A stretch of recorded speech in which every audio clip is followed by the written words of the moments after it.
Before you go back in time to the Stone Age, you should be sure to brush up on your prehistoric table etiquette so that you can do well to mind your caveman-ers.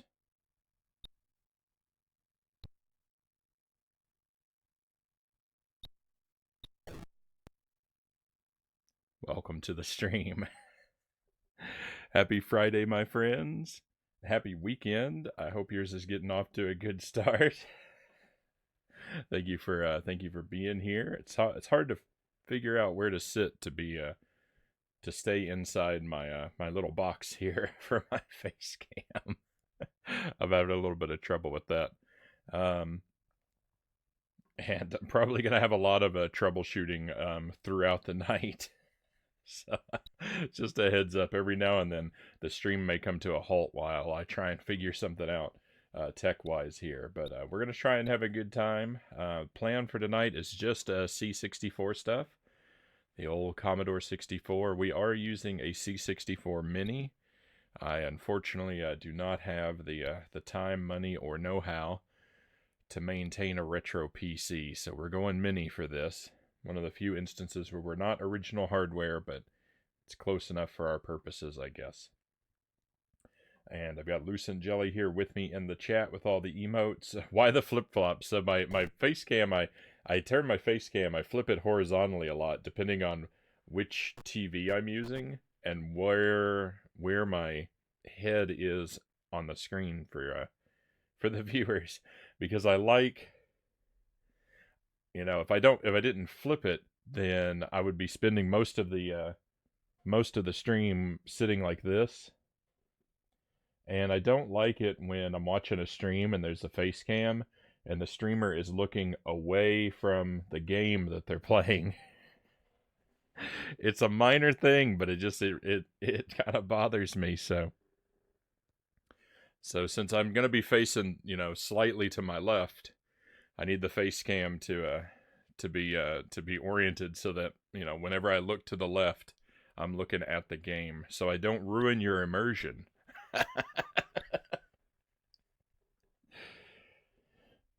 So you don't so you don't remember that my face cam and the game are actually two separate windows. Because I'm a streamer who really cares. Derek Ocean, welcome in. What's up? Not a whole lot yet. We're just getting rolling tonight. Off to a slow, kind of laid back start. The energy might pick up as we go. The plan is a bunch of C64 stuff tonight, and I'm going to be replaying some things that we've already done on the stream. Like, I know we've already done Dino Eggs. I'm starting off with this because we've already done it, and it's going to give people some time to find and trickle into the stream before we start doing some new games. And yeah, we're going to do a sort of a mix of things we've played before and new stuff. And depending on, if we depending on who shows up and how many people show up, we'll that'll sort of affect what we play. Because I've gotten a lot of recommendations from viewers, and I'm not super strict about not playing. If someone recommends a game, I don't necessarily like to play it when they're not here, but I'm also not very strict about that.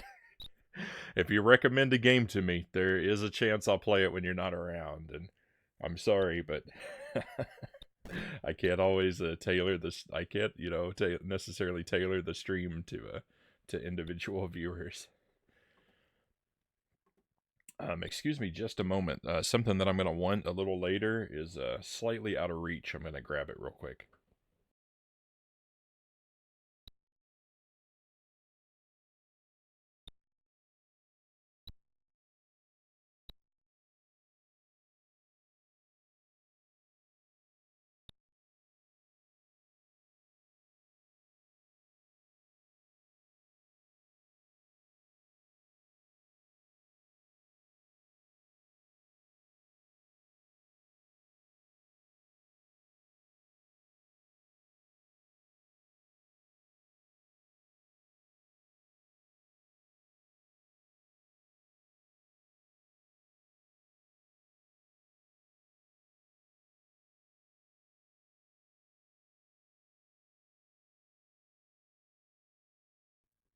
All right, sorry about that.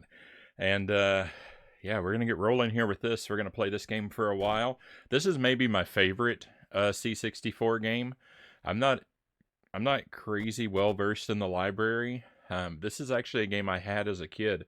I didn't remember it until somewhat recently, but I'm glad I did because upon revisiting it, I can probably say this might be my favorite C64 game currently. That's subject to change. Like I said, I'm not super well versed in the library, but we're replaying some stuff because well, because it's fun, because some of these games are fun, and so of course I want to revisit them.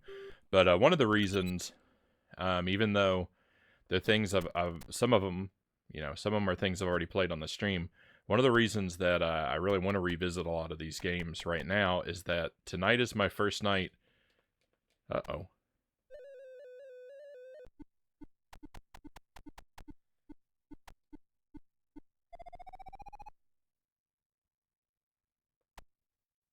Tonight's my first night playing on the C64 Mini with a gamepad instead of the joystick. I know I perhaps sacrifice another another piece of authenticity.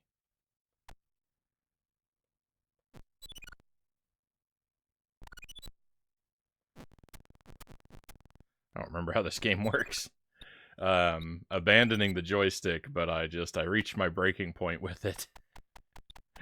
The C64 Mini joystick, it was a hassle. No, I destroyed a dinosaur.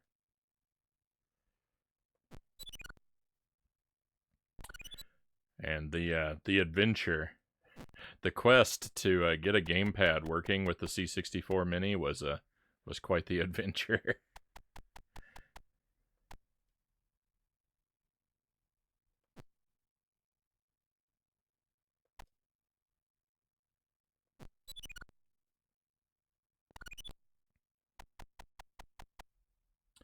So our goal in this game is to obtain all of the dinosaur eggs in an area, and or all of the hatched dinosaurs, preferably without being poisoned by the prehistoric wildlife, mostly snakes and spiders.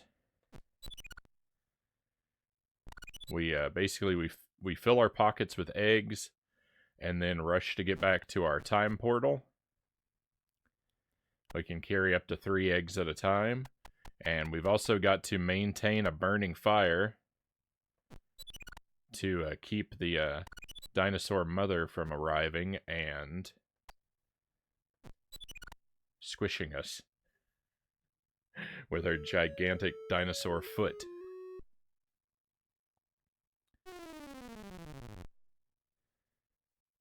I don't think anyone will hold it against you, preferably, but no one will hold against me sacrificing my authenticity. I mean, I'm playing the C64 Mini is, while super convenient, like it is an emulation box.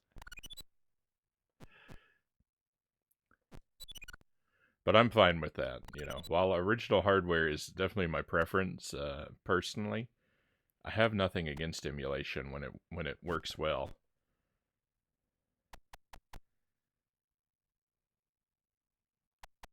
And the C64 Mini works just fine for me.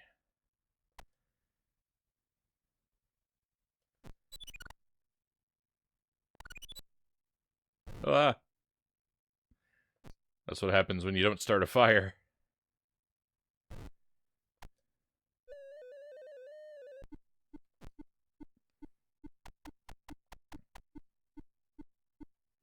Our time portal protects us from the snakes and spiders, and it heals our poisoning. I don't think it protects us from being squished.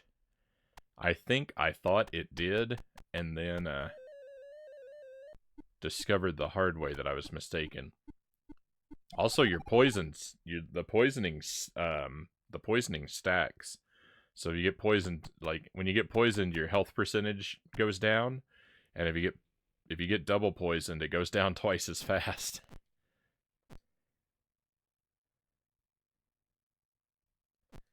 How did Dark Souls go? Dark Souls went wonderfully, Derek.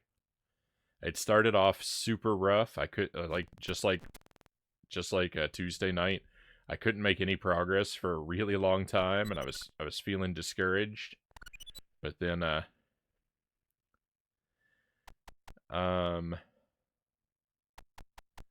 was trying to fight this big slow guy in the basement of one of the rooms, and it occurred to me that maybe if I removed my armor, maybe I'd be able to move around more quickly and I'd be able to dodge his attacks.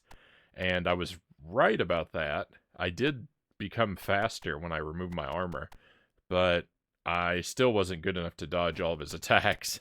So I learned something, but it wasn't immediately useful. But then I went another direction and I found a boss and I defeated him. And I opened up a new area. And yeah, things are going well now. I made a lot of progress. There were a couple hours where I accomplished nothing, and it was pretty discouraging. But we had a tremendous turnaround. So feeling good about Dark Souls. We'll probably pick that back up again on Tuesday next week.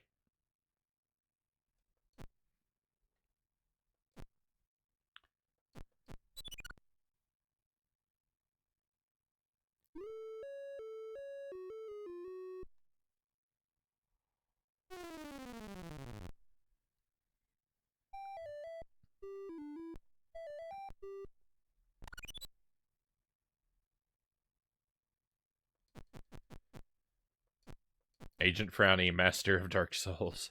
I was feeling like it. I was starting to feel like the Master of Dark Souls.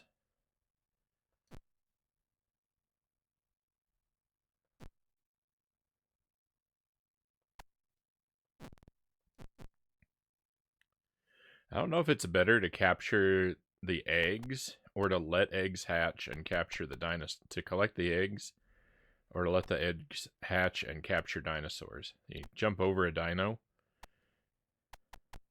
to cage it, and then when you warp out, it will warp with you.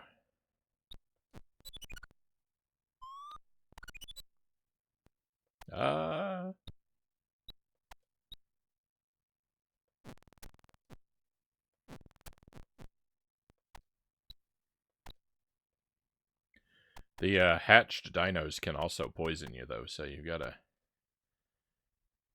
be a little careful regarding them.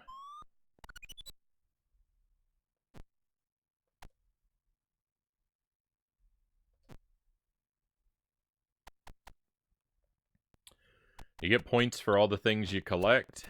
You lose points for all the things you don't. Naturally. So, like, you can leave an area at any time, but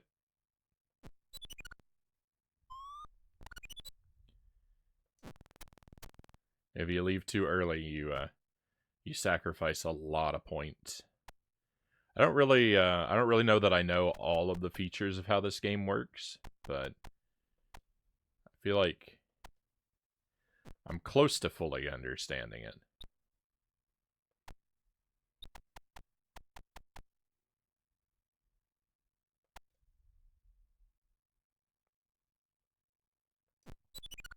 These are the kind of things I love on the C64, though, is these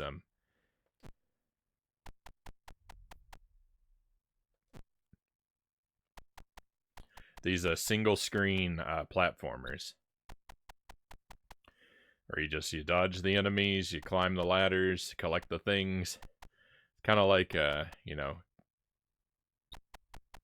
of like a Donkey Kong type game, except you're not really in a, in this one you're not on a linear mission. A lot of them you are. It's just start on one area of the screen and try to get to the exit. But or I guess like you could compare this to Load Runner. I guess it's kind of like Load Runner. Oh no, this is real bad. When the coconut's above your fire. Yeah, look, I put my fire out.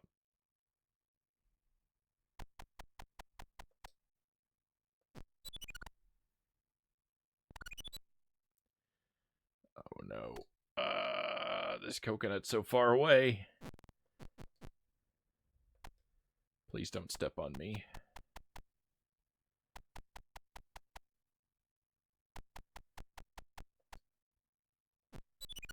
All right. Victory. We're doing well. I don't know what my best run in this has been.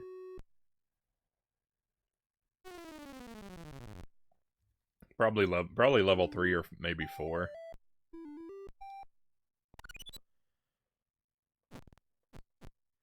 It does become very hard to dodge all the things. Uh-oh, I need to make a fire. I've been forgetting that fire should always be step 1. Poisoned in mid-air. Twice. Oh, I'm dead.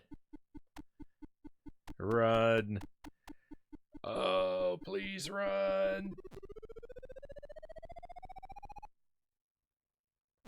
Wow, that was close. Oh yeah, the fire will burn up enemies too. That's another cool detail of it. The fire will also burn up me, so I've got to stay away from it. Can I jump over it? Oh my goodness. What a leap.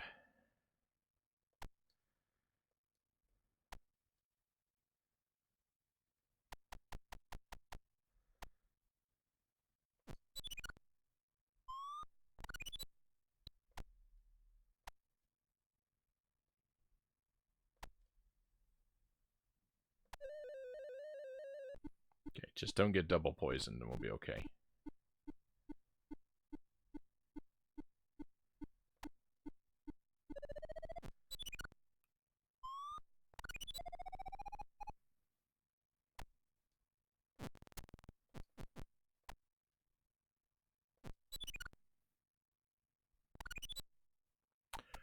Oh, caged dinos are worth a lot more than eggs. So, yeah, we want to start letting the eggs hatch all the time.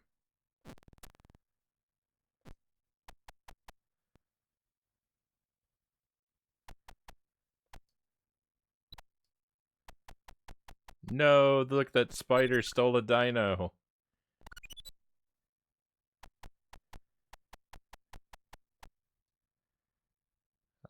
We might be in trouble.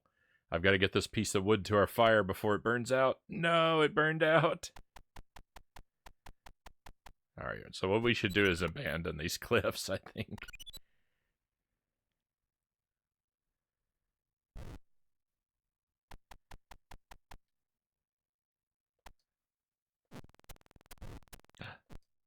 A piece of wood. Alright, we're out of here.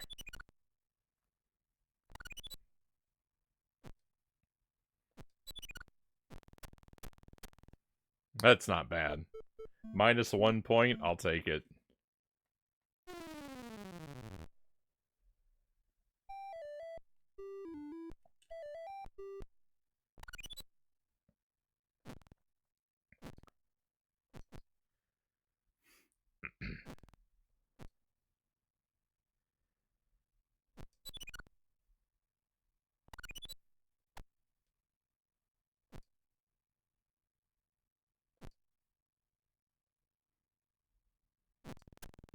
Oh, I missed. I was trying to drop that on that, I don't know, centipede, whatever that guy is.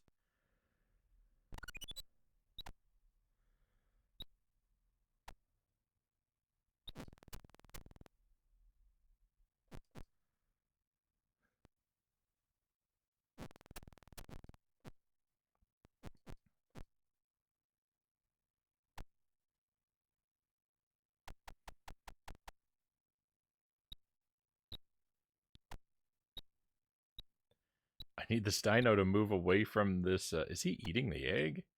I need him to move away from the ledge so that I have room to... capture him. Oh.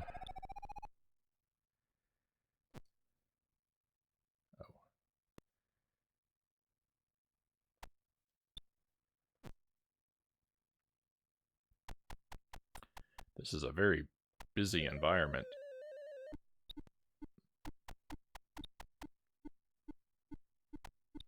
Oh, also, when you get poisoned, you lose any eggs you're carrying. I forgot about that.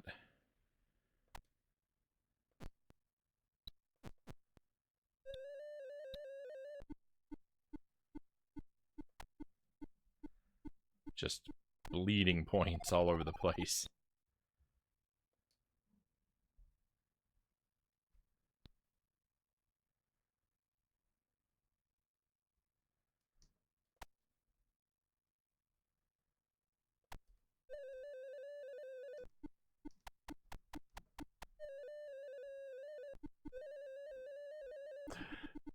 There's no surviving this. Here we go. Here's what happens when you're completely poisoned. You de-evolve into a spider.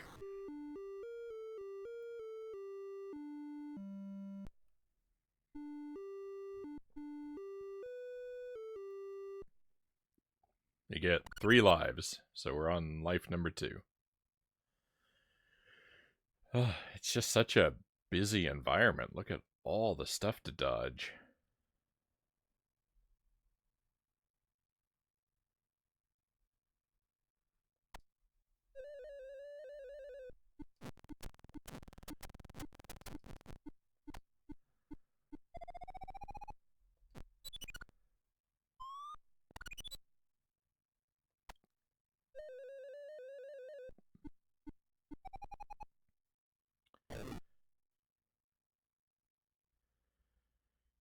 Oh no, I don't think I can start a fire now. I see one piece of wood, unless I can find another one though.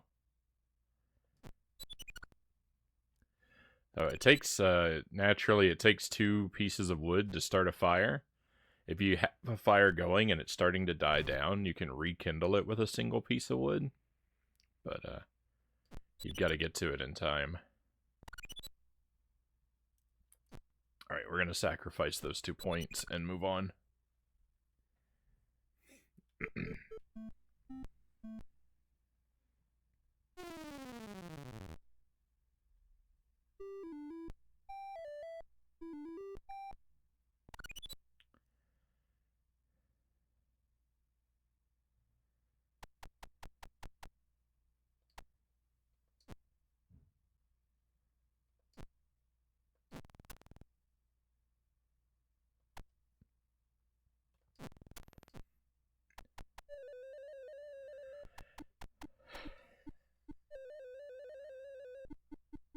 I can still make it. Oh.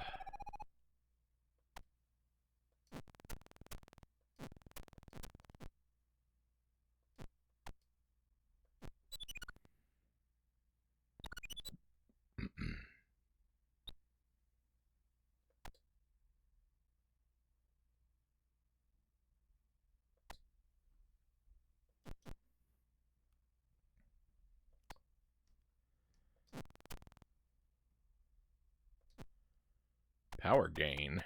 I don't even know what that means. I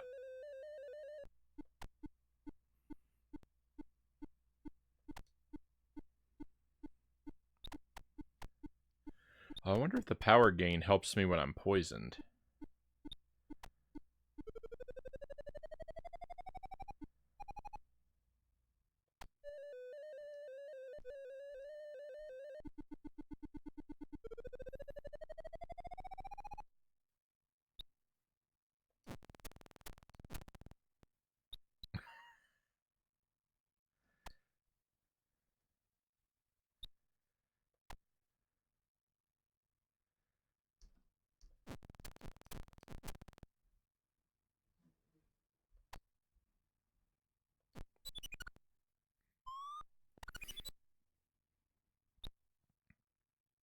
I have some ideas about a slightly different way to play the early game that might really maximize our points.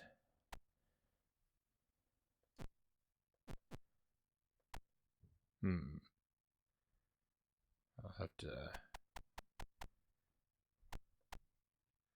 have to test it out, because I think we can, especially in the earlier levels, I think we can intentionally hatch a lot more dinosaurs than I've ever tried hatching, and that should be able to build us up a tremendous stockpile of points for later levels. Because like this, there's no like there's really no gaming the game here in this kind of situation.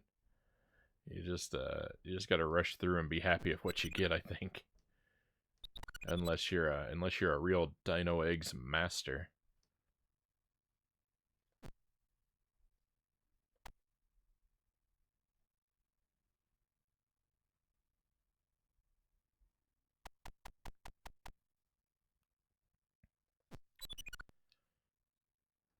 Okay, this board is clear.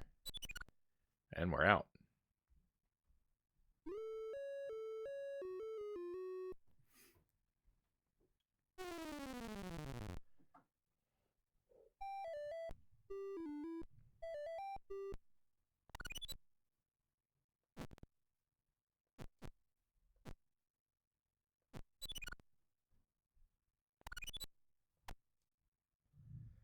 I noticed I wasn't really near any of the wood, so I thought, well, you know what I'll do is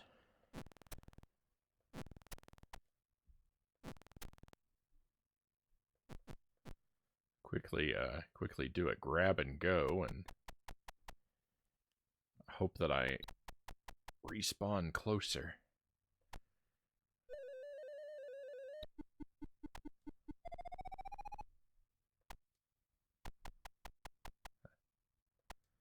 Don't even think about it, spider. No.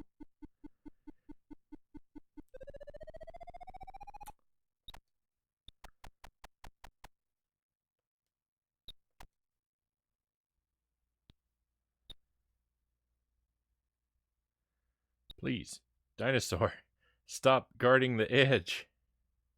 Move, so I can capture you.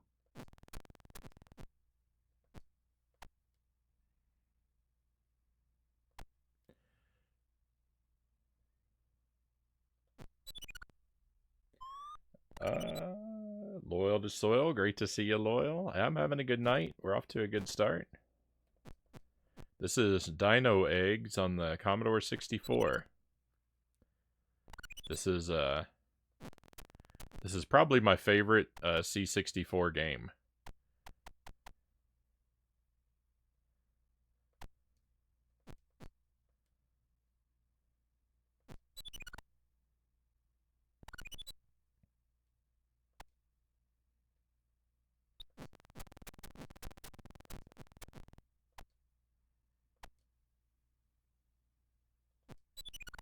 Popeye on the C64 is also really good. I love the version of Popeye on the C64.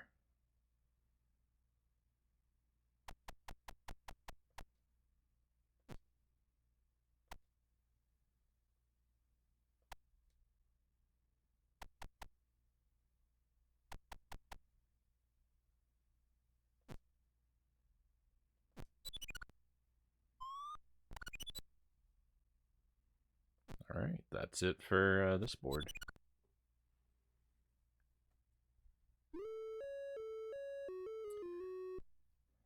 Bonus points, level 7. I assume the game just goes on forever, but I'm not sure.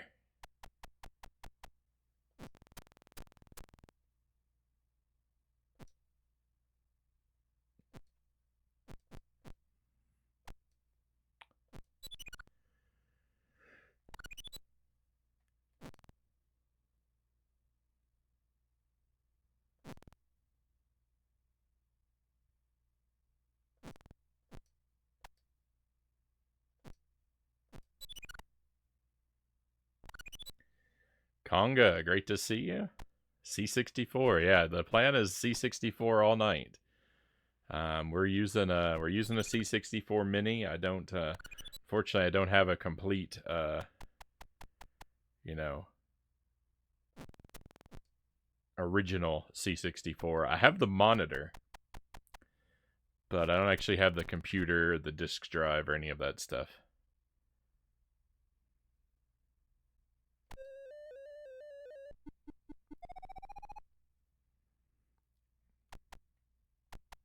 And we're just playing some Dino Eggs for a while. This is the first game of the night. I've already played this on the stream a bit, but I thought it'd be good to revisit because I really like this game.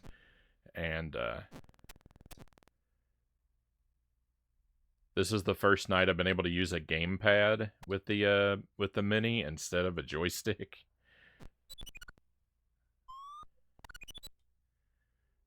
So I thought it'd be nice to enjoy being able to play this game with a gamepad for a while, and also since it's something we've already played, it gives people time to find the stream and to join us before we start doing a lot of new things.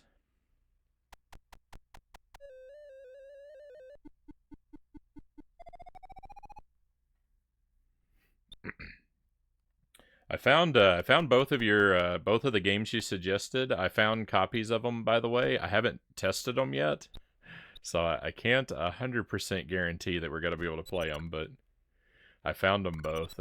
Archon, I think I've actually played. I think you recommended BC and Archon, I think. BC I'm excited for. Archon, I think I actually played when I was a kid, but I never understood it, and because I looked at a thumbnail and it looked really familiar to me. I'm worried I'm not gonna be able to figure it out, but we can give it a try.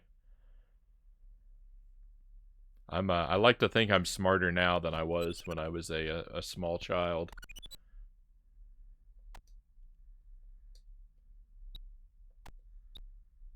I have been known to give myself too much credit, though. The baby dinos, they just head straight for the spiders. They're like drawn to them. I'm doomed. Archon is pretty simple. All right, well we'll see. It looked like a strange version of chess.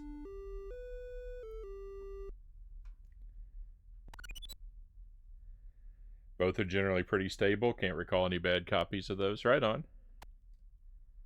I've had problems sometimes with getting C64 games to work. We played Castlevania on the C64, but the game crashes on the game over screen. So if I want to beat C64 Castlevania, I have to do it in one credit. And that's pretty rough.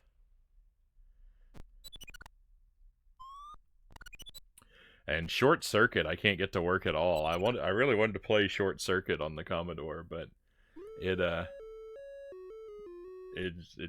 I found so many different like copies of it, and none of them work. I found one that worked for a little while, but they just always fall apart. I don't know what it is. I get some of the strangest glitches while playing while trying to play Short Circuit.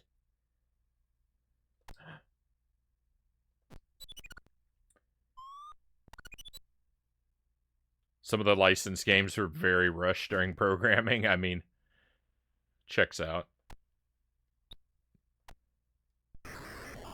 Burnt to death. Come on. That's a terrible way for a run to end. We got a fourth life. What is this? Unprecedented good luck.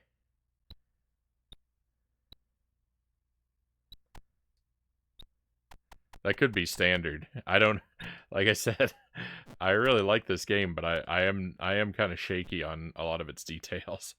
No, that dino's gonna burn to death. The dino burnt to death. I don't think I've ever seen that happen.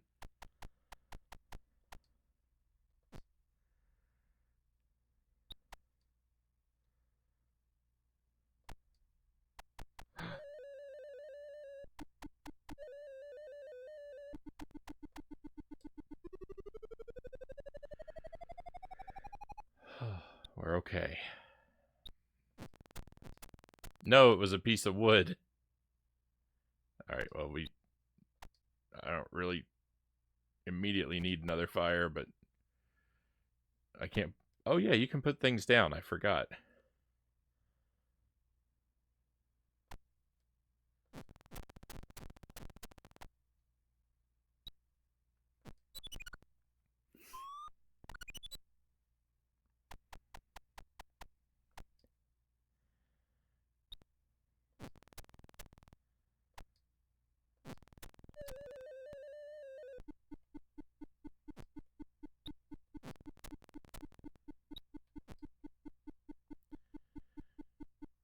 Power gain does not do what I thought it did.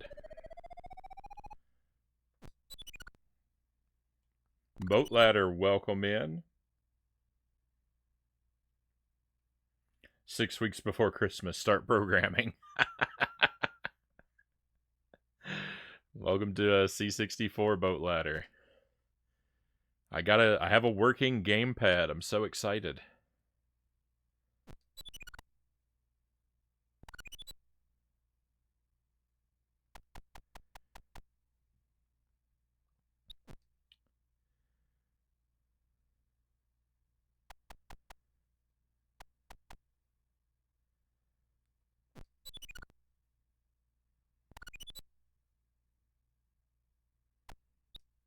Making it over to this coconut is going to be... And back. That's a real adventure right there. Don't drop a spider on me. Alright, we did it. Board is clear.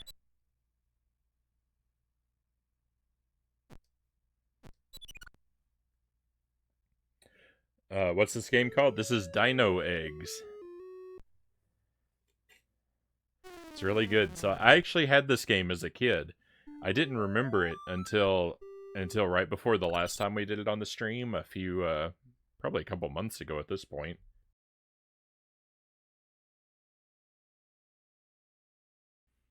But this is actually one that I had as a kid, and I don't think I've ever done as well in this game as I'm doing right now. This is definitely my all-time best run. No, why's the mom coming now? I started a fire.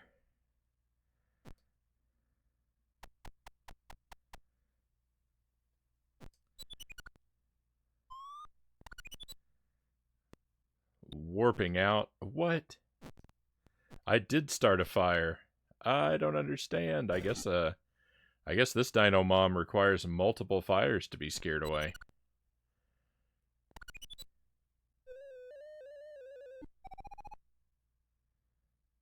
That can be managed. Perhaps. Please don't squish me. Please don't squish me. That whole upper section is now off limits.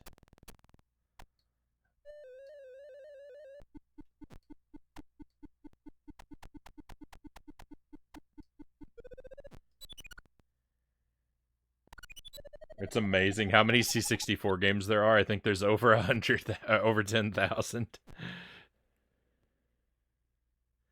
I mean, it was active for quite a while, right?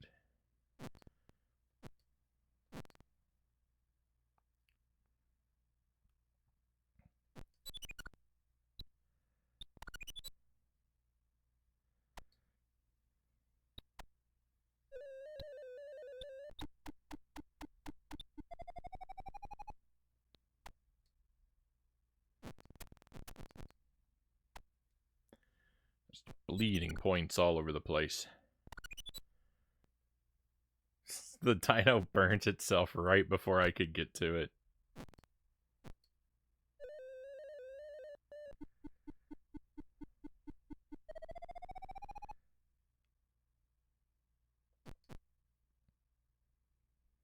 Oh, I'm a fool. I was thinking I couldn't get up to the top layer. Squished. End of game. What a way to go. I was thinking that whole time I couldn't get up to the top layer because of where the fire was. It was right on the edge of that cliff, so I couldn't jump to that one platform. But the screen wraps around. I could have just I could have gone to the top anytime I wanted. Oh, it's a pretty good game. I like Dino Eggs quite a bit. Like I said, I think it's my favorite. I think it's currently in top place as my favorite C64 game. Uh, it'll have to take something. It'll take something pretty. It'll take something pretty spectacular, I think, to dethrone it for me.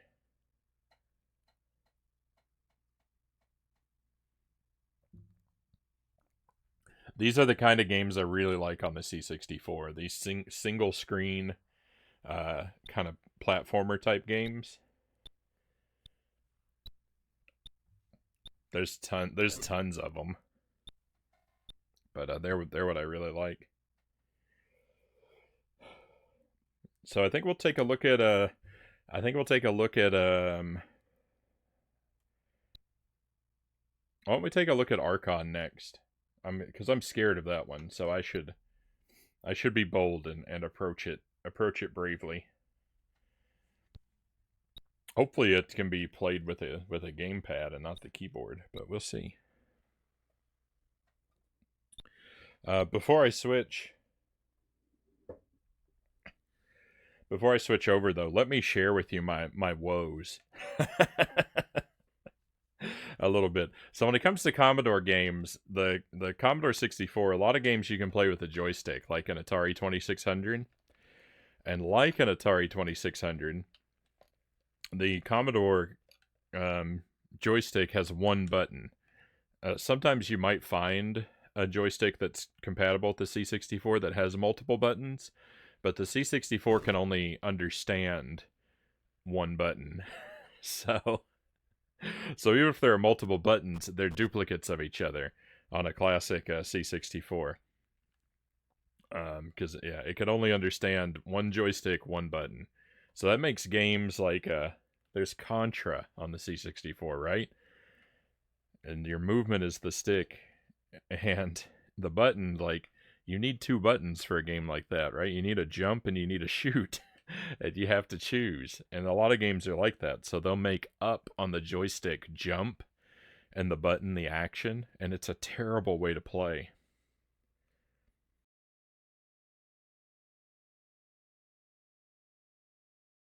And just in general, like you can find Commodore 64 joysticks of varying quality.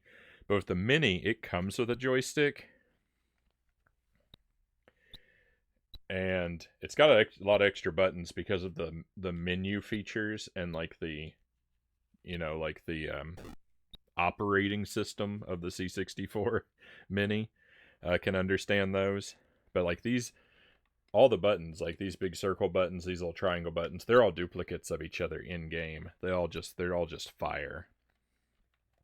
But I was playing with this for a really long time, basically since I first got it. And I mean, it's a mediocre joystick, but it's really obnoxious. I get a lot of inputs that I don't intend on it. And I don't know if it's the joystick's problem or just me not knowing how to use a joystick.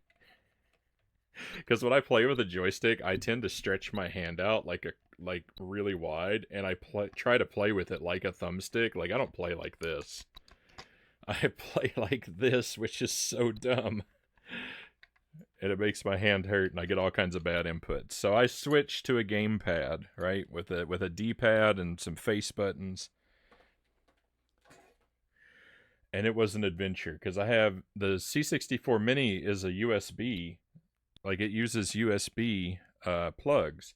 And I've got all kinds of controllers that are USB, right? Like there's the Steam controller. I've got some Switch controllers that are USB. I've got the Xbox 360 controller. I don't know, a couple other things, and I couldn't find anything that worked. None of them were compatible, and it's just when you plug a controller into the C64 Mini, it's like either it works or it doesn't, and that's it. Like there's not a whole lot you can do, and nothing I had worked. And I went online and I found a Logitech controller that works.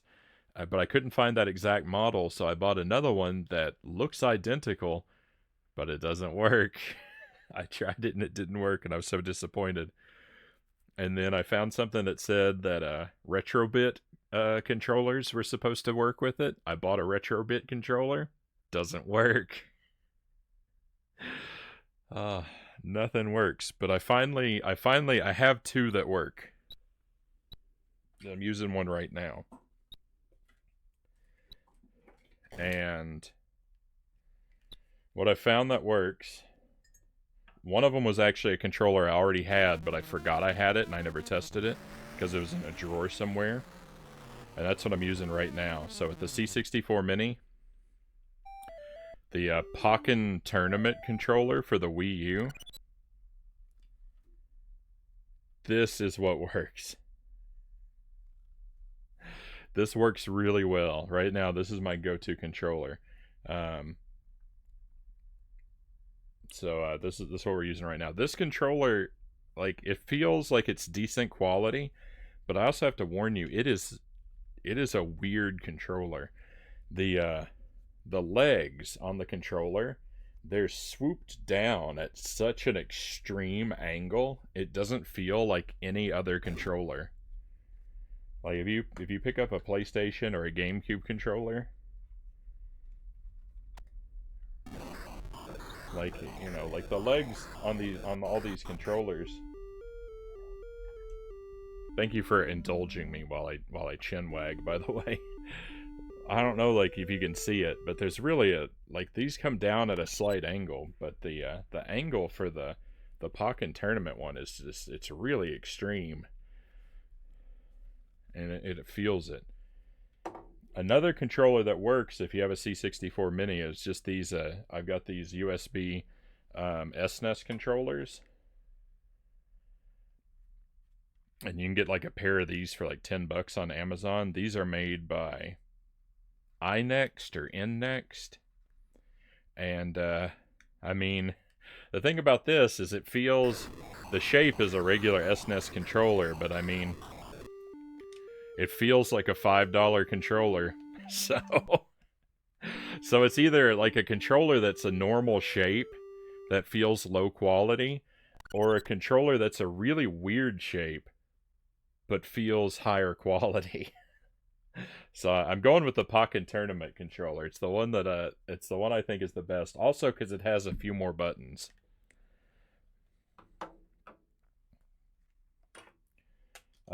Which again, the C64 can only understand one button, but the cool thing about the Mini is that you can, with a little bit of work and writing your own text files, you can remap all the buttons on the controller to duplicate keyboard inputs.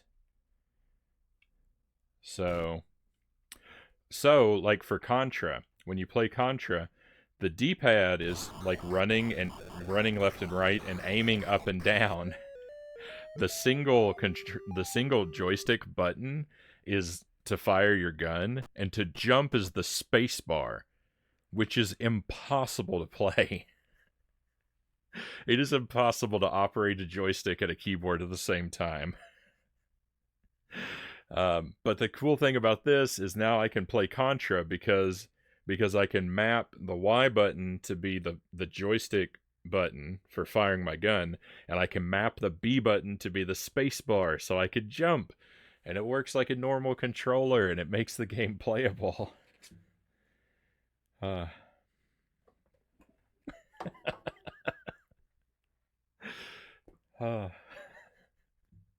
Sorry if none of that is interesting to you, my friends. It's just, it was such an adventure to go on. I was working on this for weeks. But it kind of works now, and I'm very happy about that. Let's play Archon. Let me find the game.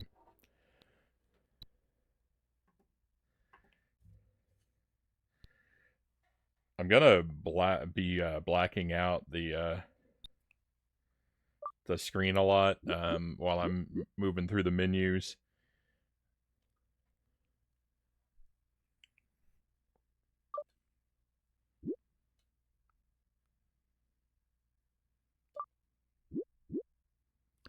How do I...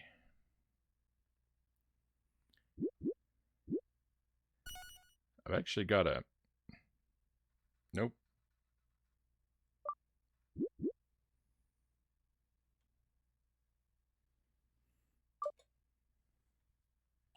Some of these... Alright,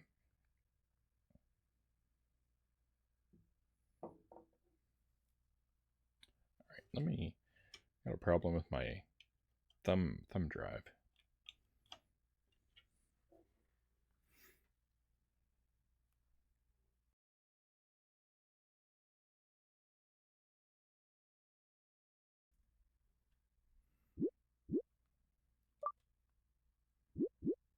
There we go.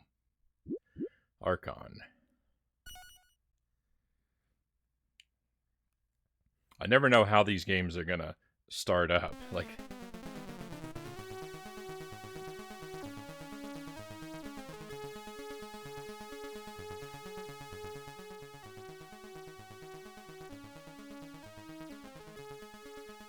C64 is a rabbit hole of troubles.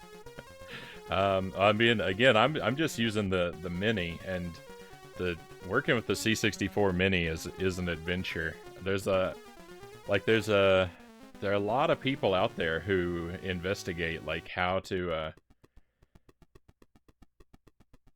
I don't know. I guess I don't know if you call them modders or the community of the C64 mini, but like they figure out, like, people trying to figure out how to do stuff and get things to run on it.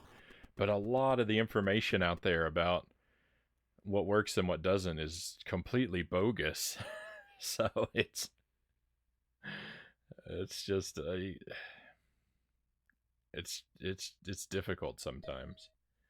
So for the games that I haven't played yet, I don't have any custom controls for them. Unfortunately, I'm stuck with whatever it defaults to. And what the gamepad automatically defaults to is the D-pad is understood as the joystick directions, and the L and R button are the fire buttons, and then the face buttons, who knows? The face buttons can read as anything, but hopefully I won't need them for anything. Mercenary Cobra, welcome in.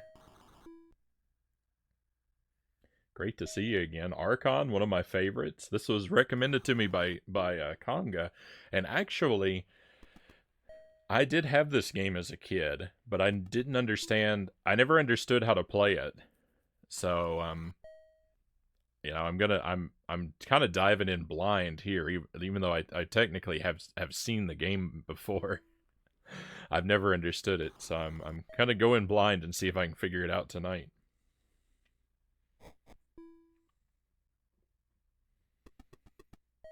I've been using it since before I could read, so troubleshooting is in my blood, Conga says.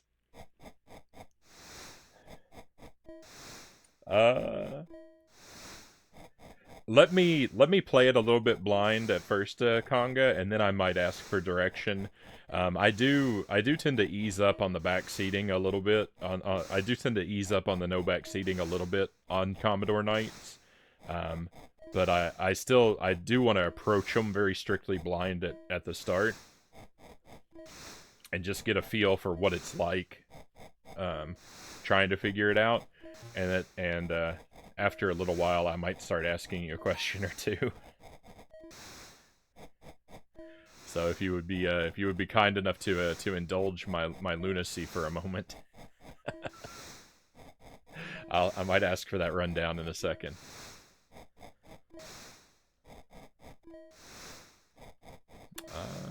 Can I?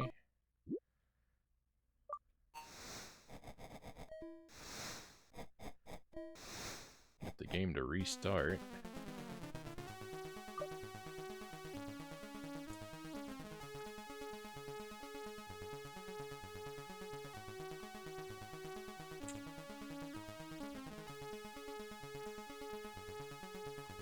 Press the run key.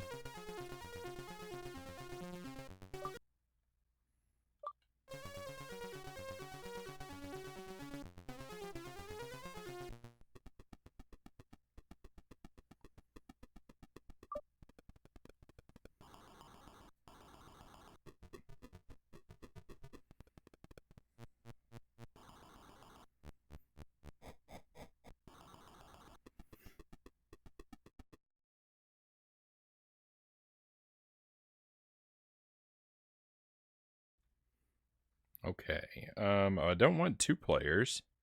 Can I toggle? Is F3 toggle that, or is that start? No! Stop!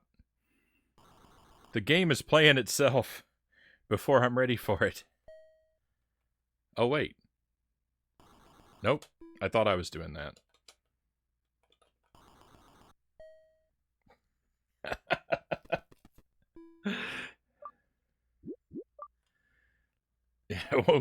It won't, I just need the game to chill for a moment.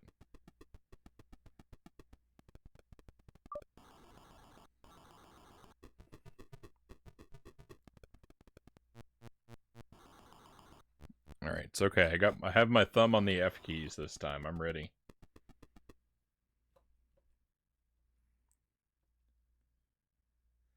Computer light first.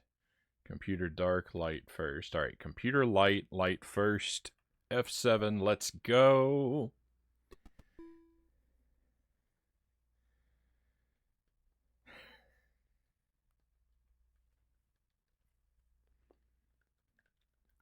I booted up the version where it reads the gamepad on the wrong port. Hang on. Let me get the other version.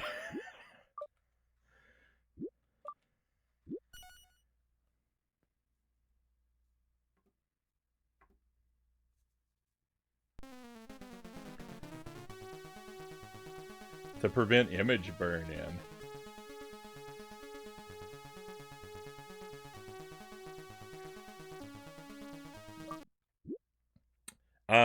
Yeah, you tell the C64 Mini to read the gamepad in a different port based on what you title the file. So I've got duplicates of every file, and they're so that I've got an option for the joystick to be in either port, but I've got to boot a different copy of the file if I want to switch. So this should be okay. Tetris Guy, welcome in.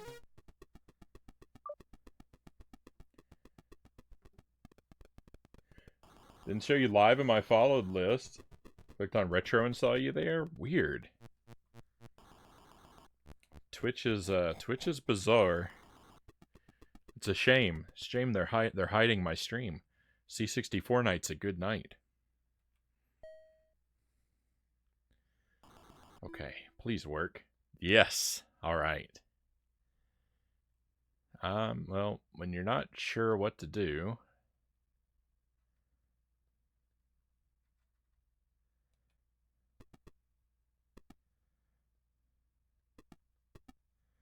okay, Goblin moves like a knight.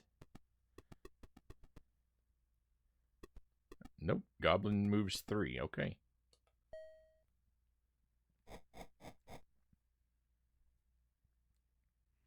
Battle time.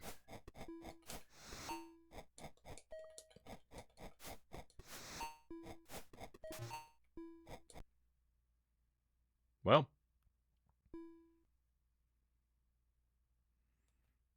let's try that again. Oh, that guy has a lot more health than I do.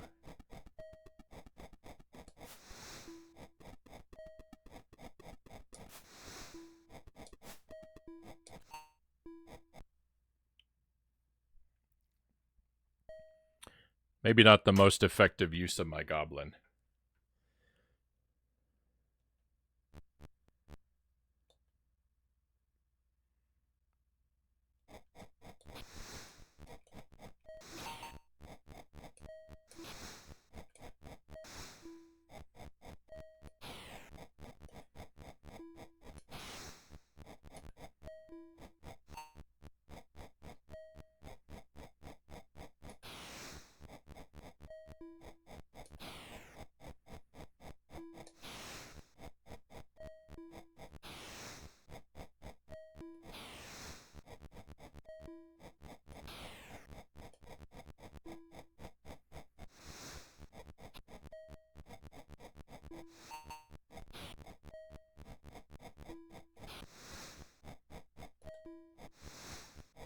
I should have picked the light pieces. This bird is overpowered.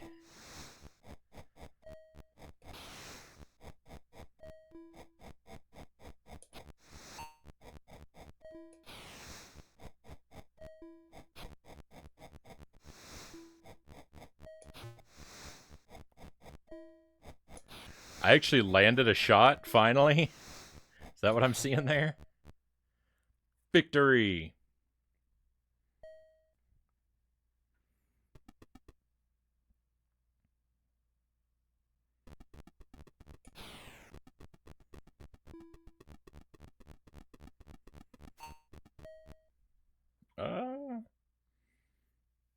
The remake is Archon Classic. I saw artwork for that when I was looking up an image of what this game was. That's what came up when I searched Archon. This is what came up first, or that's what came up first in the image search.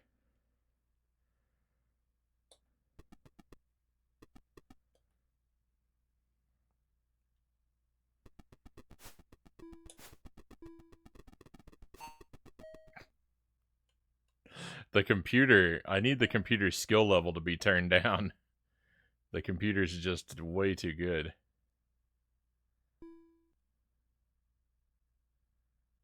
The wizard has imprisoned me.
I have a feeling this. I have a feeling this game is running at the wrong speed. I don't think it's.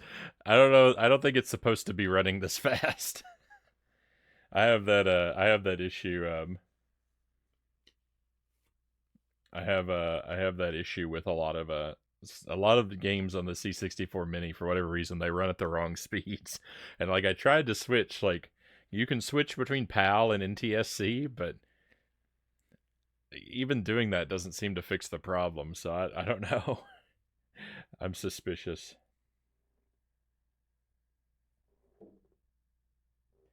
Is that Royku? Welcome to the stream. Feel free to correct my pronunciation if I have gotten that wrong, but very happy to have you here. This isn't even the hard mode, which does exist in this game, question mark. Every game's on hard mode when I'm playing it.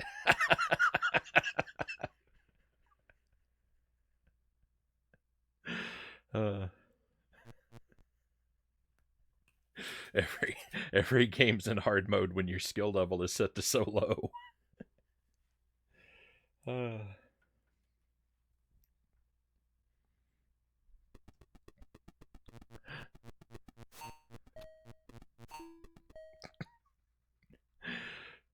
I don't know why the computer gets so much more health than I do. The computer's health bar reaches all the way to the sky, and my health bar is like 1/16 of the computer's health bar. I thought maybe it had to do with the characters I was choosing, but I don't know about that. Just think how easy Dark Souls will seem after this.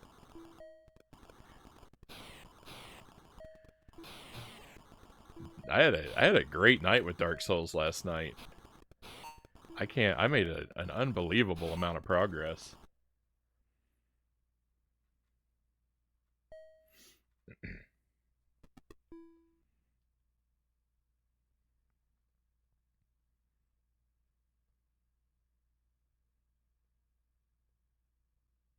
Oh no, I'm good. I don't want an answer yet.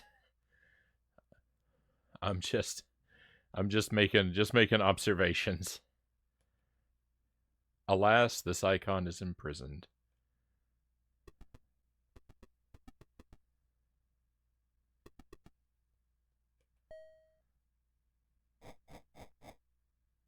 Not another bird.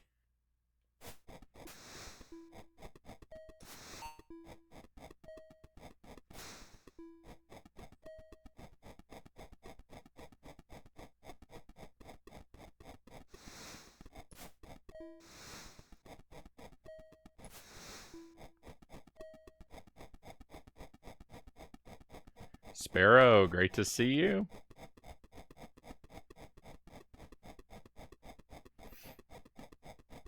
Happy to have you here, my friend. I'm very excited to share with you.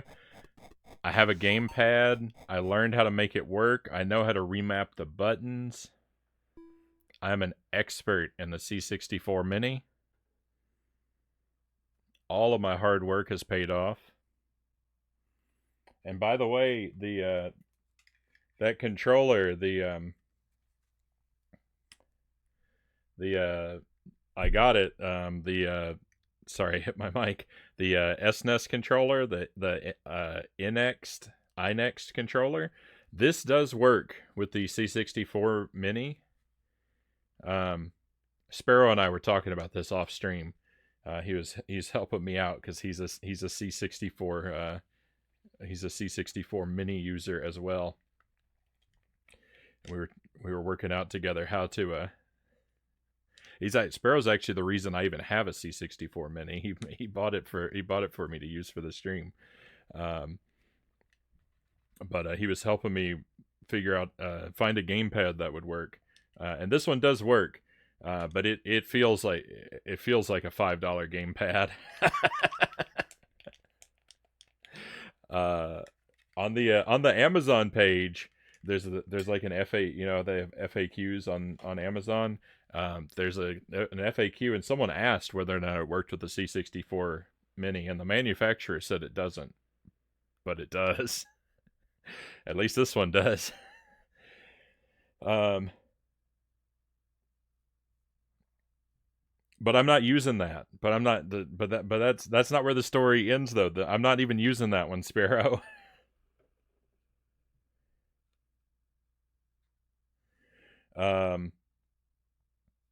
What I'm using and what I would recommend is the Pokken Tournament gamepad. This one's for the Wii U. They made one for the Switch. I don't know if that one will work. I think this one was for the Wii U. Yeah. It says Wii U on the back. The Pokken Tournament controller. It's a little awkward. The legs curve back at very extreme angles for a controller, so you might find it a little awkward in your hands at first, but it's great. And all the buttons work, and all the buttons can be remapped, except for the start button, which the start button is always the system menu button and cannot be remapped. But I'm fine with that. And it's even the start button, so like you know what it's gonna be. Because what button should be the menu button? Why, it's the start button, and it's perfect. So I can suggest it. If you don't remap your buttons by default, your fire button is your shoulders, though, which is fine.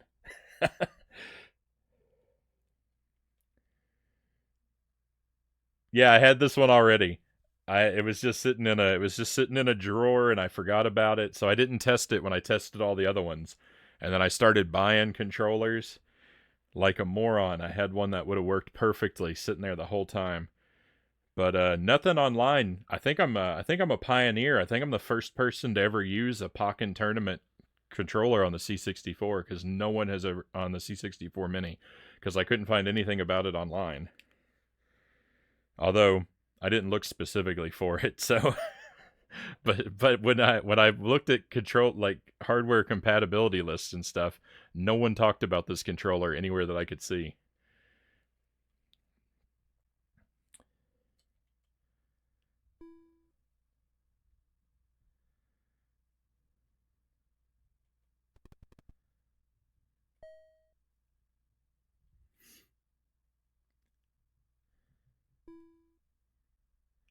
Maybe I should make a Reddit post about the controller so I'll be the first to let people know. Well, I'm telling everyone right now on the stream.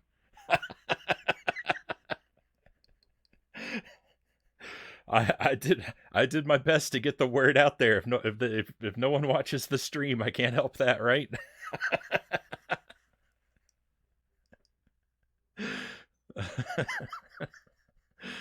uh,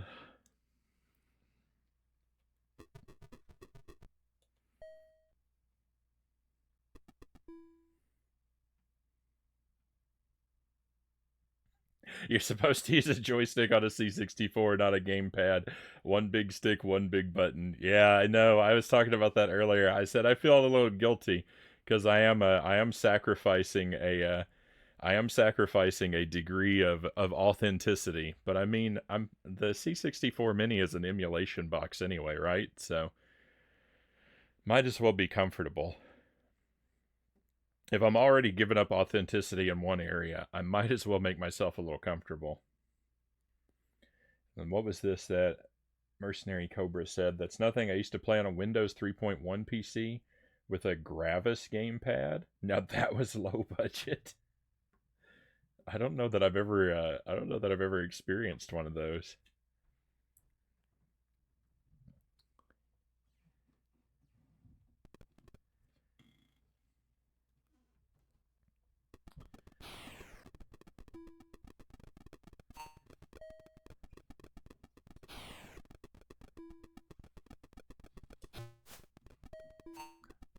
At least I did some damage.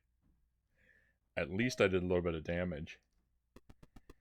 I remember getting a Gravis and thinking it would be like an SNES controller, Conga says.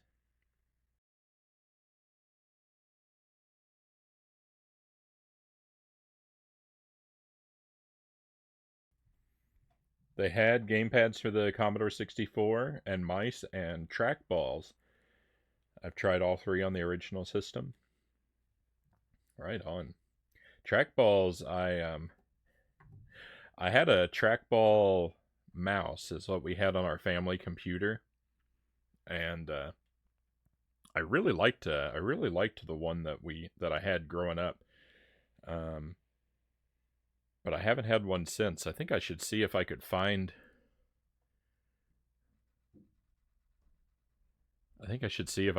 something like it, just for my regular sort of daily computing, because I use a laptop, but I don't like the trackpad on the laptop. It drives me crazy. I'm always right clicking on stuff when I mean to left click on stuff, and it's just a mess. The trackpad is a mess. So maybe I should see if I could get a trackball mouse. But I've never used a trackball with a in a gaming context.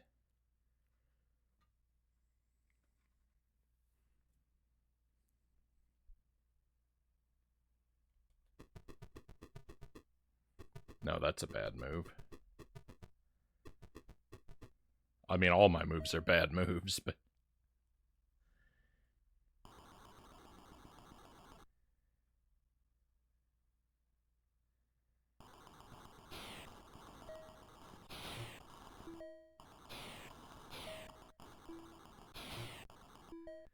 that's true. Yeah, you can use the Genesis controller on the C64. I never tried I never tried an Atari joystick because why bother? It's I already the joystick I already had for the C64 was I want to fight. I did want to fight before though, so that's my second victory. We won a fight with the dragon earlier. All right, but so this guy here is what's he? Troll? Troll is the MVP though.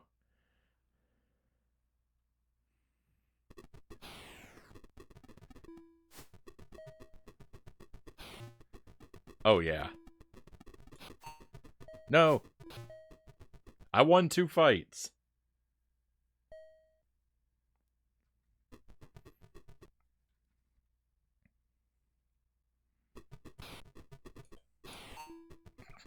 No, my troll.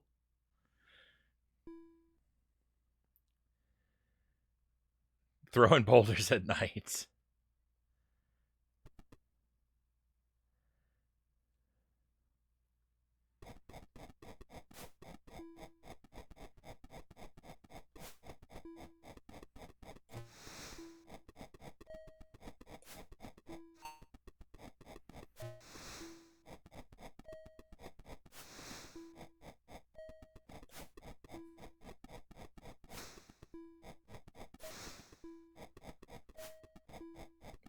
Oh. No. This game is wild.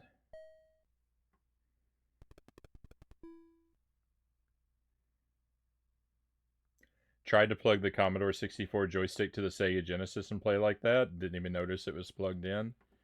Interesting.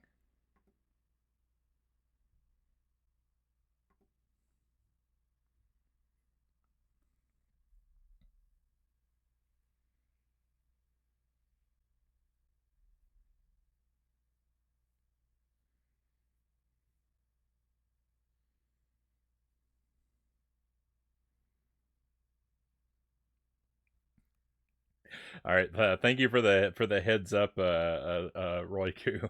I do try to play just a sort of a friendly reminder. I do try to play things blind, without knowing what to do. So you know, especially when I'm playing a game for the where when I'm first starting a new game for the first time. So I do appreciate if you hold off on explanations about how to win the game and things like that. I know a lot of people don't see like don't see sort of like mechanics and objectives and stuff like that as backseating, but I take an unusually strict approach to wanting to be I want to be ignorant about the games that I play so I can see how much I can figure out for myself. And after a while I might start asking questions, but let me get to that point first, please.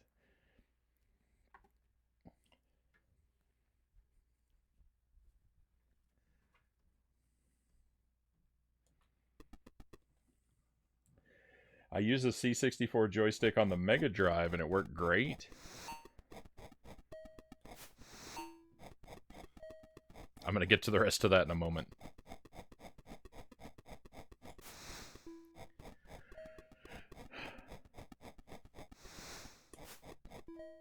Alright, so I think the way to fight the bird, yeah. I know how to fight the bird. I'm not saying I can do it, but I know what to do. What I've got to do is to bait him into using his fire and not get hit, and then I'm free to club him.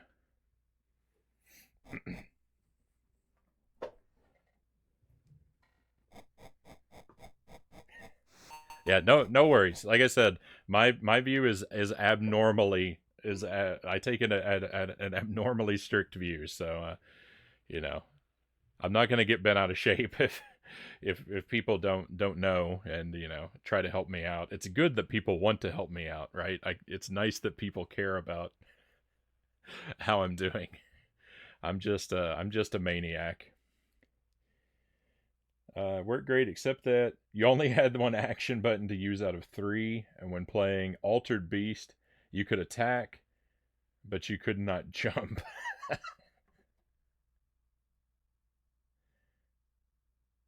And when he asks you, tell him no, you had your chance. Perfect, Conga. That's what I deserve, right? That's the fate that I've earned.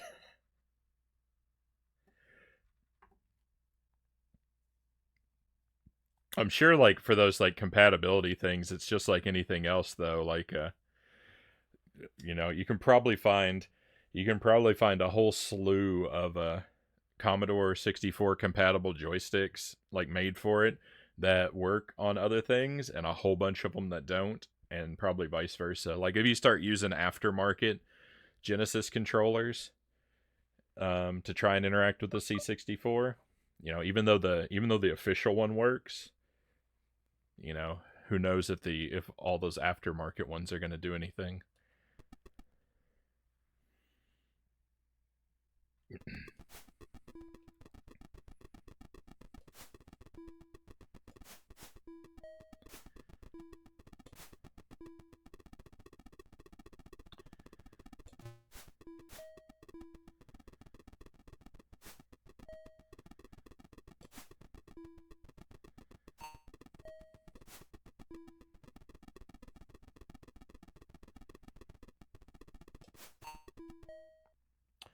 So I figured out, like, when you attack, your attack has a cooldown period,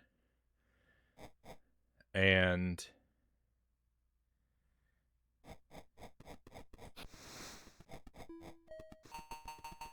you can tell when the cooldown period's over because you hear a tone play.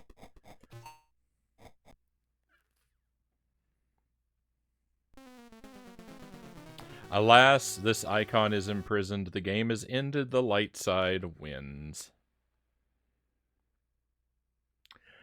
I got crushed. I got crushed. I think I won 3 times. That was brutal. At least the good guys won.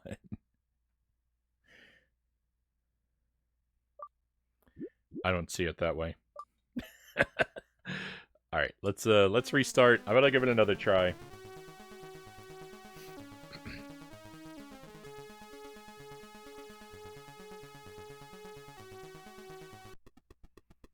just gonna use the virtual keyboard.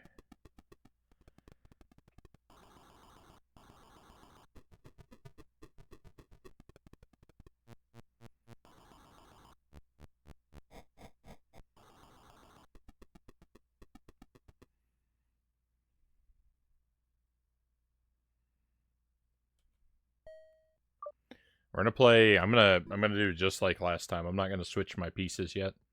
I'll try from the other side, maybe for our third game.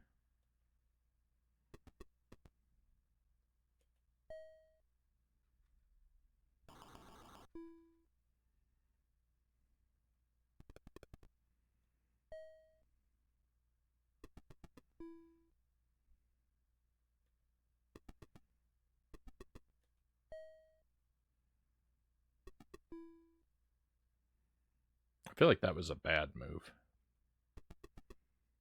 Not the computer's move, my previous move.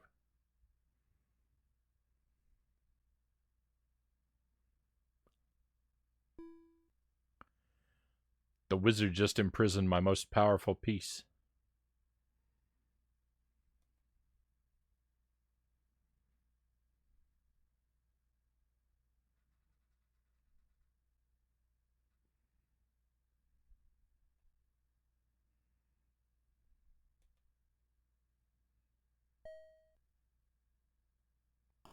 Get your back.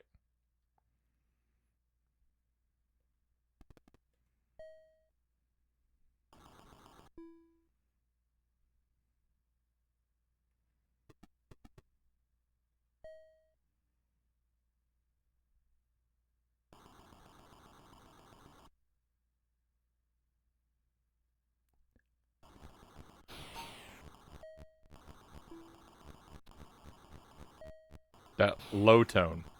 Boom. That tells me when I can fire again.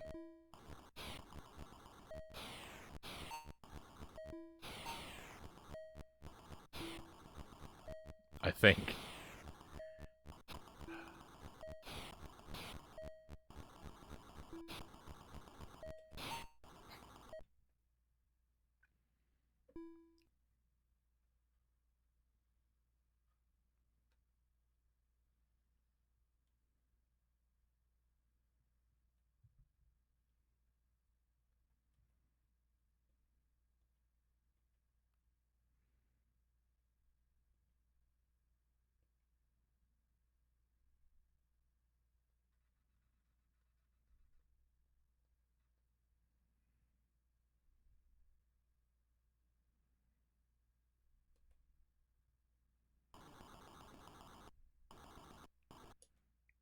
I'm just copying my opponent. Your neighbor had a Commodore, but not you? This was the first way I ever played video games was on a Commodore.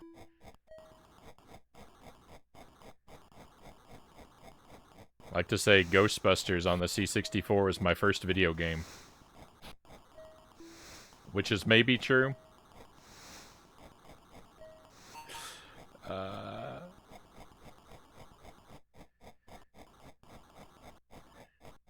I remember playing Ghostbusters and Donkey Kong a lot on the C64 when I was a kid, among other games. But those were the real sort of standouts, early standouts.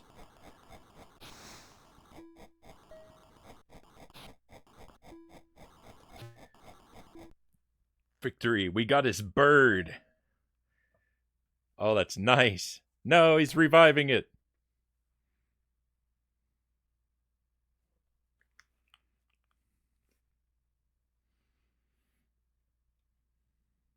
I'm upset.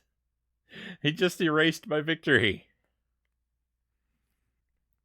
I was so happy before I could even finish celebrating. He played an Uno reverse card.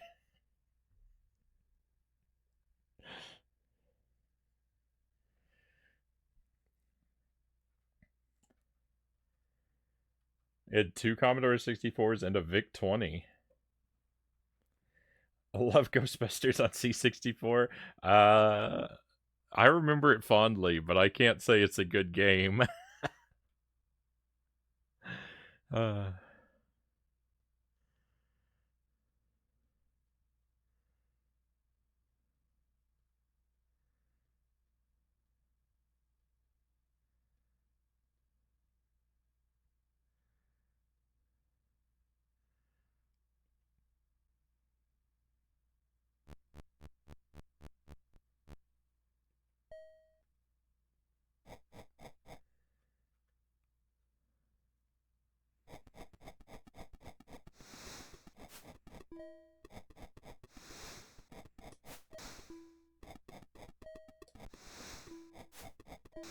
No. The movement in this is so awkward and jittery.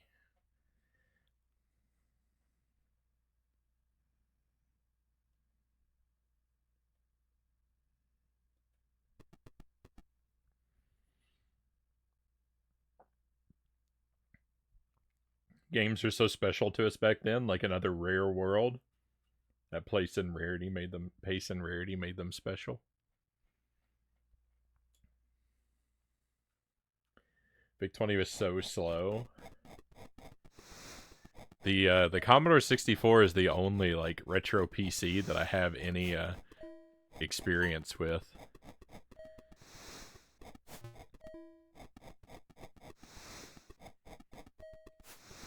I hear people talk about like the Amiga, the VIC-20, the Spectrum, but all of those are like I barely even know what they are.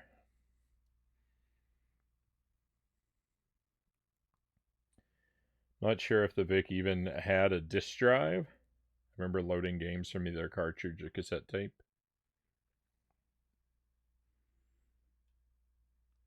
I only remember using the disk drive for the Commodore. My dad says that we had the cartridge reader and the cassette reader, but I don't remember ever using them. But I was pretty young, so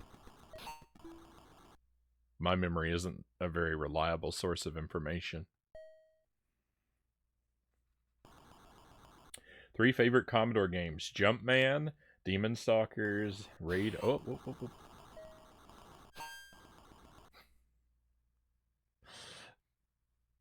The enemies with projectile attacks are the only, or the pieces with projectile attacks are the only worthwhile ones.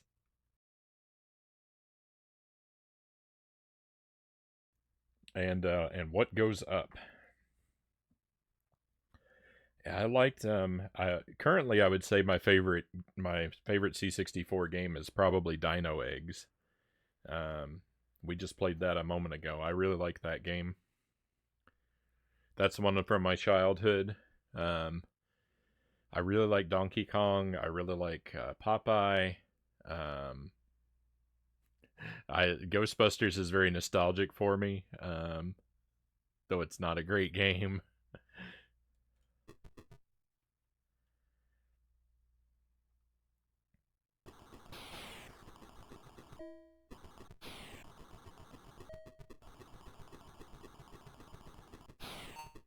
Popeye I had as a kid too, but I didn't. I didn't appreciate it.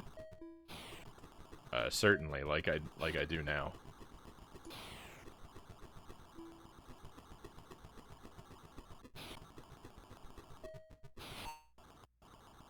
I think this guy only fires in diagonals. I remember Dino Eggs definitely took me a bit to understand it. It's fun. It's a good one. I like games like that a lot on the C64. That's probably like, that's what I gravitate toward the most is the games that are like the one screen sort of platformer type games. Running around, climbing ladders, jumping over enemies, picking up objects. That's my kind of thing. Um, there's a lot of those kind of games on the C64, and those are the ones I always like the best. Which is, I know it's not super interesting, right? To just want to play the same kind of games, but those are what I really like.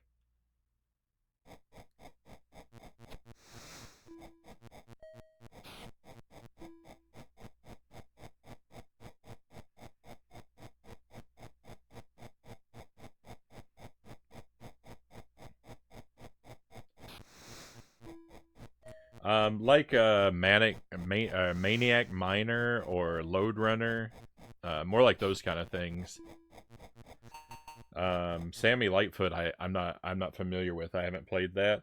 Robotron, Robotron is kind of clunky on the C64.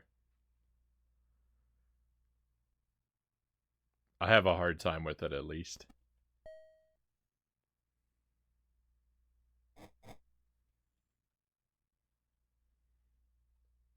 I haven't tried it a lot though, to be fair.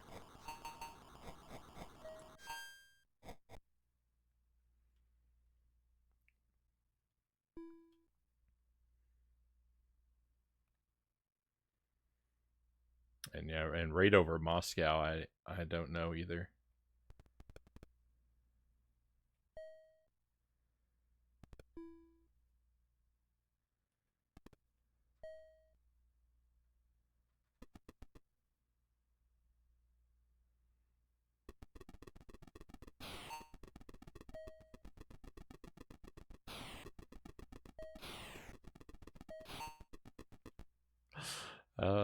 I'm useless against an archer. Alright. That's our two most powerful pieces.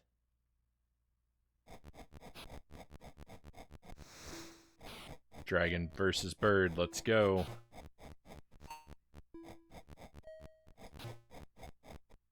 Victory.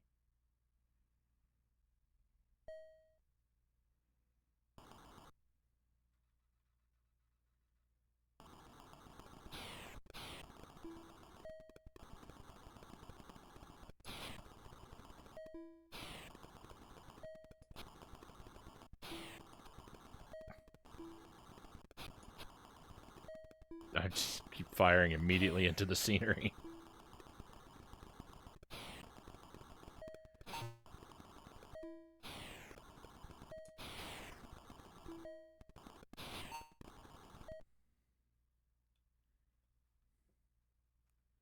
Had no manual for Raid over Moscow, never knew how to open the starting hangar.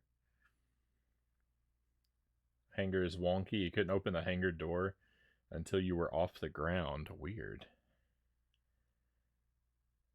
Had no manuals ever either just hit every button on the keyboard with your face, you'd make it out. That's certainly an approach. I don't want to lose my dragon, but his archer is too powerful.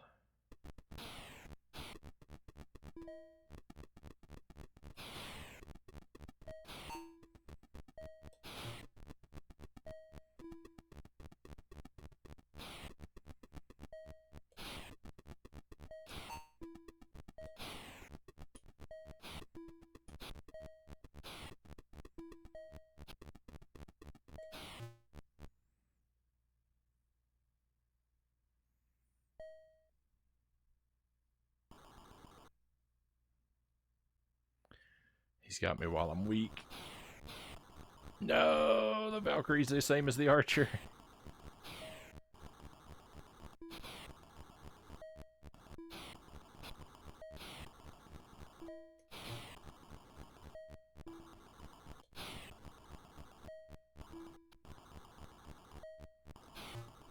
Victory, look at that. Alright, and now I know how to play this game now.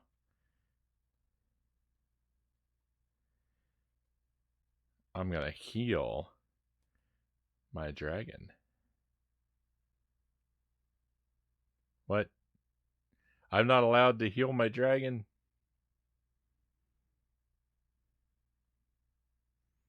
Life is bad.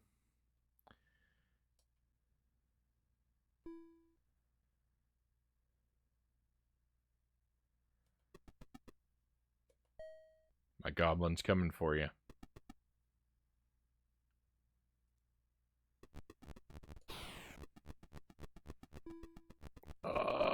Knight's always strong against the dragon. Oh, never mind.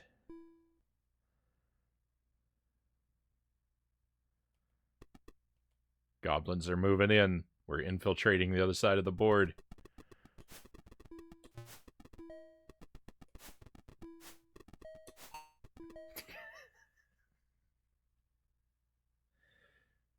The dragon is getting a lot of crispy snacks.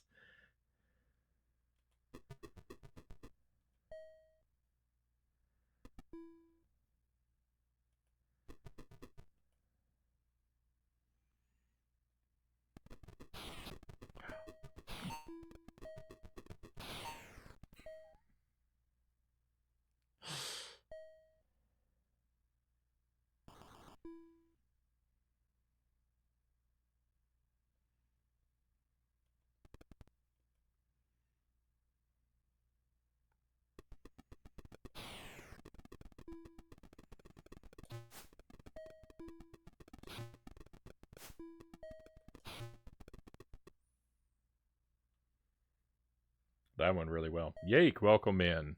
Welcome to a bunch of C64 games tonight. Played a little Dino Eggs at the top, and now we're playing Archon. I'm slowly mastering this game. Beachhead and Beachhead 2 were great.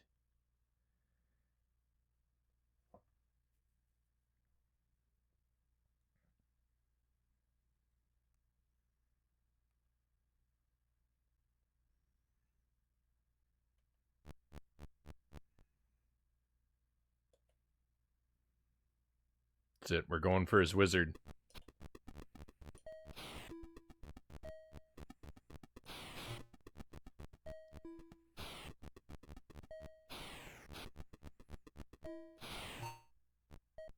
Victory.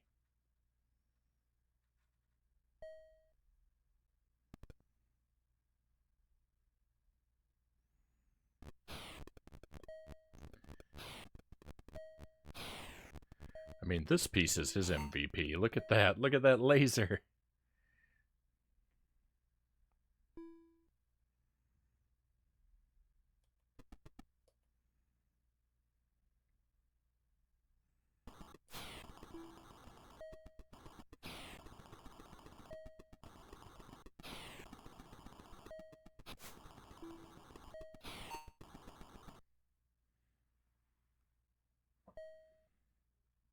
Laser unicorns. A real nightmare, the laser unicorn.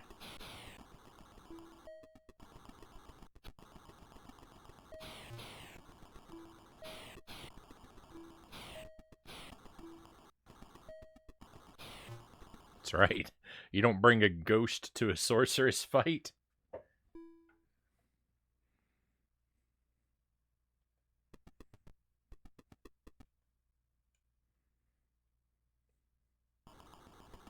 What about as well as a goblin fighting a genie should go?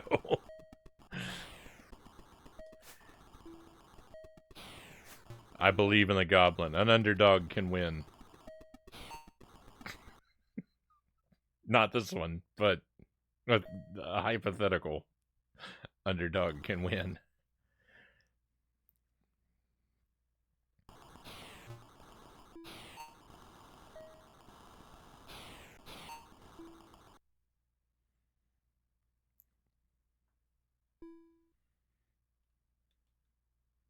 Your faith is commendable if misguided.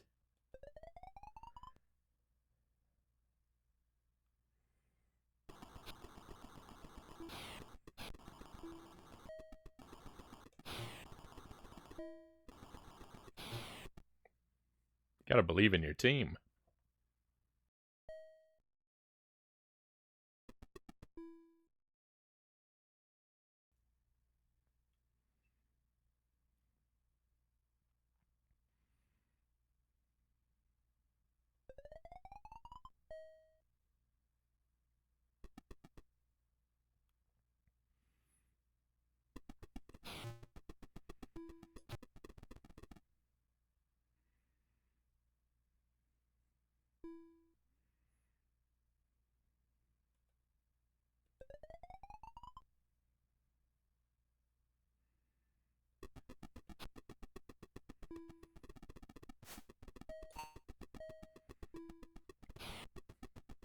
If I didn't get stuck on scenery all the time, this guy would never beat me.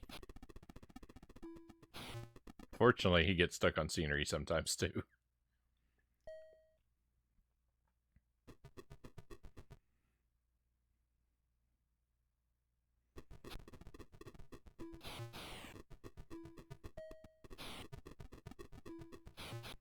While the Pokken tournament gamepad is my game, as I think going to remain my gamepad of choice and the one I would recommend, I will say I do get unintentional diagonal inputs more frequently than is acceptable, but I don't know that that's a hardware issue.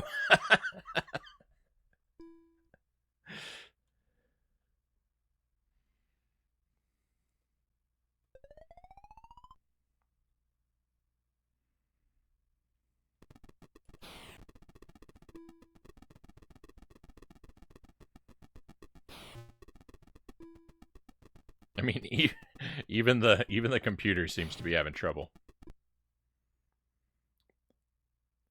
The sorceress is a beast.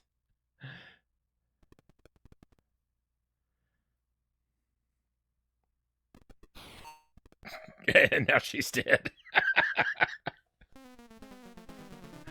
Well, look at that. I put up a much better fight than the first time around. I think my odds of ever winning this are exceedingly low. But I will play around as the light pieces, so we get sort of the full experience here, and then we'll see about taking a look at something else, perhaps. It was.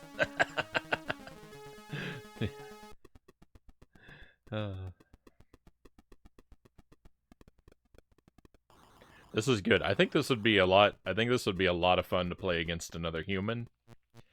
I have that problem a lot with these with C64 and Atari 2600 games. I come across, I feel like, a lot of instances where I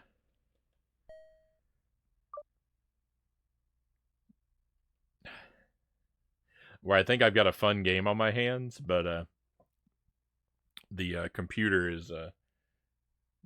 is too tough for me. I feel it would be a lot more fun if it were balanced by having a human across the board. MASH on the Atari 2600 is like that.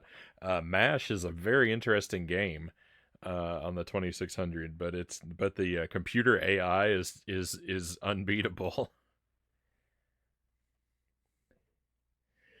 You don't want me for an opponent, then? You're very good at Archon, is what I'm hearing. Fair enough. If you can beat the computer, you're better than me, that's for sure. I've got to switch files though, because now the gamepad's in the wrong port.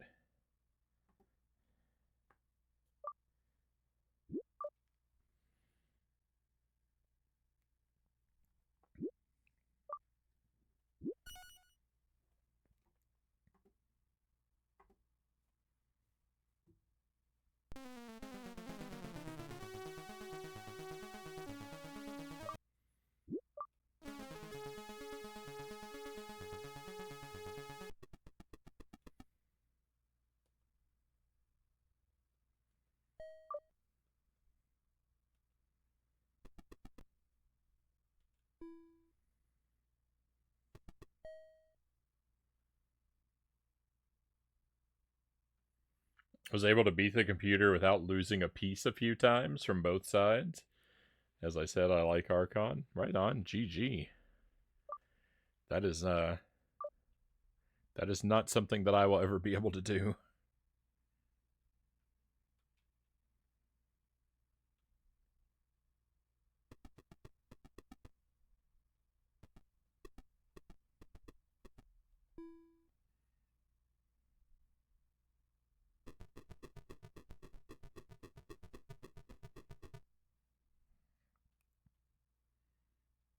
If I want really obtuse gameplay, I should play Archon 2.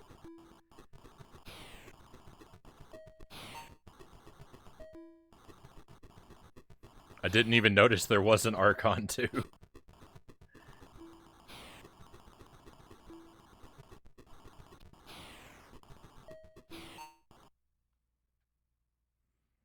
This is a fine game. I'm not equipped to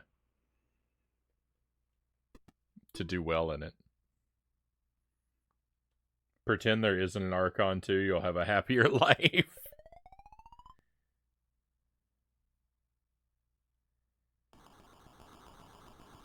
It's confusing even with the manual.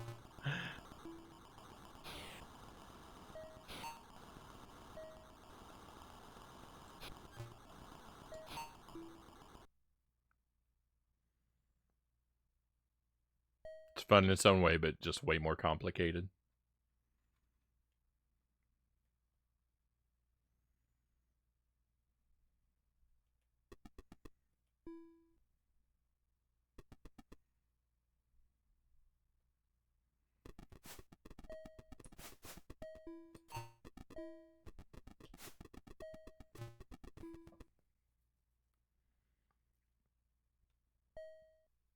Pretend there isn't an Archon 3, everyone will have a happier life.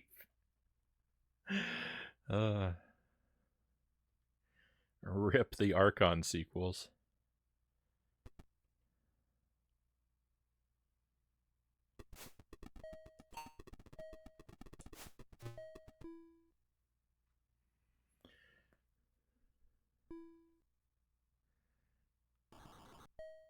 You know what? I have the wrong idea about this.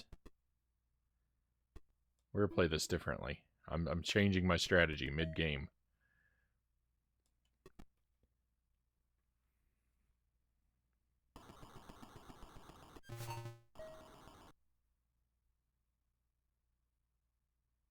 Change of plans was bad. Should have stuck to what I was doing before.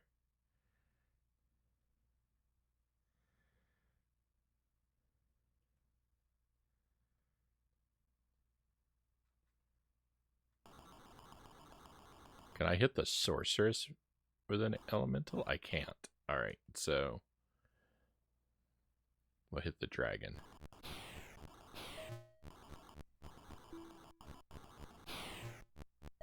No good. Archon was released on the NES? I did not know that. I might like the NES version a little better. Even so, that might be worth a look at someday.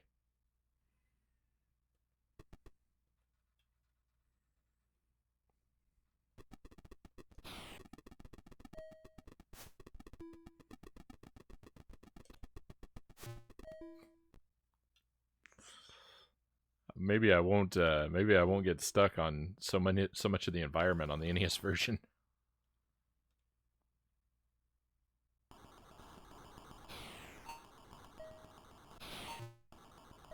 Yuck.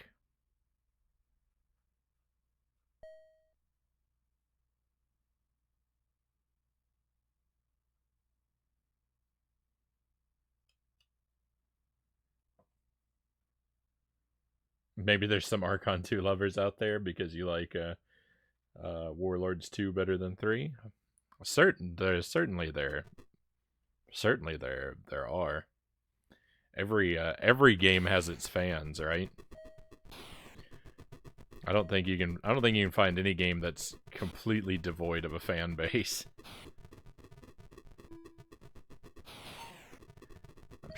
I'm sure there are maniacs out there that love Superman 64.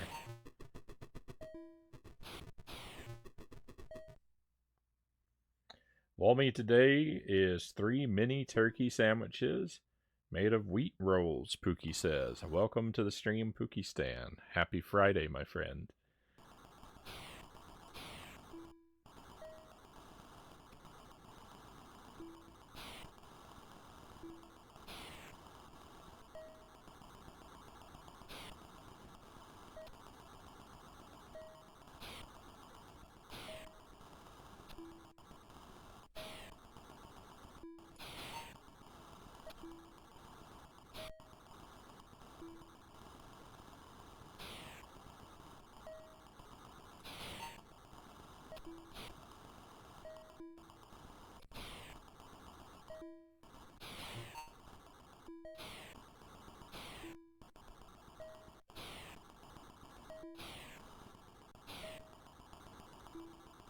I like this very defensive style of gameplay we both adopted.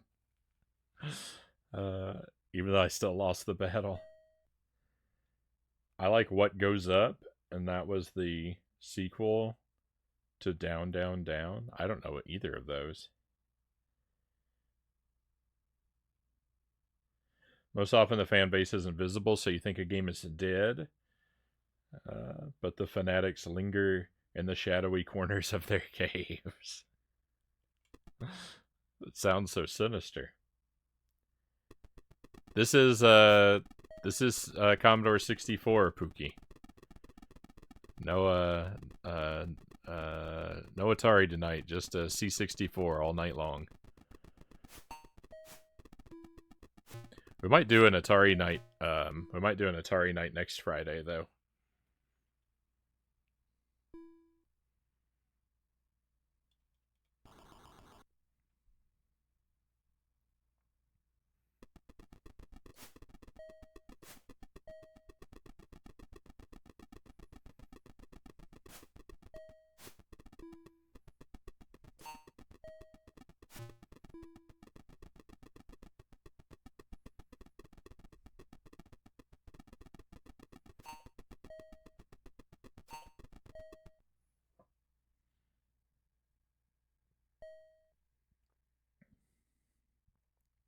And no worries.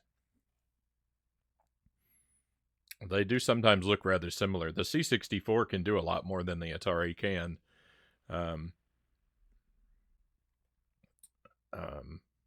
Visually, but you know, like this game doesn't really look far off of what the 2600 could do at its finest.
Oh. I didn't realize how the shapeshifter worked. I didn't realize it was a shapeshifter until a minute ago, and now I see. It just becomes whatever it lands on. Because I thought it was weird. I didn't know what its name was, but I was like, that's weird. It doesn't look like the Valkyrie on the when it's on the board. I was like, well, maybe that's just so you can tell them apart. Is what I was thinking. Not at all.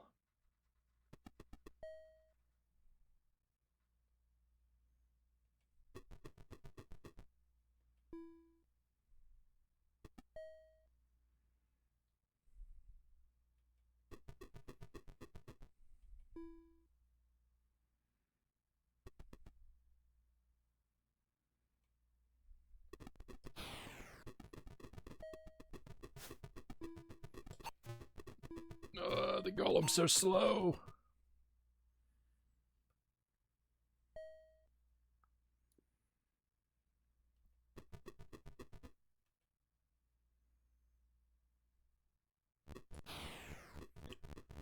Look at that health bar. It's reaching off the screen. That is an obscene amount of health for this dragon to have. I don't like it.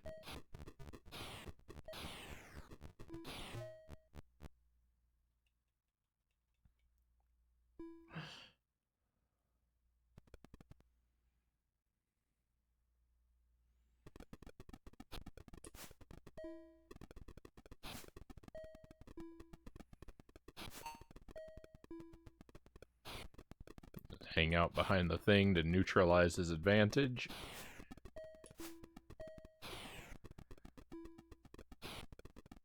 Run for him. Oh.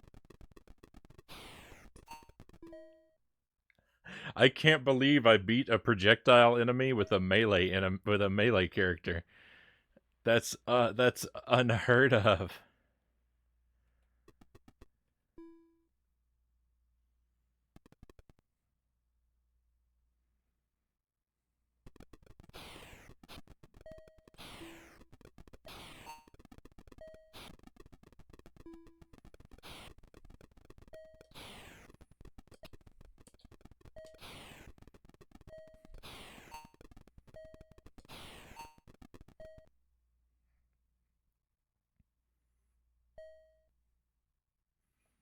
You know, I wouldn't say that I'm anywhere approaching good at this game, but I'm certainly getting better.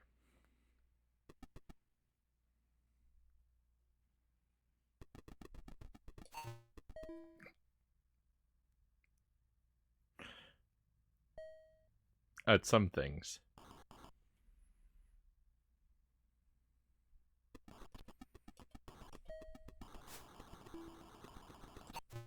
No, no, keep your distance.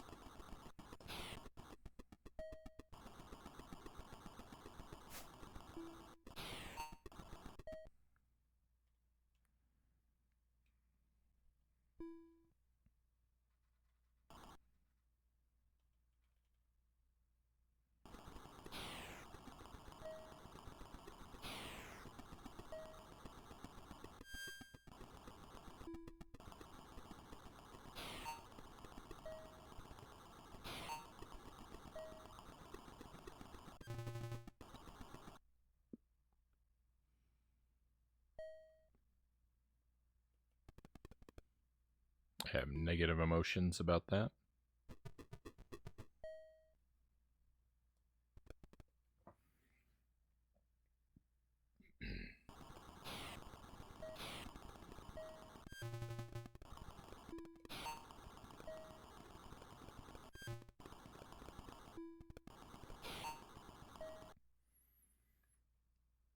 Yeah, The Last Ninja is on the C64 as well.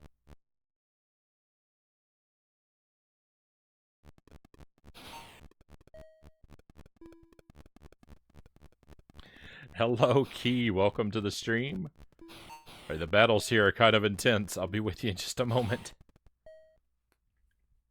Victory. I mean, we know what he's going to do next. It's just resurrect that dragon.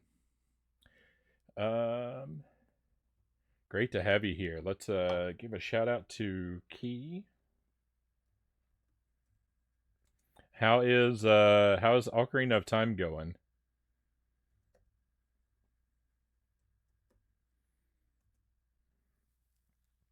And welcome, friends of Key. Friends of Key are friends of ours, of course.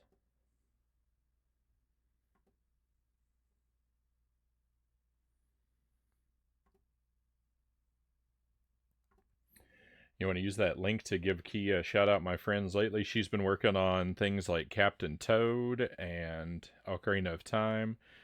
She's a fan of Cuphead, among many other things. And been really, really friendly to the stream.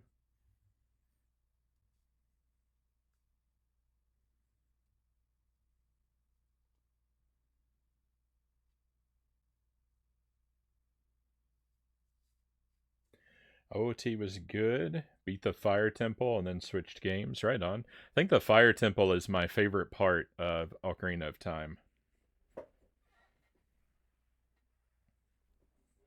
I think that's the part of the game where you get to feel the most heroic, right? Because the temple design. The temple design kind of is what it is. It's kind of linear.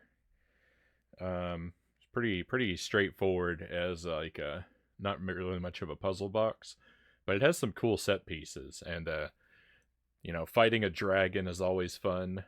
Although it is kind of weird that it's kind of like the battle has kind of a whack-a-mole feel to it, which is maybe a little silly, but hitting that block and writing it back down to the main room is really cool, and that you're actually going around rescuing people. Like, I don't know, it's just for someone who's called hero all the time. Like, I don't necessarily feel that Link often achieves things that the people like can see and recognize him achieving to like it just seems like people in Zelda games refer to Link as hero a lot just because they know he's the main character and not because they've seen him do anything. So it's nice that you actually like rescue the Gorons and earn the title of hero in that situation. Link has a good PR department. Yeah, exactly. Because like most of the times, like he goes in a dungeon and fights a monster, but nobody sees that, so like they don't know how heroic he was. They don't know he's on a quest for the Triforce or whatever. They just know he's some guy coming through town, but yet they call him hero. I'm excited because I got the red tunic, which is my favorite. I'm more a blue tunic person myself, but only because there is no purple one.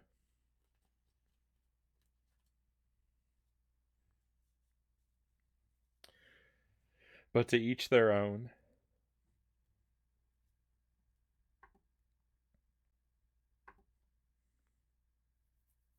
I like the different tunics that you get in A Link to the Past, because like when Link changes his outfit in Ocarina of Time, it's just one solid color change. But when he changes his outfit in Link to the Past, like it's multicolored,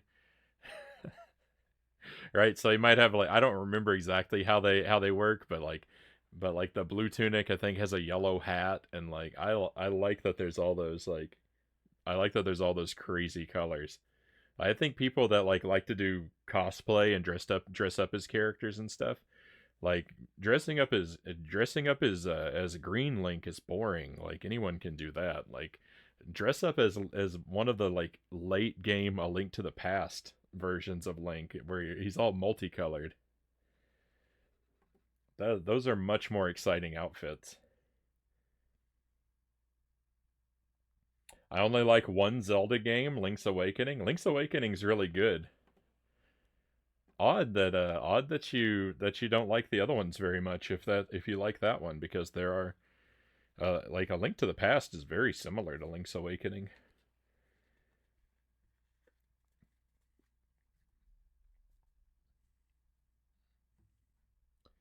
I would expect that the other Game Boy games are pretty similar too, but Link's Awakening is a masterpiece.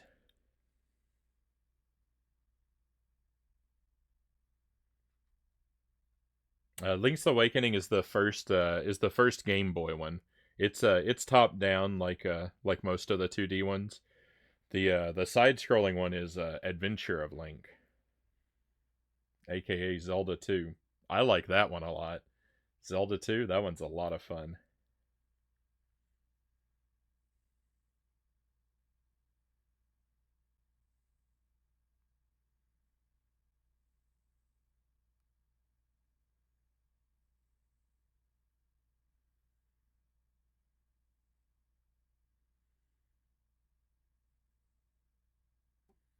Blue is good too.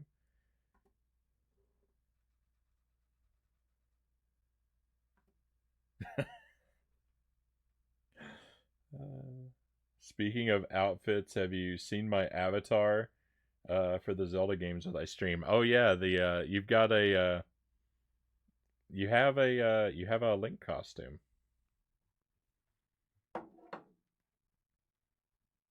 Aren't you? Isn't it a pink Link outfit though? Or am I misremembering?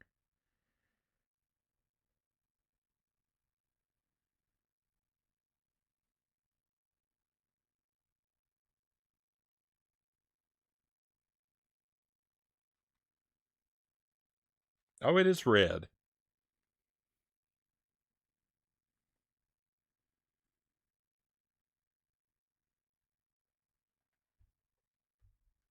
The hair and tail are pink, of course. Red and pink, yeah.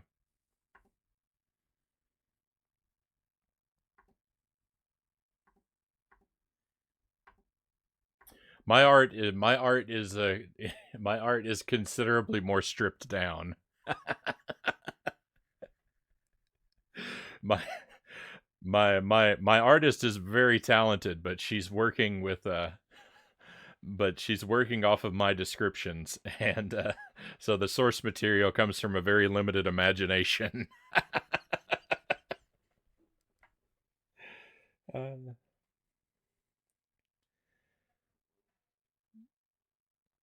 you enjoyed Zelda 2 as well, right on, and Castlevania 2. Castlevania 2 is okay. Castlevania 2 is not it's not a great game in my estimation. But it is a good game and far better than its reputation. Um, but it's only a good game, and it's so very much worse than Castlevania 1.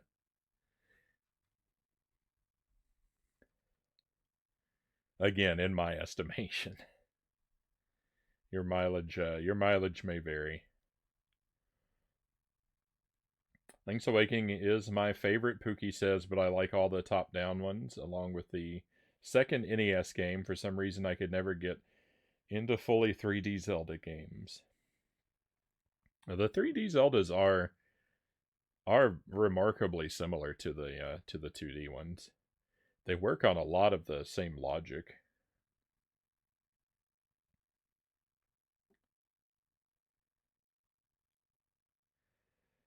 You're the one secret fan. Oh, you're the one secret fan of Zelda 2. If you Google it, it's said to be the worst Zelda game. Every game has its fan base. All right, so I see. I read the comments out of order, so that's why. All right, that makes more sense now. I know a few other people. I know a few other people who like Zelda 2, but yeah, it's pretty wide. It's pretty roundly disliked. The only thing I don't like about Zelda 2 is there's like one or there's like one, maybe two places I think where the game's a little too cryptic, and it is so brutally difficult, especially toward the end, that it's a bit unreasonable. Like I like hard games, but not every game is meant to be bone crushingly difficult, and I think that Zelda doesn't really need to be one of them that is agonizingly hard, and Zelda 2 kind of is, especially at the end. Zelda 2 is not as cryptic as some people think it is, though. It's actually, in the early game, there's a lot of places that people cite as being way too cryptic in the early game, but I disagree. There's only a couple parts in the late game that I think are maybe that are perhaps unreasonable, and I'd have to replay it to be sure how I feel about those even.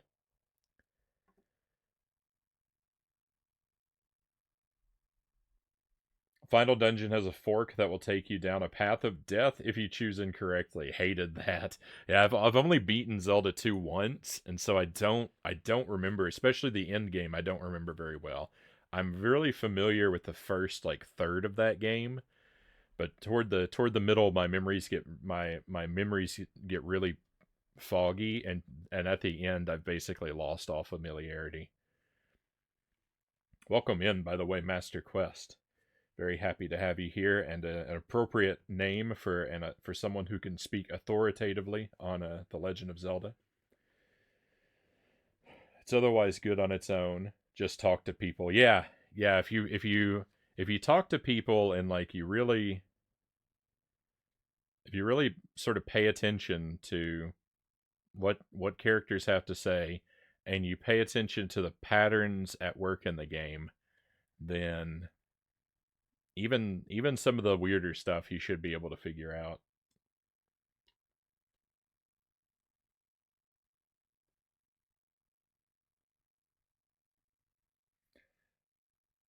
I spent most of Zelda 2 talking to Error.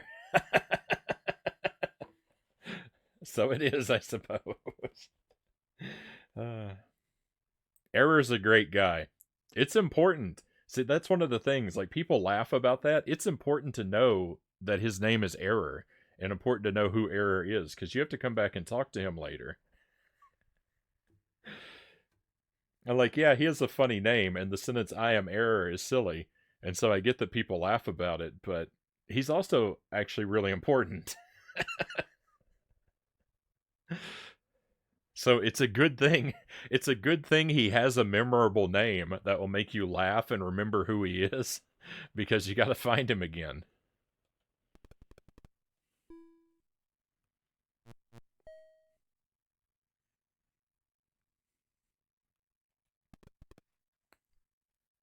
So this is Archon on the C64. If you've never seen it before, this is my kind of my first time playing it for real.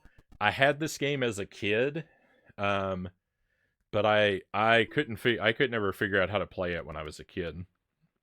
It was weird and hard, and I never played it. Because I only played the C64 when I was really young, like preschool age. For the most part, I did play it a little bit more, but throughout the years, every now and then. But the time that I really spent with it was all when I was really young. The big bulk of the time. This game is like it's like chess, except you have different types of pieces, and to capture a square, you have to go to battle and win the battle. Otherwise your opponent gets to keep their square. So that's what's going on, and I'm very bad at it. I'm the yellow pieces.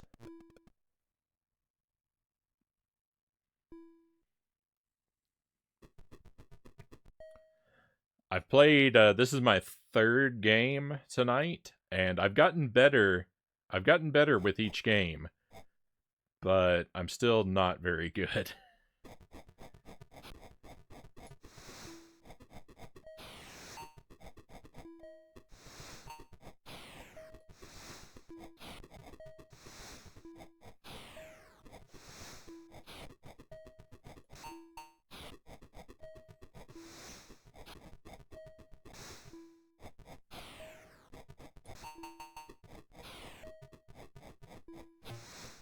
Oh no, I'm gonna lose my bird.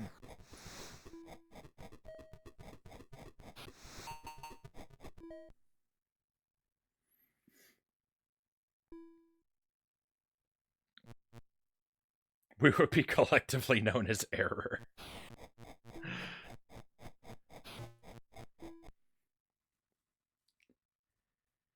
Only two things held me up with Zelda 2, finding Bagu, and much later finding the kidnapped child. I think finding, so the things that I think are a little difficult one of them for sure is finding the hidden town. I think is perhaps a bit too cryptic. That's really the only specific thing. Um, I do know like there's something going on with the other town that's like the original version of the hidden town, but I don't know. Finding the kidnapped child, I don't think is too bad. Um, Finding Bagu is also I don't think is too terrible, but I mean there are things that will take you a while. Don't get me wrong. I'm not saying there are things that are easy to do, but I don't think that I don't think they're unreasonable is what I'm saying. I don't think the devs are asking too much of you with those things. The thing about the hidden town though, I like cuz I like Emily like I just said that I think that might be unreasonably cryptic, but you do that you kind of the thing is you do that after already having gone through the experience of having to find Bagu. So it isn't really much more difficult than that.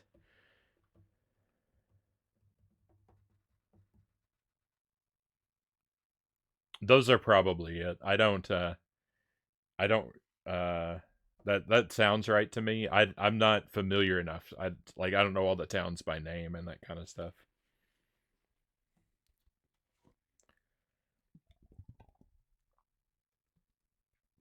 Thank you for the hydrate key.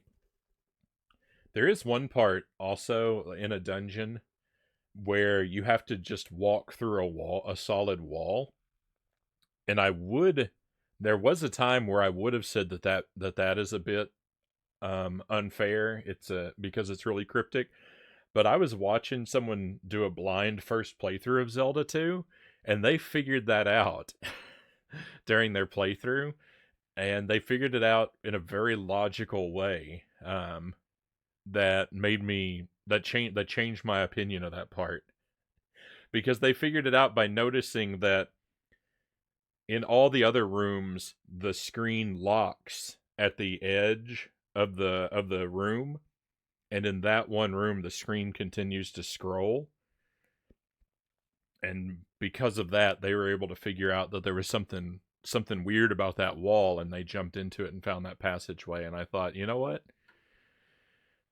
that part's not too hard. I was just not as clever. so I don't have a problem with that part anymore.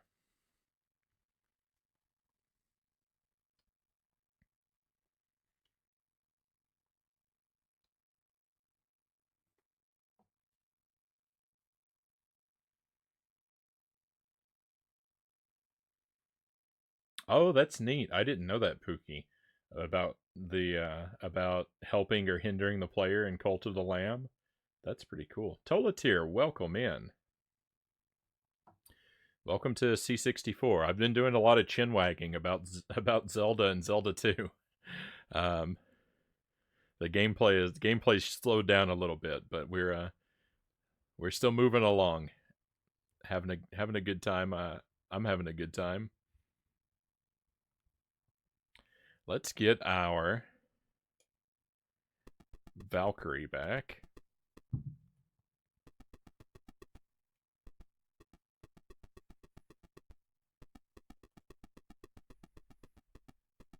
I don't remember where that character is supposed to stand. Came in with the key raid right on.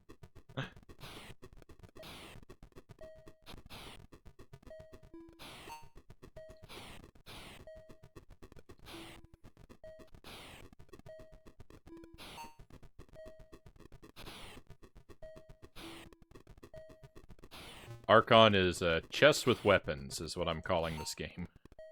That's the tagline. It's chess with weapons. Yeah, this is the same thing we played Rags to Riches on. Oh, what a game that is.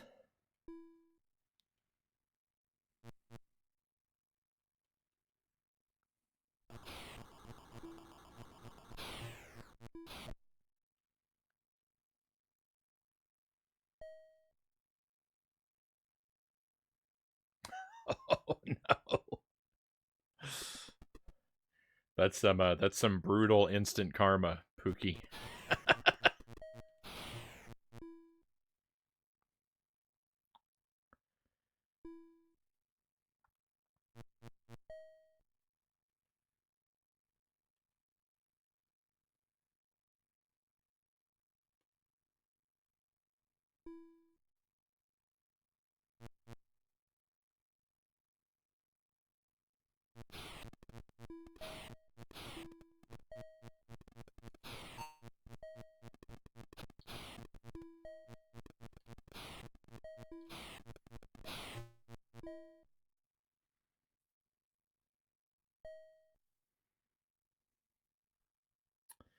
Well, we fought a good fight, my friends. We did what we could, but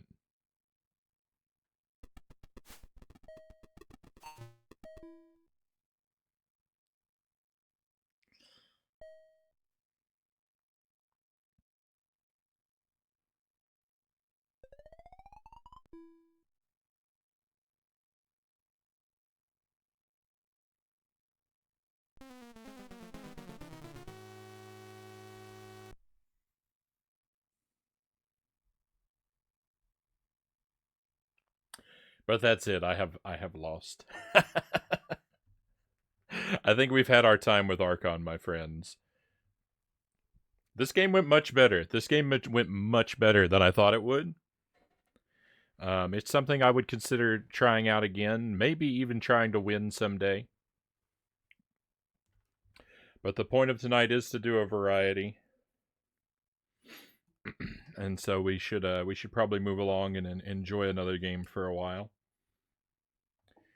Very wonky chess game. Yeah, that's basically what it is. It's chess with weapons. Thanks for playing. No problem, Conga. Thank you for the recommendation.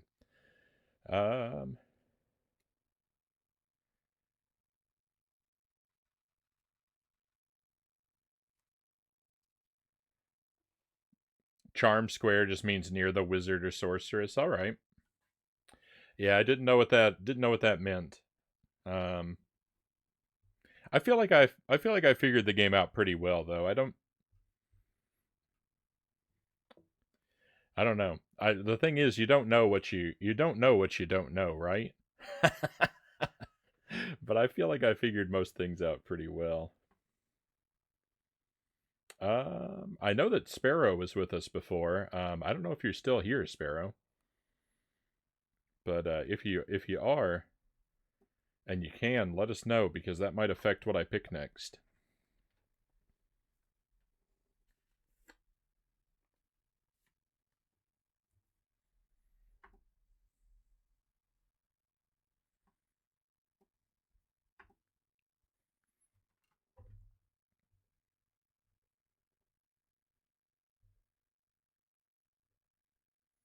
There's one particular game I've been meaning to play for a while that I've had on the list.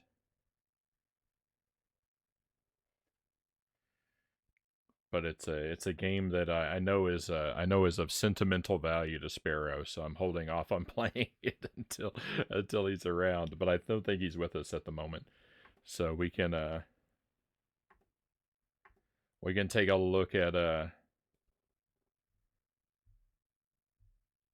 some of the other things that have been recommended to me. Realm of Impossibility is that's a game title? I'm afraid I don't have that. I don't have that one yet. I can write it down though.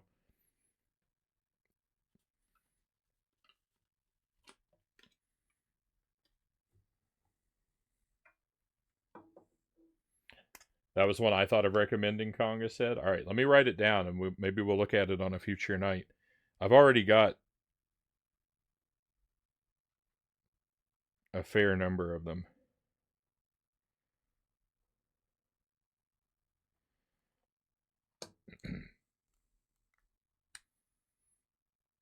I love that one, Conga says.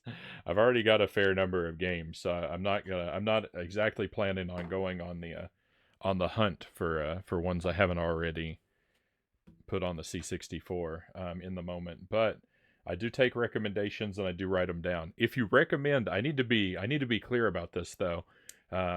if you recommend a game for me for like a C64 night, there is a possibility I may play it on a night when you're not here. I know I said I have a game that I'm holding off on because Sparrow isn't here. Um, he he does get a little bit of special treatment. I mean, he is one of my mods, and he did buy the C64 Mini for me. So I'm sorry if that feels a little unfair. But the general policy is that I typically, and I have played games that he's recommended when he's not been here. I'm holding off on one that's a special case. But I do, even though I take recommendations, I if you recommend something to me, I might play it when you're not here.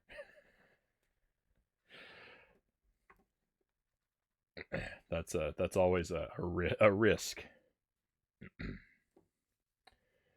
All right, well, let's take a look at a different game. Let me pick one out.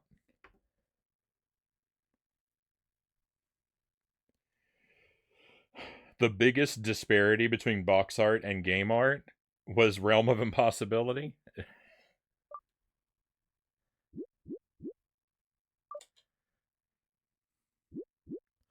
Unless that's one of the games that's built into the C64. It does have games built into it. What's this Hall of Fame? Oh, that's the backers.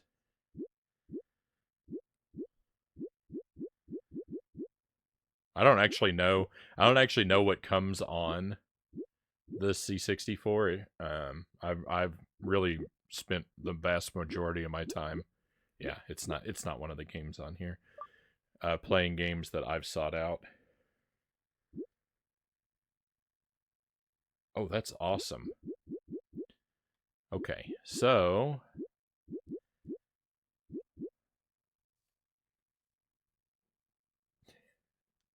yeah, I blank out the menus on the stream. That's me doing that, Pookie. I do that for a couple reasons. One, because I don't always want to give away what I've got hidden in my pocket, and two, with a lot of these games, a lot of these copies of these games have been given custom intros that some of them are just they're not pleasant to look at. So when I'm switching stuff up, I just try to have a habit of just blacking out the screen. You're not missing anything worth seeing.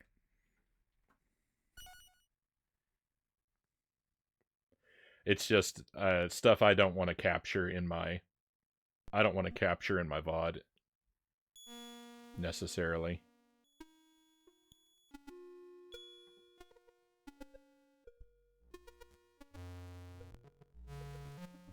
So why don't we look at Moondust? This was recommended to me. I don't remember who mentioned this game. I think Conga, I don't think you were the one that said it, but if I remember right, you were enthusiastic about it. Nonetheless.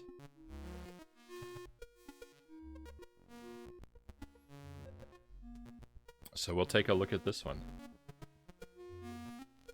I remember it being very, very trippy.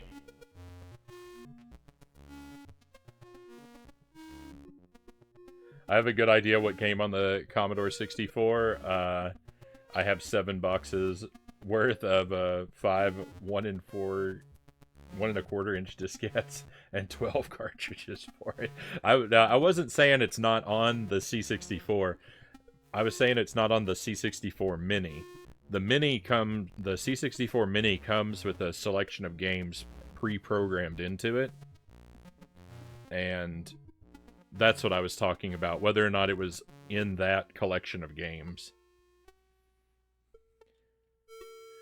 Choose playstyle: beginner, evasive, freestyle, or spin sanity. My goodness, this game looks like it's falling apart. It might be.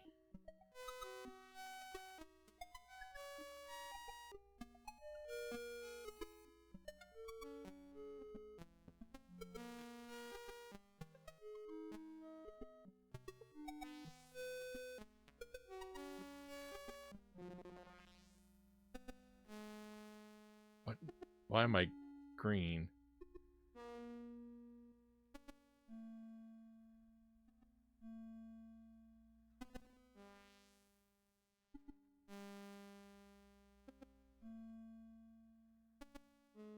And now I'm yellow?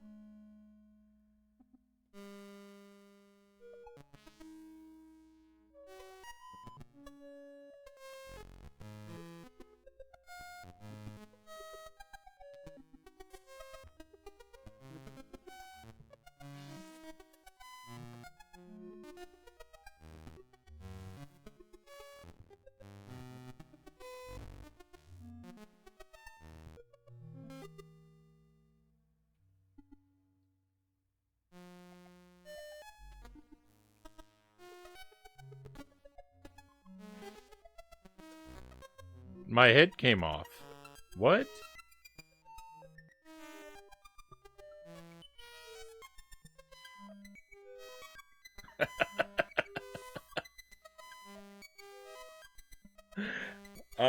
Well, what's going on? We've got a raid coming in. Welcome to something. Elmac, thank you for the raid. It's funny, I put the controller down and nothing has changed on the screen. Thank you for the raid. Welcome in and welcome to your friends. Let's see who we've got here. Super Zelda fan. Nice. We were just talking about Zelda 2 a moment ago. And how it's a really good game. Cosmic Goat Bear. Great to have you with us. Thank you for coming along. And Shadow Archon. There's someone I haven't seen in a little while. How are you doing? I'm doing all right. Thank you for coming along. Let's put a shout out.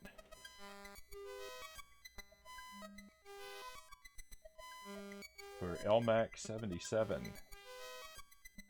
Thank you for the follow, Elmac. Very kind of you. Tell us about your stream. What were you getting up to tonight, and how did things go? Hopefully, we're gonna hear some good news. My friends, you can use that shout-out link there to check out Elmac's channel. Give him a follow.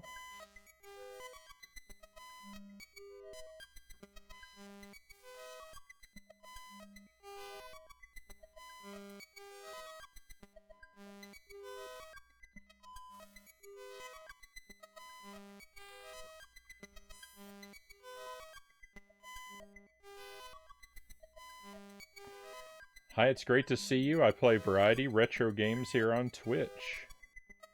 Is the about. I'm gonna follow you in return, Elmac, so I can hopefully check out your stream if I can catch you live sometime.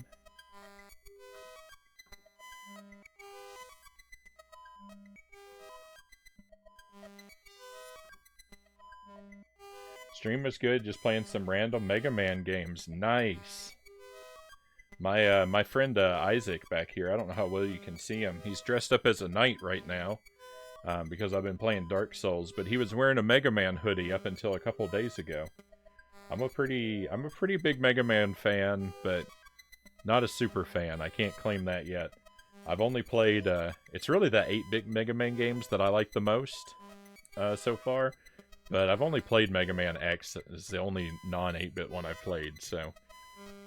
My opinions are all only half-formed. I think Mega Man 1 is probably my favorite. I did a Buster-only run of that not that long ago, and it was a nightmare, but... it made me appreciate that game even more than I did before, and I liked it a lot going in.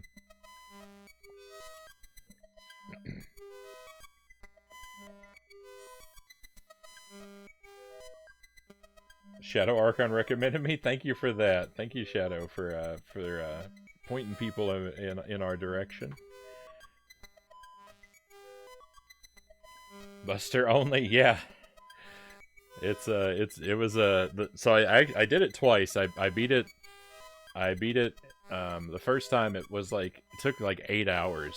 It was a nightmare of agony. And then about a week later I did it again because I wanted to see like Because when you do something like that, you do something really hard once, it's usually way easier the second time. So I want to see what the second time was like. So it took like almost 8 hours the first time, and I did it in about 2.5 the second time. So really good improvement. Though Elecman, fighting Elecman in that game, he is the worst part of Buster Only. Elecman is a nightmare, and the four boss rematch, the boss rush rematch, is really hard. The Yellow Devil I don't really think is that bad. He's like, it's a slow and somewhat challenging fight, but he has a reliable pattern. So if you're in the zone and really focused, he's not the worst part of the game. Elecman is terrible though, and Fireman really bad. You know, I love retro.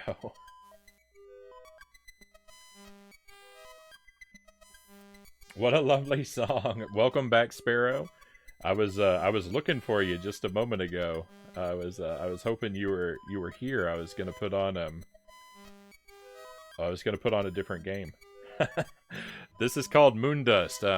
We're doing C64 tonight. If you're new to the stream, I'm Frownie, of course.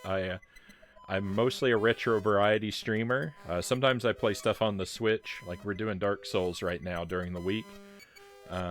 And a little bit of Mario Maker too, but for the most part, I'm overwhelmingly retro variety. Everything from C64 to PlayStation 2. Kind of a Nintendo fanboy, but I do like to explore the non-Nintendo consoles from time to time as well. We do a couple different types of things on the stream. I like to prioritize very, very like strictly super blind first playthroughs of any games that I've never gotten around to, which is most of them.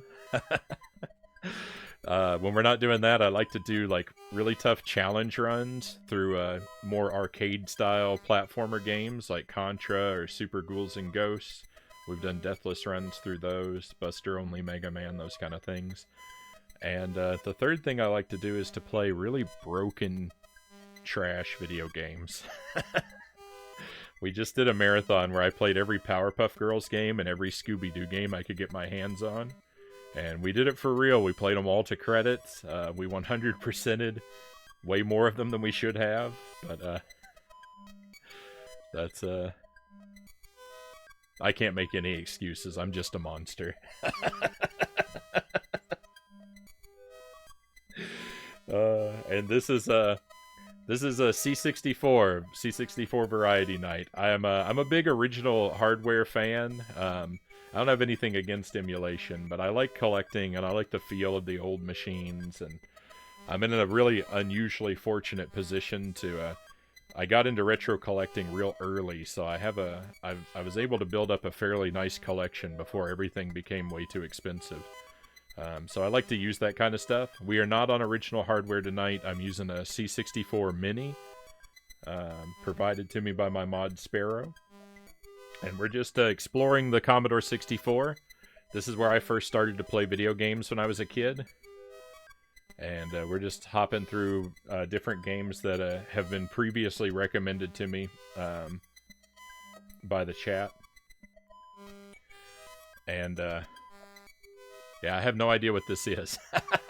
This is Moondust. I just turned it on, and I'm right before you guys came in, and I'm trying to figure it out. I'm not really sure what this is all about yet.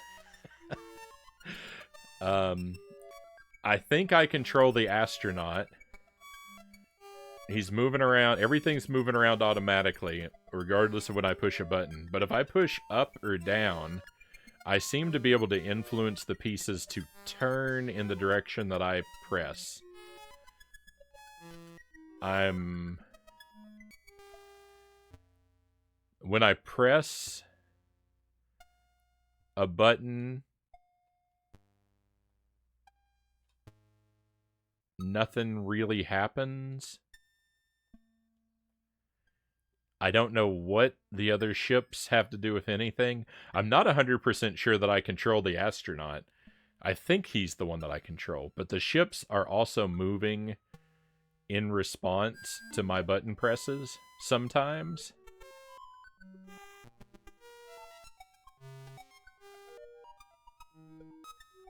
And I don't know what that snake on the other side was. So, basically, I have no idea what I'm doing. And it's game over.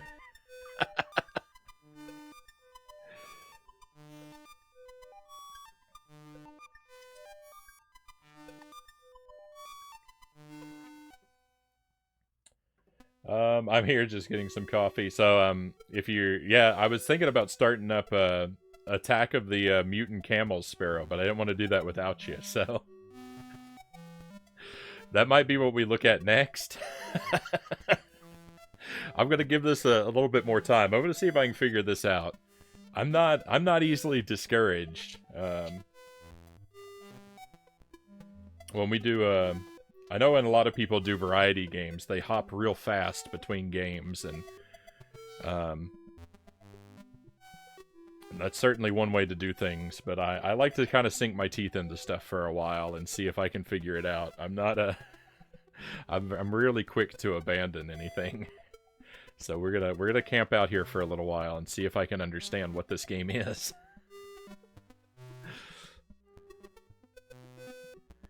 So I think maybe it's because I was on beginner. Maybe you can't do anything in beginner at all. So we're gonna switch to evasive and see if the gameplay is any different here.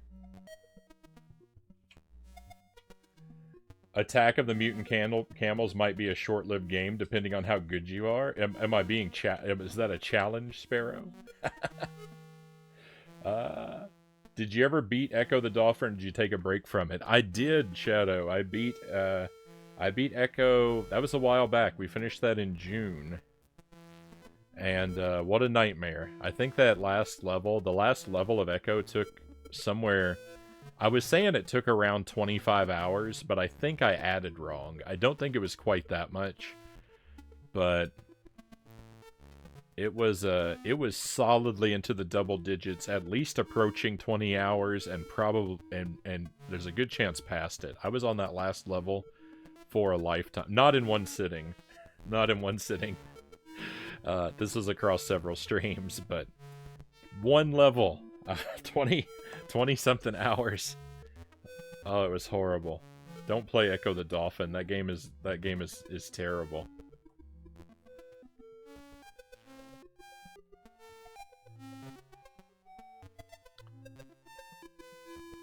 Alright, so we're looking at the evasive style here. I'm not really sure yet what I'm supposed to be evading.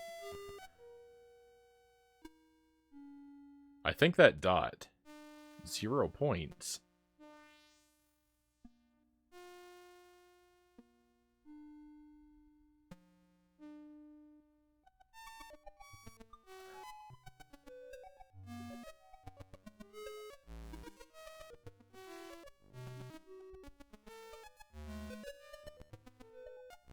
Oh, hang on. Alright. So we'll just float around. You just float around forever until you press a button. So while we're floating, if I press a button, that circle appears in the background, and that dot shows up. So our goal is to capture that dot before it escapes the screen, at least in evasive mode. I think what we're supposed to do is when we press the button, that weird dot appears, and we can grab that dot and smear it across the screen.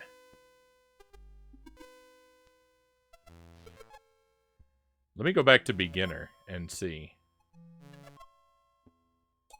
Trigger.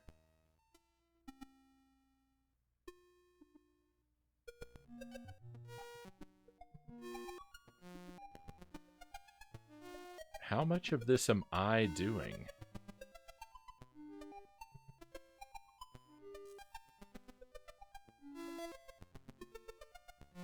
Alright, well that's over. So let's try again. Oh, I have to hold the trigger.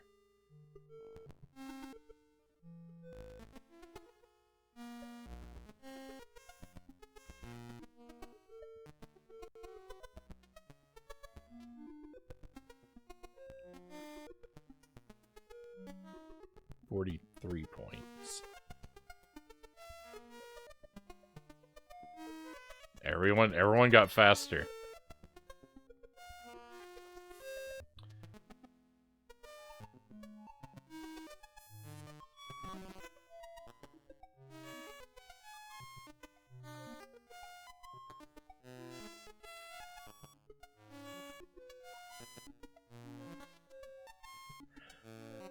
I'm not sure. When the dot appears,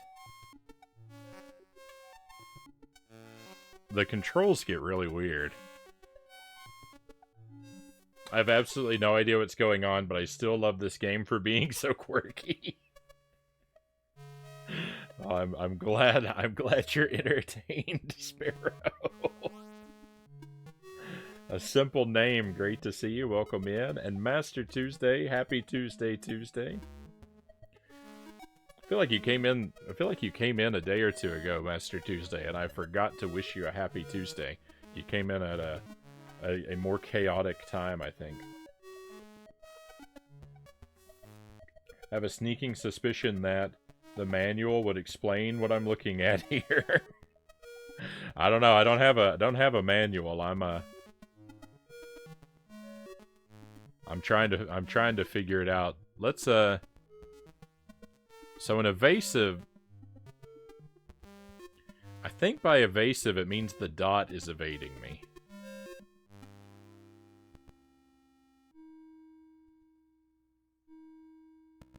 See, it got away, like, it gets away so fast.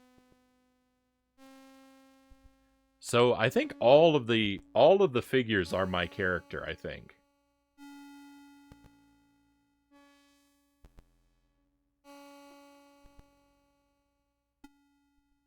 What's this 0 points? I never even got to see the dot.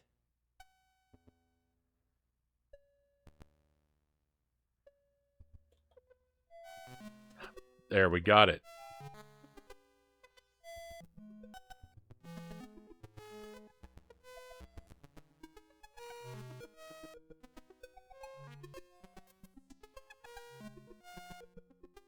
$49 points.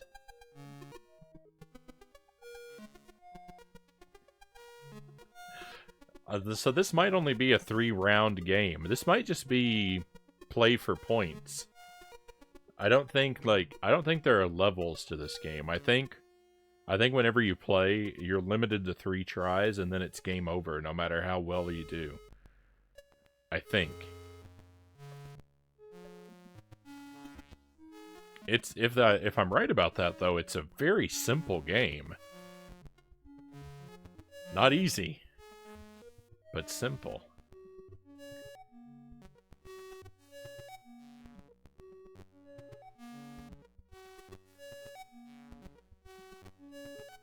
I don't know how it works, simple name. I'm trying to figure that out. I'm afraid I can't teach you anything about it because I'm just learning myself.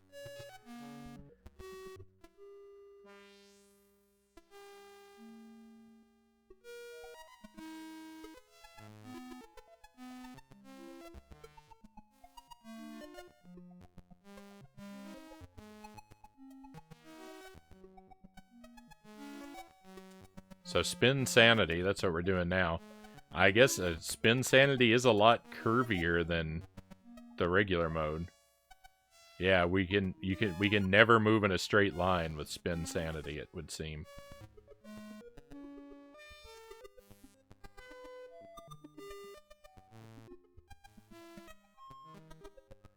How does anyone get good at this game?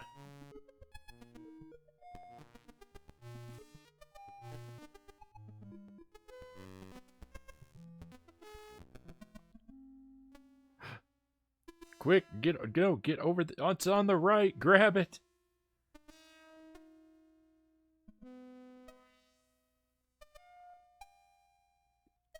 No one can grab it.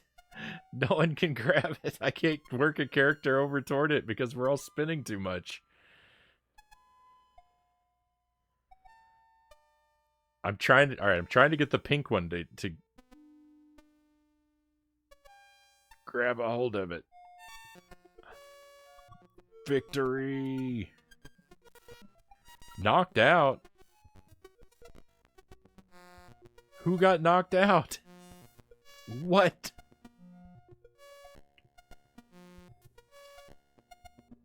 This might be a tech demo for the C64 showing how many moving objects can be shown on screen at once.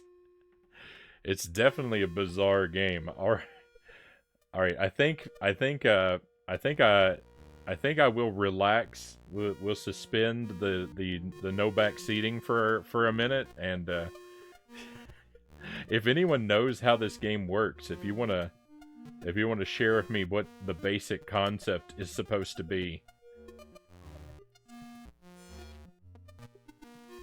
Now is your opportunity to do a little bit of back seating.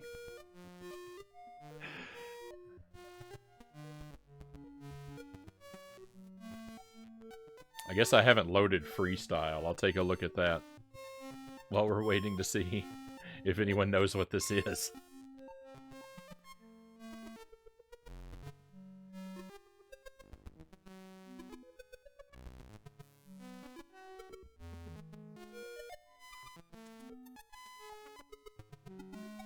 Bullseye. Oh!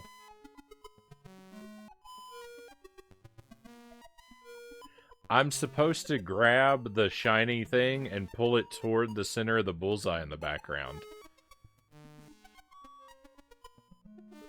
to get a better score.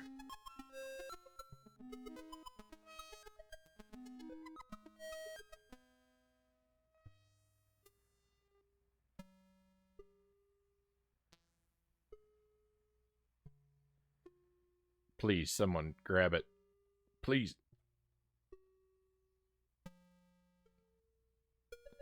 The astronaut doesn't seem to be able to grab it. The ships can, but the astronaut doesn't seem to be able to. In fact, I think maybe if the astronaut touches it, that's what breaks the chain when I'm smearing it around. I think the idea is I want to get the ships to touch the dot and smear it toward the bullseye before the astronaut can make contact. This is my current theory. So I'm going to try focusing on keeping the astronaut away from the dot and its line.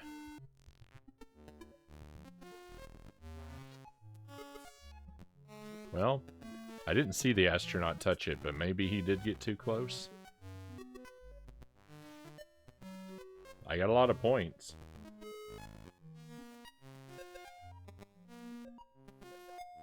Cause the ships to move the glowing dot and cover as much of the center as I can. Well, I think sounds like I was on the right track.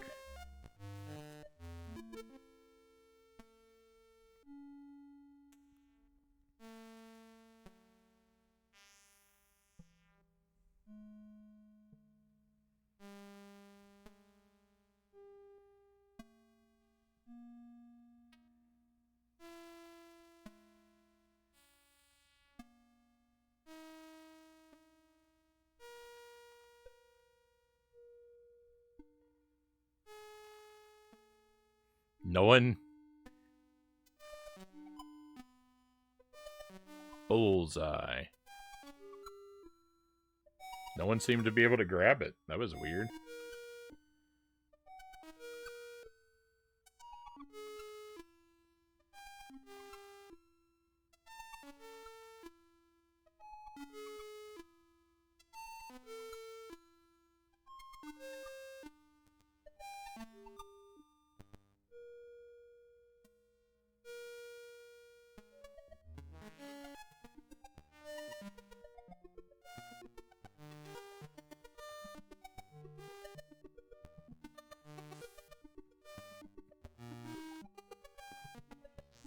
Game over.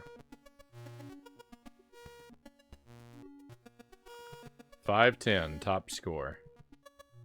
Alright, yeah, I think it's just a score attack game. It's very, very bizarre. Soda Wave, welcome in. 510 PB. That's what it looks like. At least in freestyle mode. We'll go back to beginner. I don't know how much longer we're gonna stick with this game, but I feel like we may quickly exhaust its content. But we're gonna go for a while. Maybe I can get a score. Maybe I can get a score of 1,000. Might be an admirable goal. Speaking of PBs, Soda Wave, how are you doing in the Iron Bros challenge?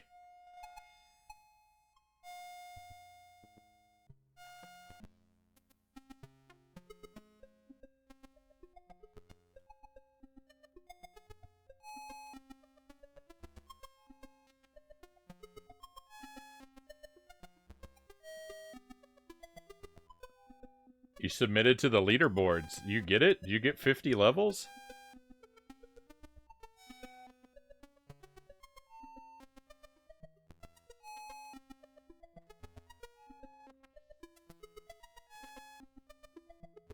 Washing dishes but listening, Shadow says. Right on.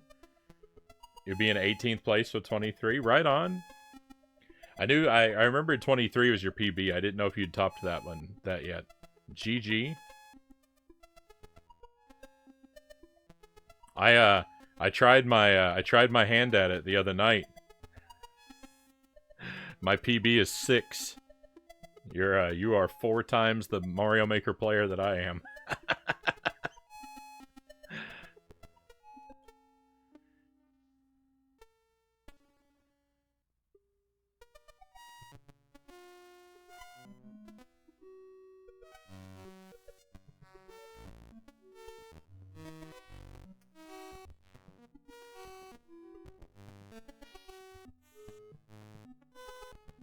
Hmm. 61 points.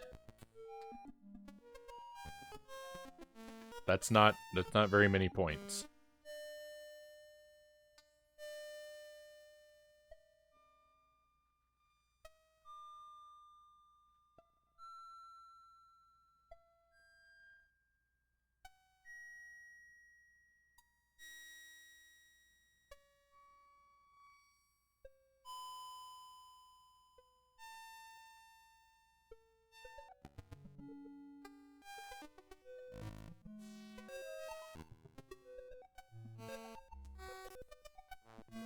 Knocked out.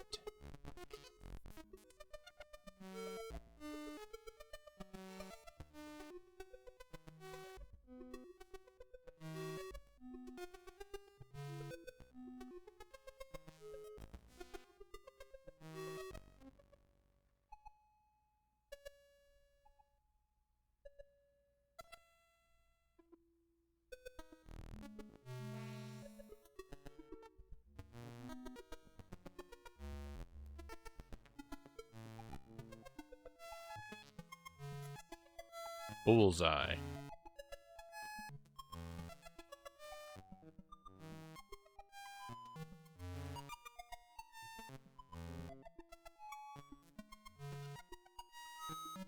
What a just bizarre experience this is. All good. I cleared 5 levels in a row a handful of times. I cleared 6 in a row twice. But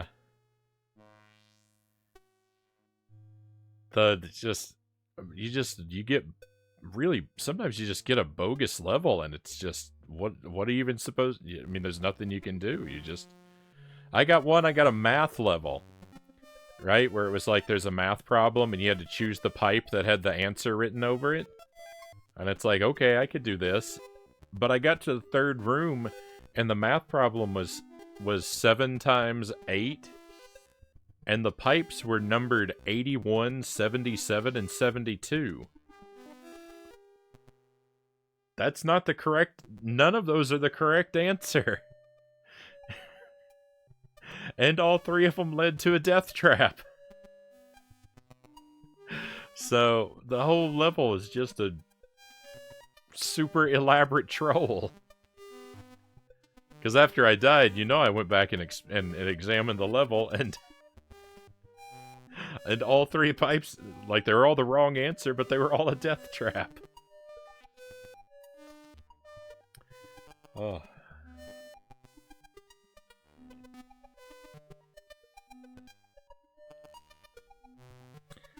Alright, I can't really say, I don't know that I'm a fan of this game, my friends. Moondust. I appreciate it's bizarre. I'm glad we looked at it. Don't get me wrong about that. Like, getting a first-hand look at this game is definitely worth it. But I don't know that I would want to seriously play this for, like, I don't know if I'm ever going to play it again.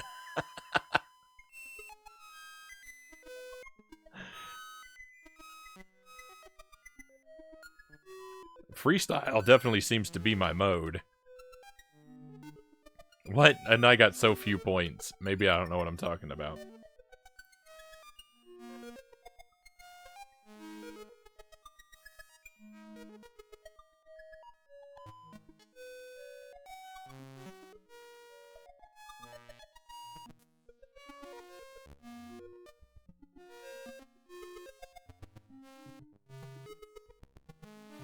$97 points. I got more points, even though I didn't color in any of the target the second time. First time I colored in a little bit of the target, but I didn't color very much, and I got fewer points than the second time when I didn't get any of the target. Oh, maybe that's because it's freestyle, though. Maybe that's what it means. I get points no matter where I smear the dot, too.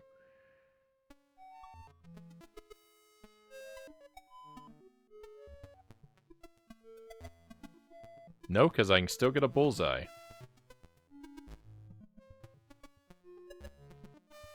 Hmm.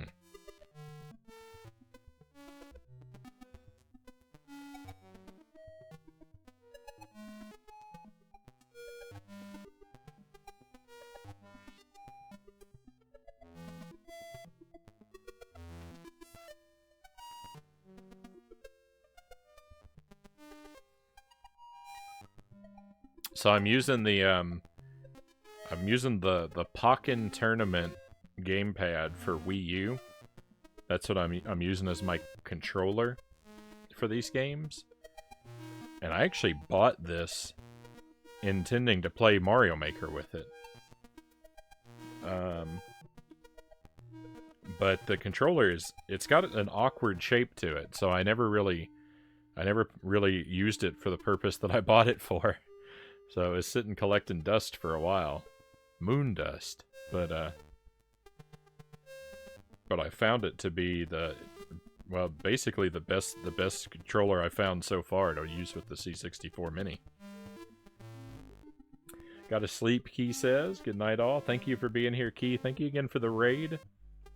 I wish you continued luck with your Ocarina of Time, and especially with the Mummy Maze in Captain Toad. And sleep well, my friend. We'll see you again. All right, let's move on, my friends. Unless someone has anything else to tell me about Moondust that's going to immediately unlock the game for me, I think I'm ready to move on. I think I've figured out the maximum of what I can figure out for Moondust. If I get no objections, we'll move along and we'll take a look at another game.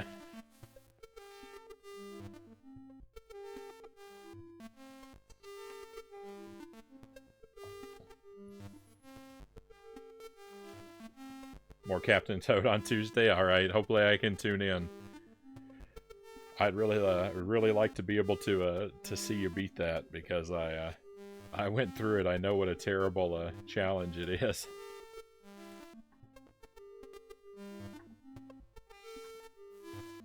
Alright, so let's look for something else. I'm gonna take a look at Attack of the Mutant Camels, which was recommended to me a while back by Sparrow. And I haven't played it yet. It's apparently a childhood favorite. Or at least a nostalgic.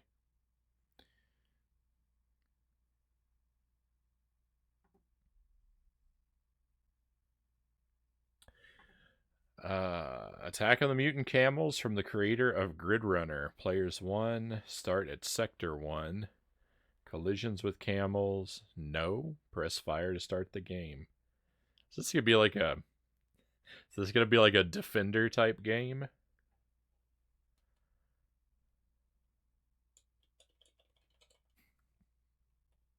Wrong joyport. Just a moment.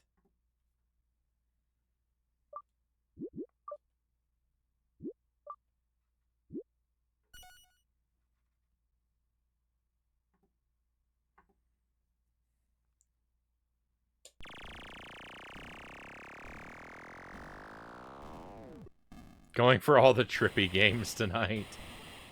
It is a Defender type game.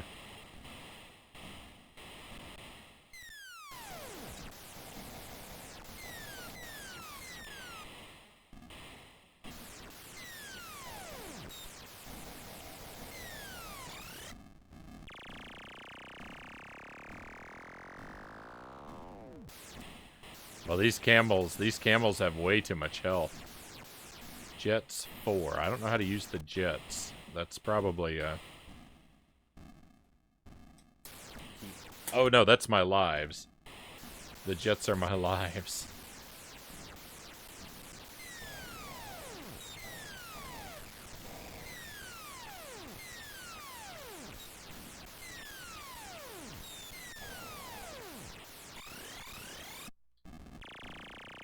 Oh my goodness.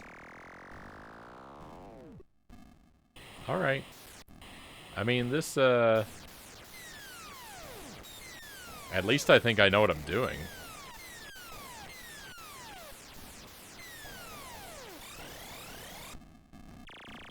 I'm just not very good at it yet. I'm getting some serious Empire Strikes Back on Atari 2600 vibes. Yeah, that's gotta be what this is, right? Oh, and that was it. That was my last life. All right. Well, we can do this for a while. I can get better at this.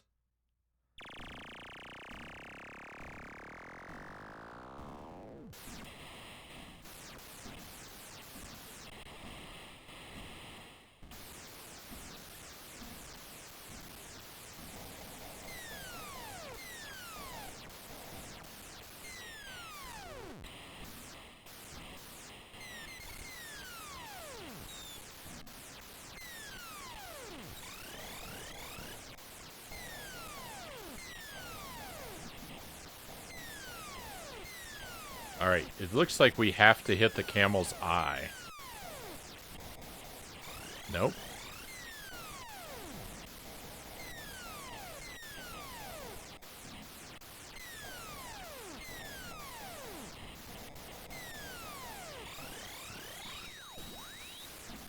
Victory. One camel gone.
Alright, there's something about the game I'm missing so far. This was the first game you ever played on the C64, Sparrow?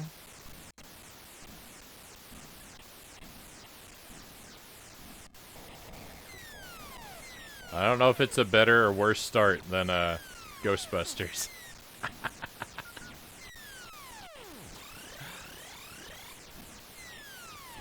I feel like I'm taking a lot of damage.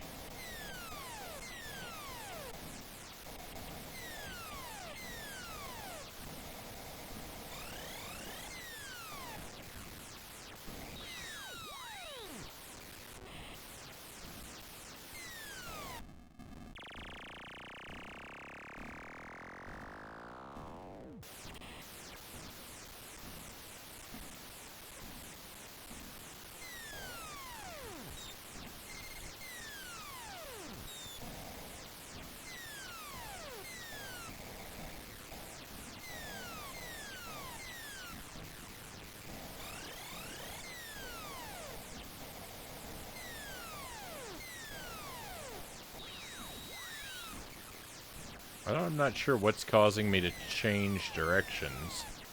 I'm not sure how much health I have, because I seem to be able to absorb a few hits from this.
One more camel left.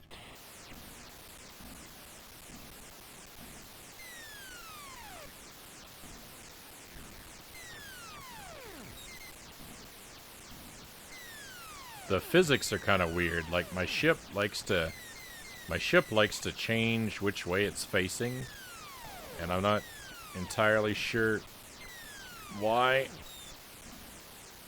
that's happening.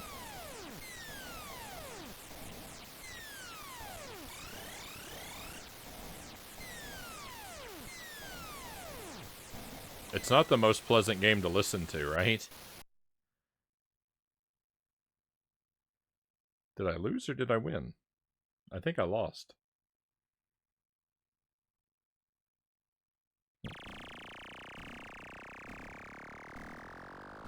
It was close, though. I was doing a good job.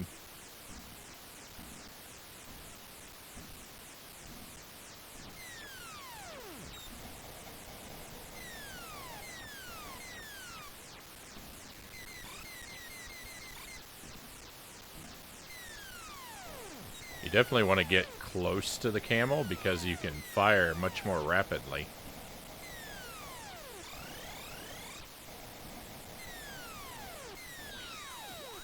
And there's just sort of a pattern you can get into, it seems like, where you can get around the bullets fairly consistently. They don't move at a consistent speed necessarily, but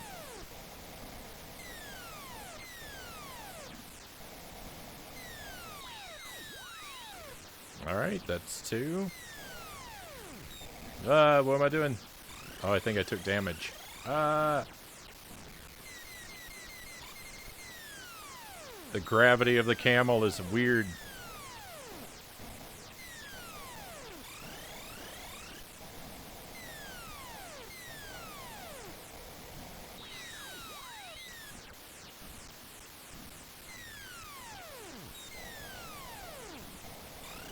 I seem to be able to absorb a certain number of hits, but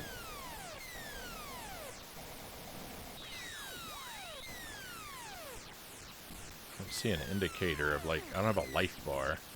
Turn around. No, don't run into the things. This is the run.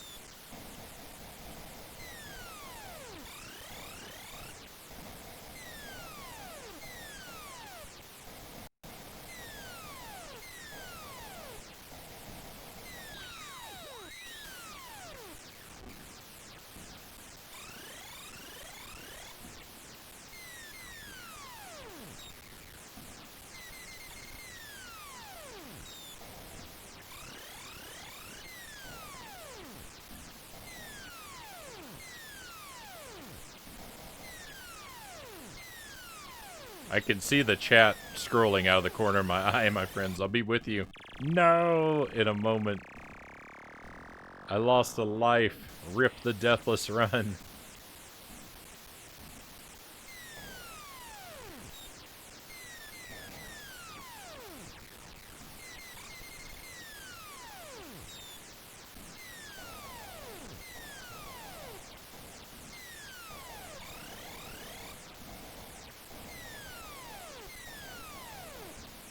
trying to keep my head in the game for a change.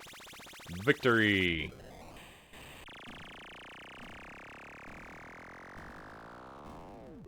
I couldn't even celebrate. Zelda-vania. Welcome in. Back in the days where camels were dangerous. What's brown and sticky? A stick.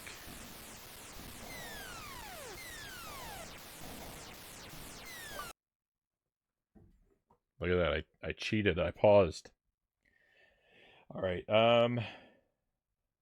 it's pretty tough. I mentioned earlier that you may be at a disadvantage for playing with a control pad. Not at all, not at all, Sparrow.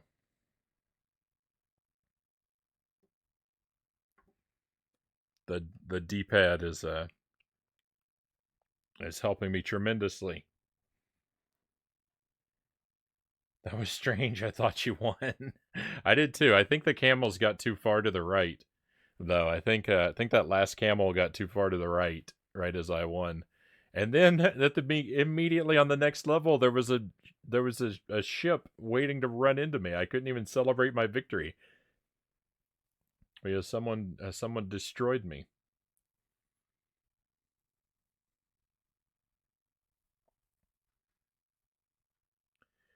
Grid Runner was originally an insult to the programmer, so the maker of this game made this as a parody.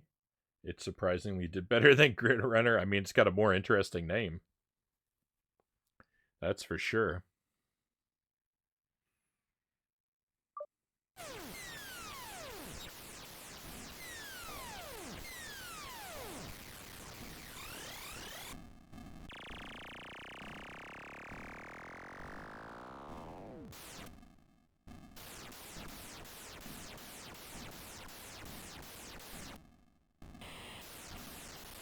The sound effect it makes when you warp to the next sector is amazing. It made me think my C64 was melting. Wow. Wow, level 2. Level 2 is so much harder than level 1.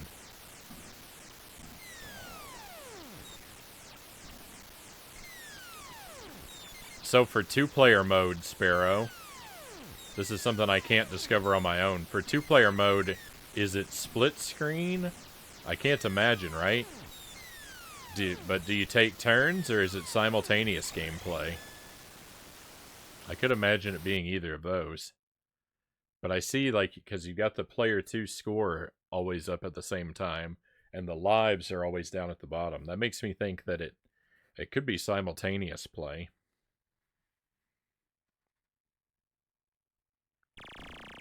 I don't really think there's going to be much else to see, but we're gonna stick with this a little bit longer. And see if I can't become even more skilled at it.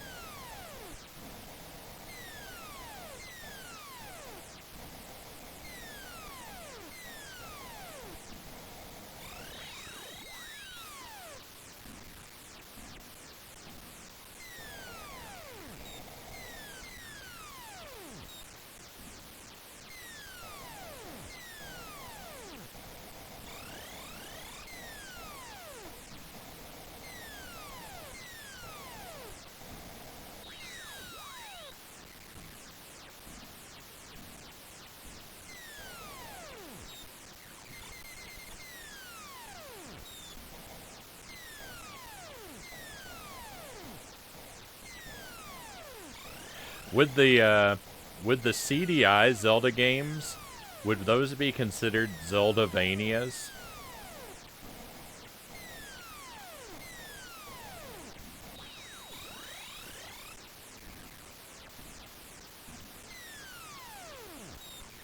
I don't know, because they're side-scrolling, right?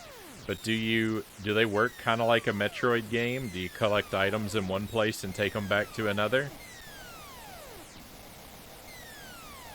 My first instinct was to say Zelda 2, but Zelda 2 has a RPG style hub overworld that doesn't really translate to the Metroidvania style, but and I know that the CDI Zeldas have a I know they have a map screen, but so does Order of Ecclesia, and I mean,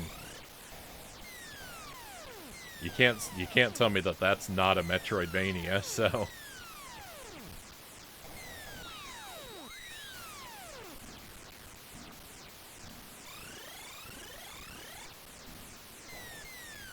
but I haven't actually played or seen much of the CDI Zeldas other than the you know, the memes.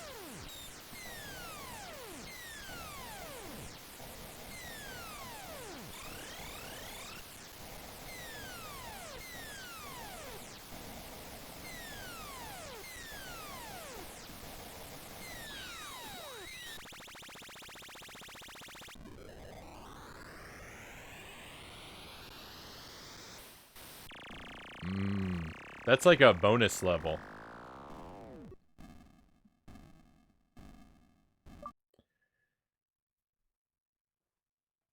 One player is a camel.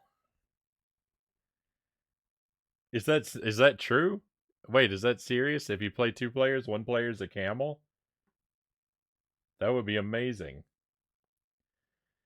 It is simultaneous.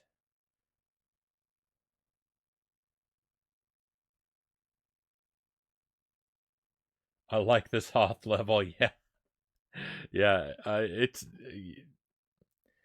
I'm not gonna, between this and the Empire Strikes Back game, like, I'm not gonna believe that someone wasn't copying someone else's homework between the two of these. Uh, I don't know. You've only played the first two Zeldas. Fair enough. I played Wand of Gamelon. Soda says it felt more linear than a Vania game, but you did need to advance things. So maybe a really basic one.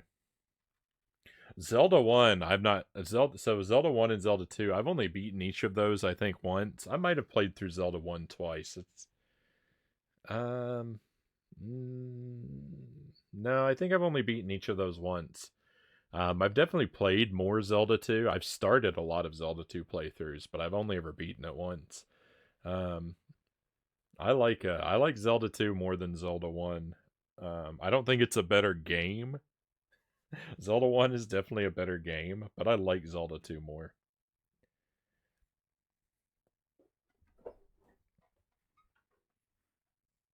It's slightly rewarding just get to watch your C64 melt.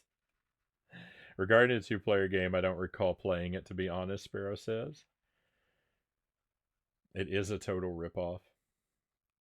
Now, they were saying it's a ripoff of Grid Runner. Welcome in, Shino. Great to see you. I missed out. I missed out on Scooby-Doo for C64. I actually haven't played that yet tonight, Shino. We still might get to that. That's one of the things I did play. I did plan on doing tonight, was seeing if I could beat Scooby-Doo on the C64, which is not as bad as a lot of the other Scooby-Doo games.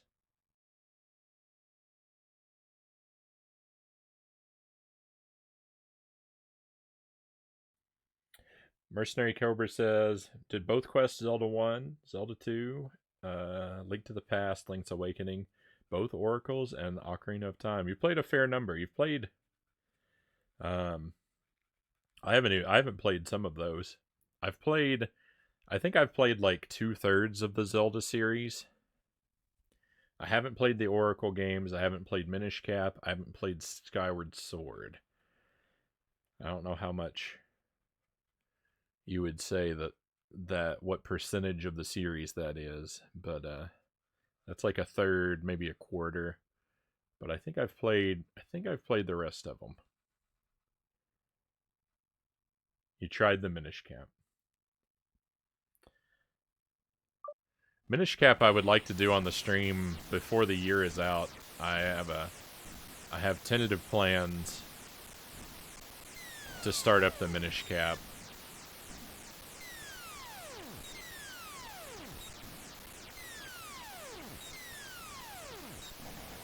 I think, like, I'm trying to only do one really big game at a time.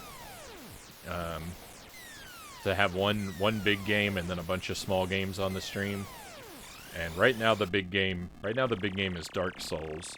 And then after we beat that, well, one or two, maybe might do 2 big games at a time. But right now we're just doing Dark Souls as like the one big game for the moment.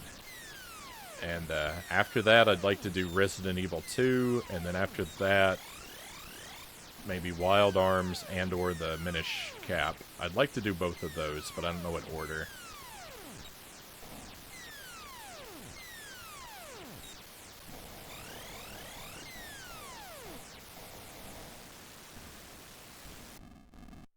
Failed. So, alright, if you run out of jets, you get a game over. If the camels make it too far to the right, you get a game over, and that seems to be regardless of how many jets you have left.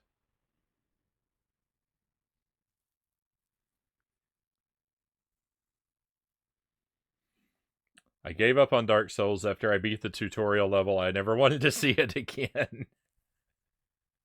So I beat the tutorial level. I beat the tutorial boss. Everything was going fine. That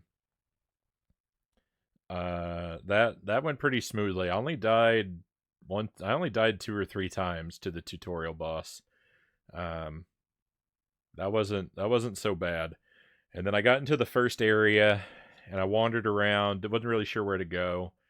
Found a path on the right where there were a bunch of sort of weak enemies, and I cleared them all out, but I couldn't find a way to make progress. So then I started looking around on the left.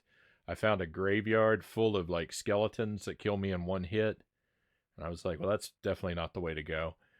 And so I just kind of wandered around for a couple hours, and then I found that there was a door on the right-hand side. The whole time that I forgot, like, there's doors in that game that's just like an outline of a door and just a bright white light inside. I forgot that those were doors, so I kept walking past it looking for where to go. Looking for where to go, and the way to make progress is right there. I just kept walking by it and like moving in a circle every 10 minutes, not knowing what to do and thinking, where in the world do I go, for like 2 hours. And then I was like, oh yeah, that's a door. So then I made some progress, and then I got up onto some rooftops, and there's a couple big tough guys, and I was on those rooftops for like 10 hours. And I eventually figured out, like after about 5 hours, I figured out how to do the parry attack, and that was really useful. And then like after 3 more, and I beat a big guy after I figured out how to do the parry attack. And so I felt good about that. And then I was still stuck in the same area. And after like 3 more hours, I figured out that if I took off my armor, I can move a lot faster. So I could fight another big guy, but that it did make me faster and I was better, but the big guy is still too hard for me. But then I found another boss. Well, I knew the boss was there, but I figured out how to beat the other boss. So I beat a boss, and now I opened up a new area. So I'm like I'm like I'm like 16 hours into the game. I've beaten 2 bosses and 2 mini bosses. and I've died like 300 times. It's a rough game. But I'm actually feeling really good about it because I'm feeling really good about it. Because I am making progress. It's very slow, but I just opened up a couple new areas where we left off last time. So, I don't know. I'm having a good time with it. It's definitely a slow uphill climb for me though. No jokes, I struggled on World 1-1 in Super Mario Bros. And nearly gave up on it. Dark Souls was one of 4 games that I can't stand that everyone else in the world seems to like. I mean, you're not the only one that's told me that they gave up on it or they couldn't get into it. Quite a few people who've dropped by in the chat have told me that they played it for X amount of time and then just stopped. But I'm having an okay time with it. Wolfman, welcome in. Attack of the Mutant Camels. Yeah, we're playing C64 games tonight, and this is the one we're up to. We've played I played Dino Eggs and I played Archon, and now we're playing and we played Moondust. But I can't really say I played Moondust. I experienced Moondust. But I can't say that I played it. I love Dino Eggs, Sparrow says. Dino Eggs is my current favorite C64 game, I think.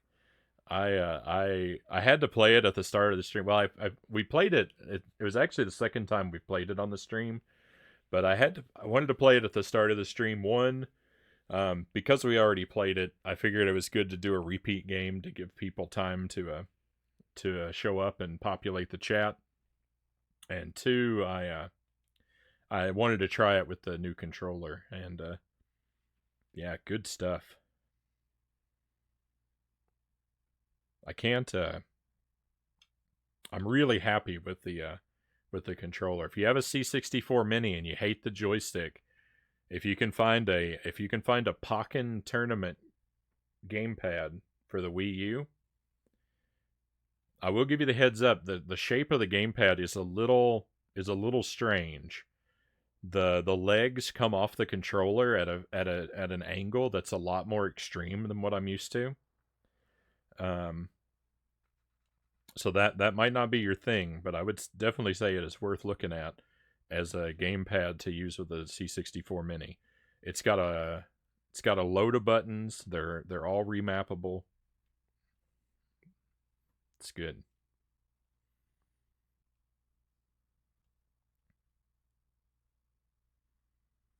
If you want moon dust, just go to the moon and get some. I don't believe there is any dust on the moon, right? It's all cheese. Everyone else seems to love Undertale. I thought I was going to enjoy it. I like RPGs. I'm sorry, I thought I was going to enjoy it myself. Yeah, Undertale I haven't played. We might do that on the stream at some point, but I don't know. I'm not in a rush to play it. I do have it. I think on the Switch. I did buy it a long time ago, but I've never played it. So there is a chance that we'll do it, because I should play. If I spent the money on the game, I should play it, right? But I'm not in a rush to get to it.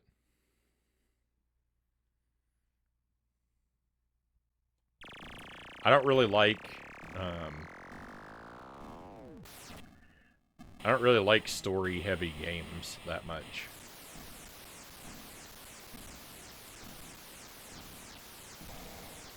And my impression of Undertale is that the story is a very important part of it.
I'm about to fail this level, I think. I think the camels have advanced too far.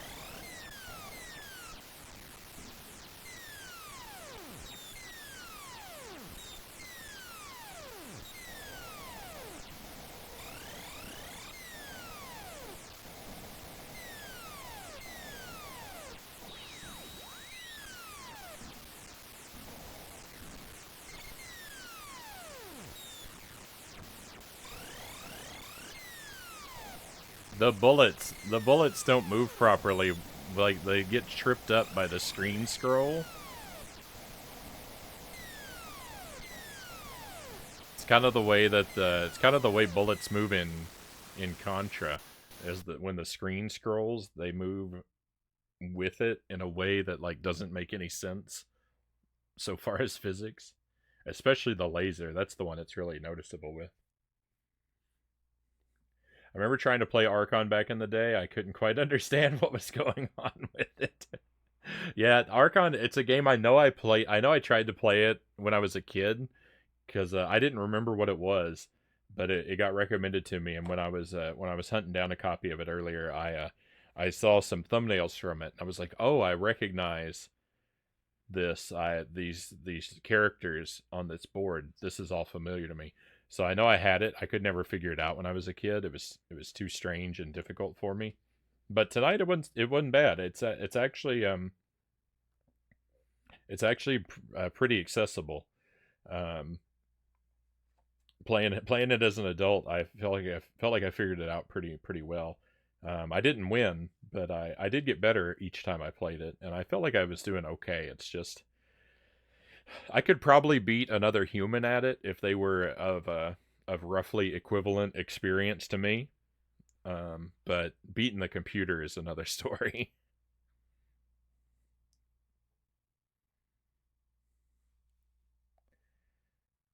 Mummy's Tomb might be worth checking out. All right, I'll add that to the list, Sparrow. And maybe we'll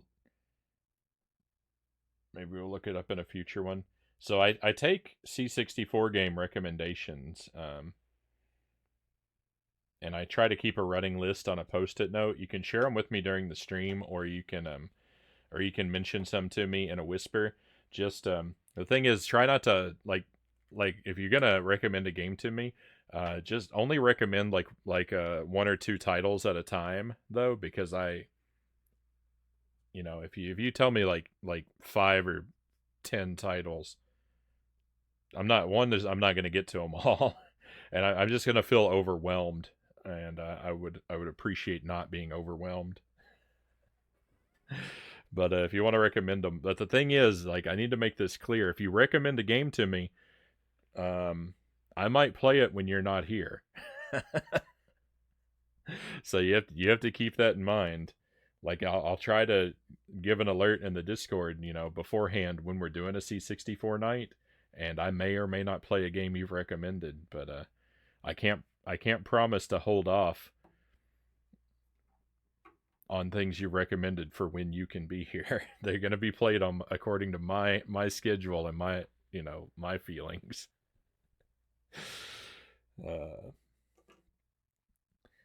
And you just have to roll the dice or check out the VOD, I'm afraid, if there's something like that. Last Ninja I actually have on my list. I actually have on my previous list. I didn't download it today, though.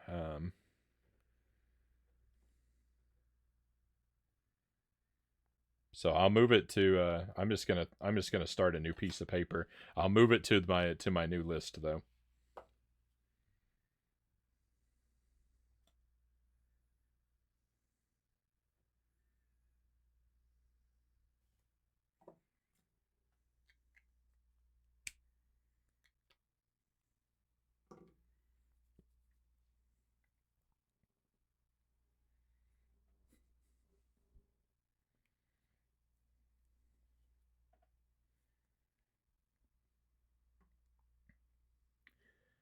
All right, I feel like that wasn't a very good run for Mutant Camels here, so we'll give it another go, and I'm gonna try to be really focused.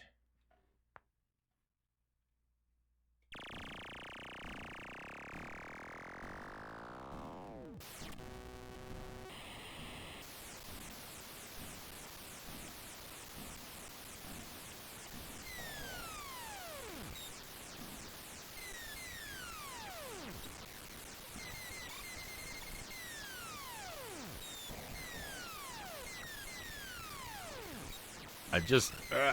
I don't understand my ship's movement sometimes. Like, it feels... I don't know. It feels like the camel has gravity or something.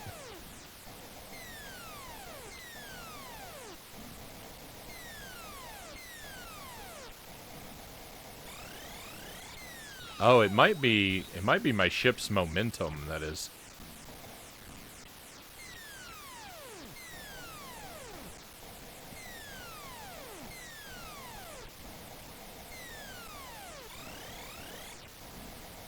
Throwing me off.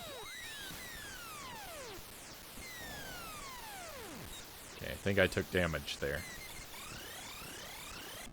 No, I definitely took damage there.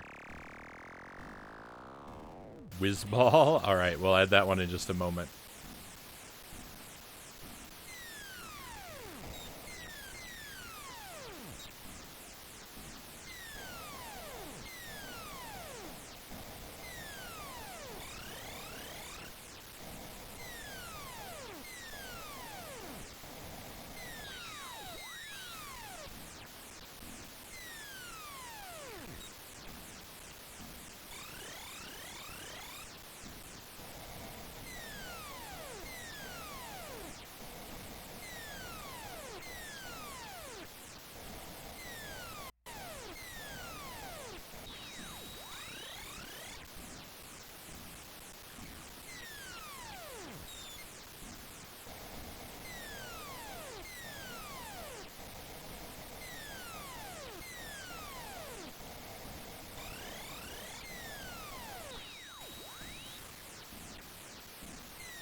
No, what happened?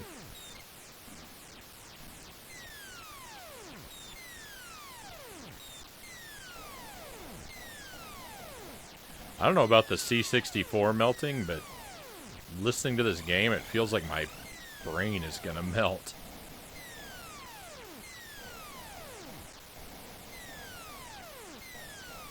These are some harsh sound effects.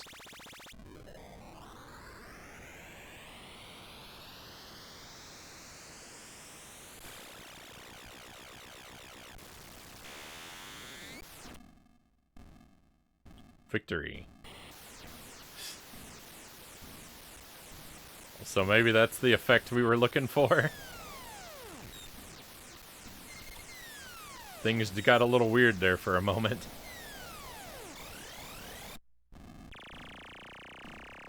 That was it. I couldn't help it, I looked away. I looked away from the game.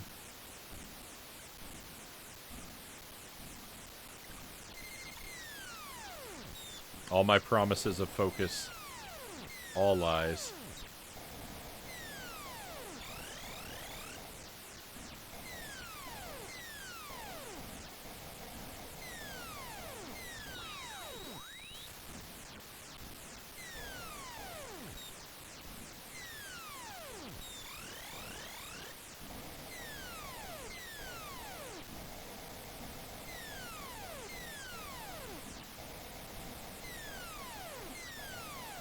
Oh my goodness. We have a raid. Welcome in. We'll pause this madness for a moment. Welcome in, Dave Dingo. Hey. Thank you for the raid. Very happy to have you with us. Welcome to your friends. Very happy to have you here as well. Use that link there in the shout out. Give Dave a follow, my friends, if you would.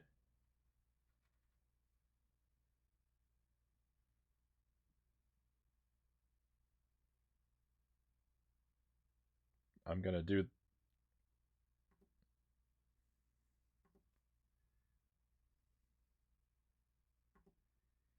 I'm going to do the same.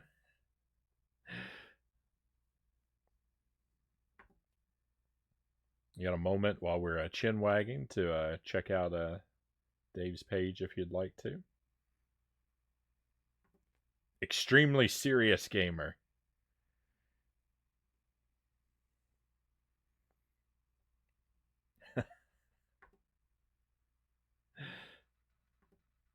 I wish I could. I wish I could make claims to my seriousness.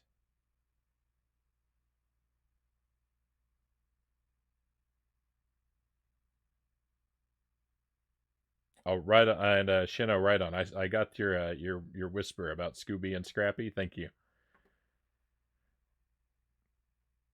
We'll see about checking that one out too. It'll go on the list.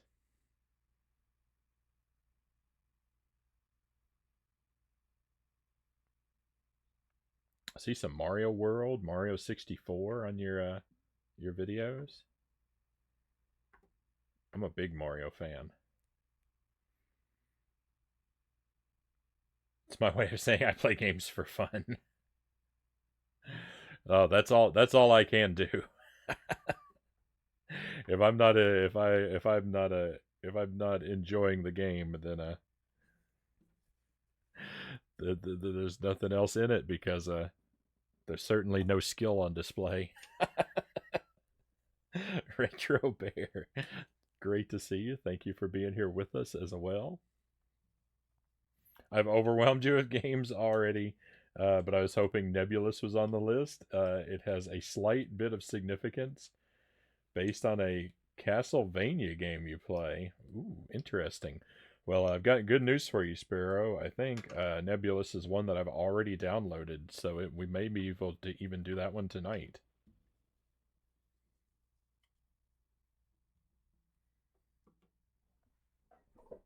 So we're doing games on the C64.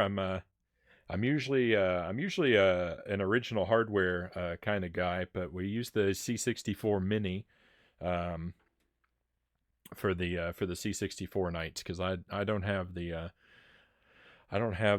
money, the time, or the skills to maintain a retro PC. So emulation is for these games is just fine by me. Whoa! Oh, I stepped on my keyboard.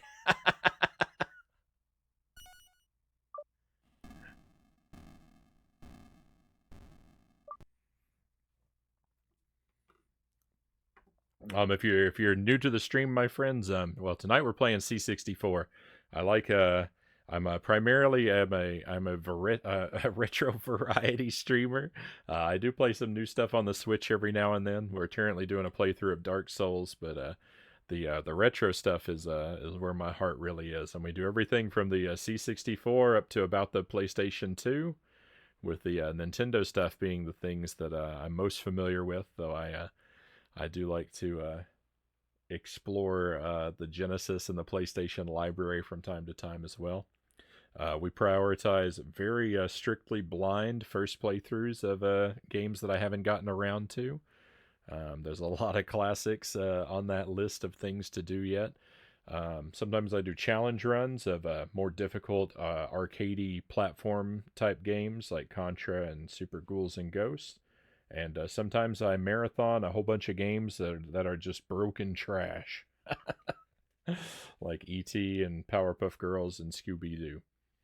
And that's what we get up to. I stream several nights a week, mostly from around 10:30 p.m. Central Time for about 6 or 7 hours a night. When I do, which, like I said, most nights, usually just not on the weekends. And we just try to have a relaxed and fun time.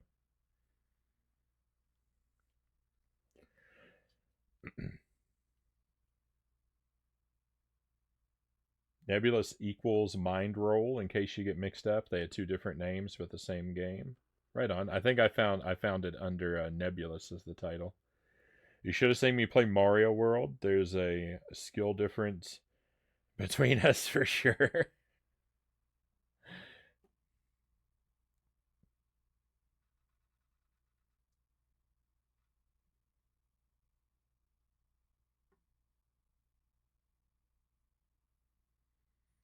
I think you'll know what I mean the moment you play it. All right, we'll take a look at it.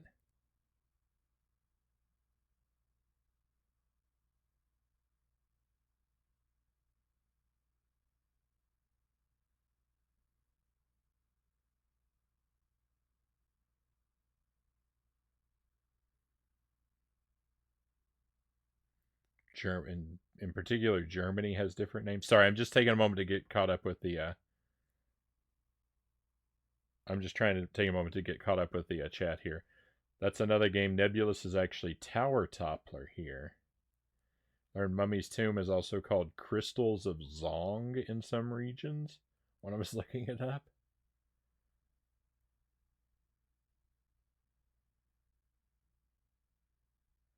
I'll try all the C64 games eventually. All right, let's see what we can do about these camels.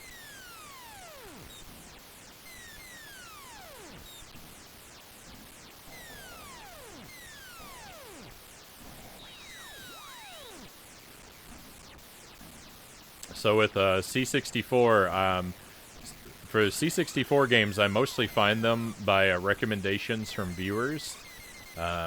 All the game, I think all the games, all except one or two, well, most of the games. That's what I'll say. Most of the games we're doing tonight are things that viewers pointed me toward. And while I don't go hunting for copies of games live or anything like that, if you do enjoy the stream and have a C64 recommendation for me, you can whisper that at me sometime, or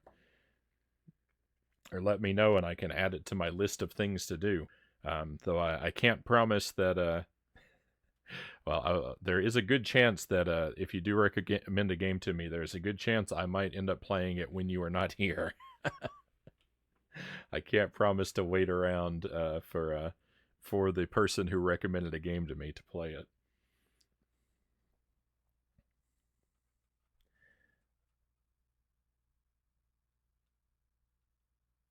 Reminds me of the time one of our prime ministers recommended airstrikes to deal with our camel overpopulation, Tuesday says. The Great Emu War of Australia.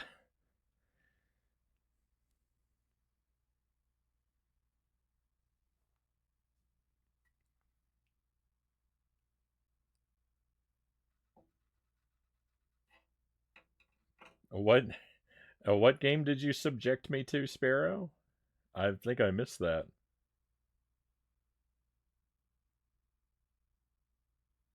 Oh, the Gianna sisters. Yeah, we played that. We played that a couple nights ago. That's one that I could revisit though, because I was playing it with the joystick before, and I think the Gianna sisters might go better with the gamepad.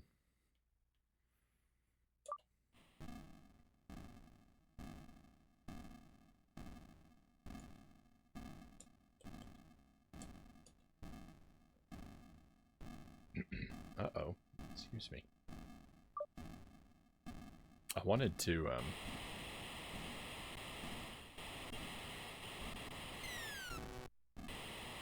restart the game.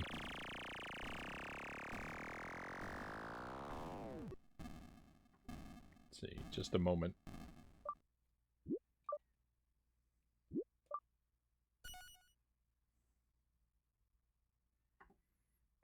I want to take it from the top. The Gianna sisters? I have played that one. I have played that one on the stream a little bit. I didn't make it all the way through, though.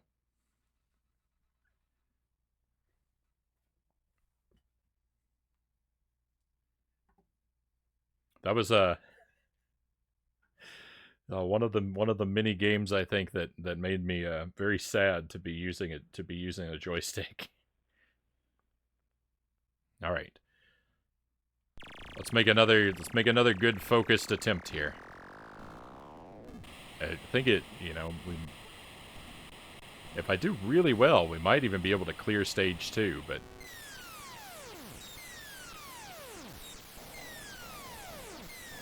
I don't know. I think one more good attempt, and I'm gonna say that we've probably seen what we want to see out of this game for tonight. This is not a good attempt, though. I lost a life to the first camel.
The emu war is real though. The emus won.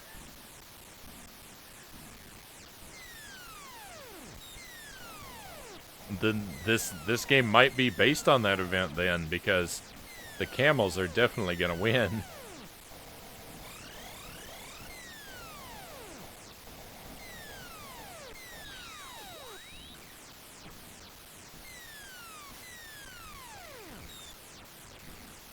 It's like I'm trying to fly into the bullets. I'm going right into them.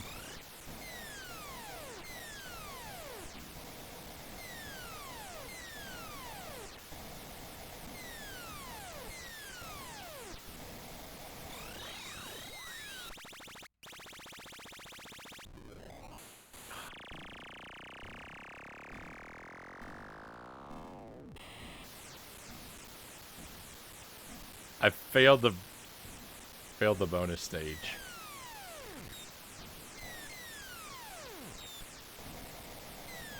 This is not a game. This is not a game that gives you an opportunity to do anything else while it's on. Attack of the Mutant Camels demands the player's full attention at all times.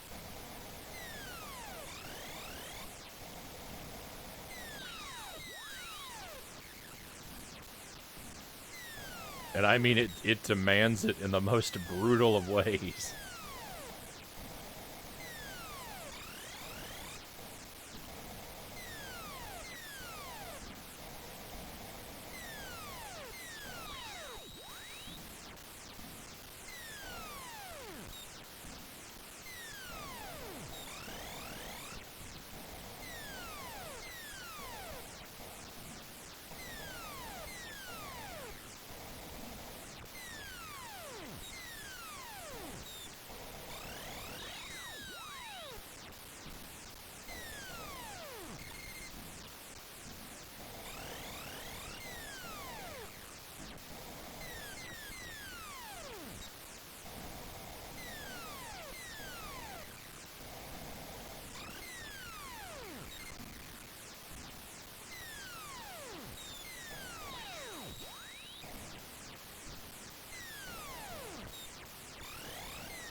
No, come on, no, I'm gonna game over. I want to clear the stage.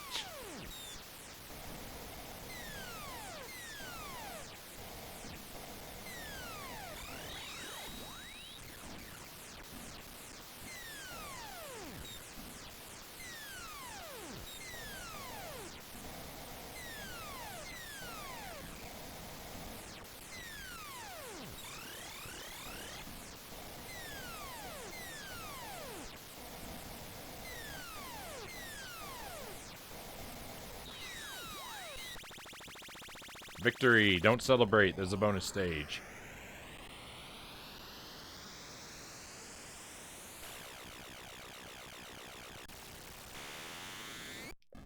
Hey, we're doing all right.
The ending though, that was bogus. I was doing good. Those camels get really aggressive on level 3. I think that's it. I think Sector 3. Thank you for the trophy, Sparrow. I think that's it, though, right? The game's just going to continue to get faster until I fail, which didn't take a whole lot. I think we've probably seen what we want to see from this game. There was a sequel to this. It's called Revenge of the Mutant Camels.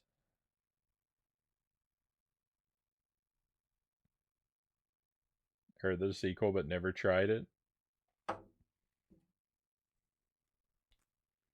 All right, someone recommended. I forgot. I didn't write it down yet. Someone recommended what Whizball, I think it was called.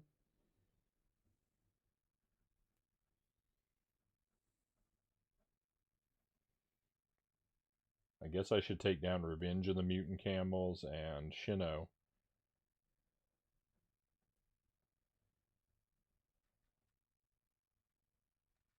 Mention Scrappy and Scooby, which I definitely want to do.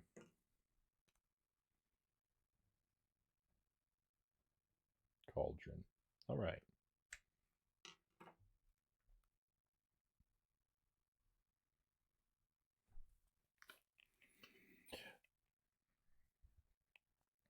All right, let's take a look at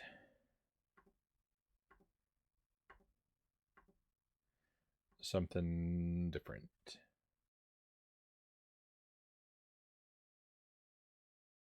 Actually, let me take a short BRB, if you wouldn't mind, friends. I'm going to refill my coffee and stretch my legs a bit, just for a few minutes, and then we'll take a look at another game when I get back. So thank you for enjoying this C64 adventure with me, and if you are excited for more, just stick around. I'll see you in a couple minutes.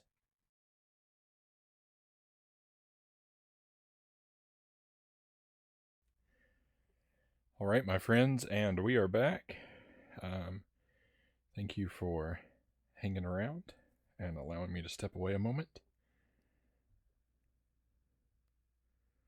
Some of my devices here are falling asleep on me. Let me just wake everything back up.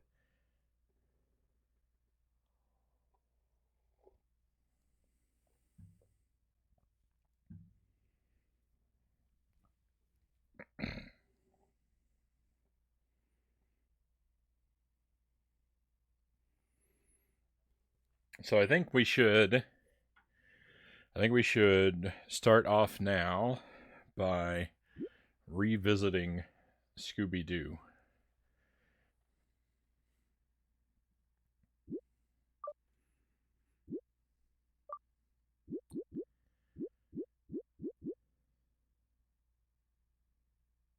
If I can find it.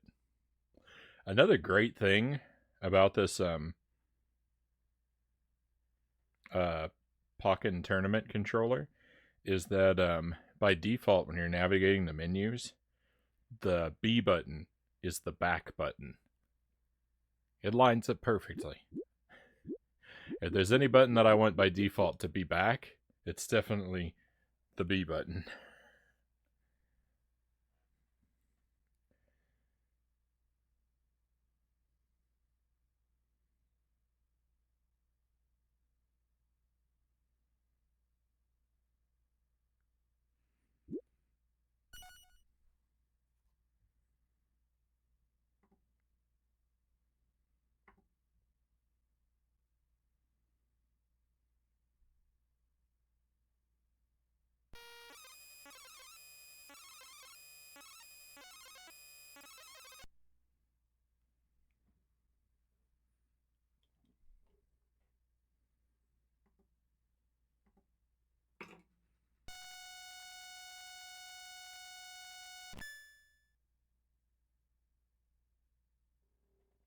Uh-oh. So I don't think that's right. What have I done wrong?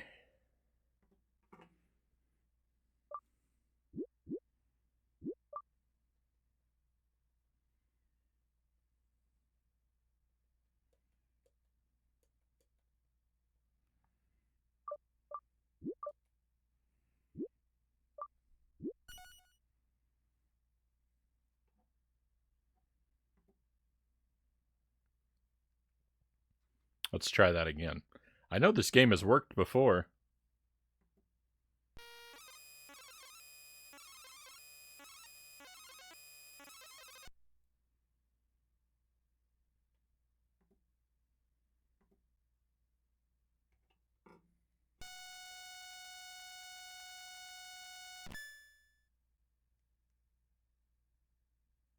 Well, this might not be doable. We're gonna give it one more try. I'm not just reloading the same file every time, by the way. I'm actually trying different copies of the game.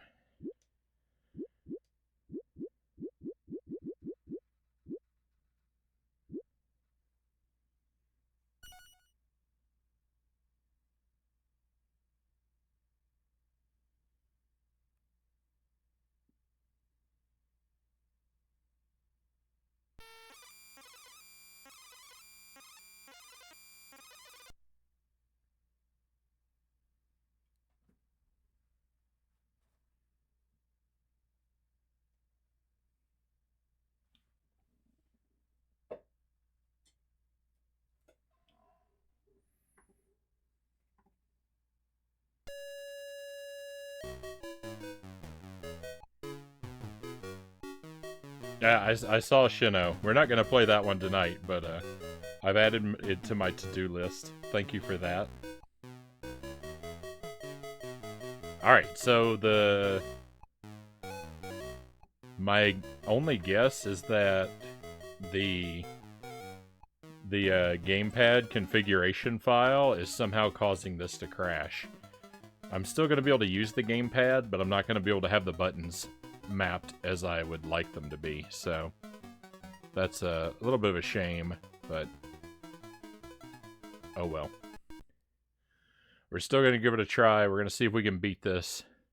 This is the only Scooby game we played that I was unable to beat.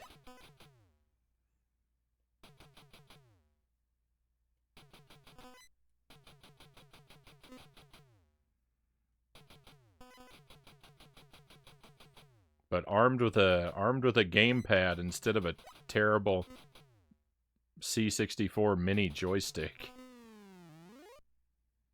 Well, that's not good.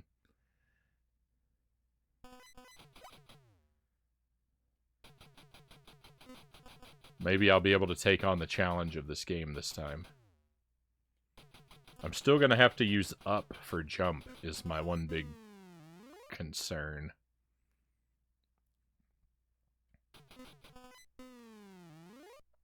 Oh my goodness, I'm bleeding lives. I don't think you get your lives back. I disagree.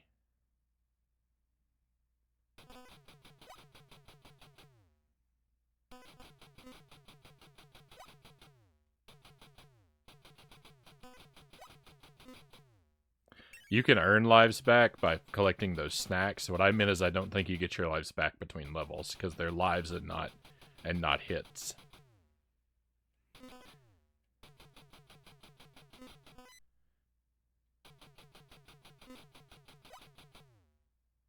Yeah, I thought I had to jump over that skull. I didn't remember, but I thought that.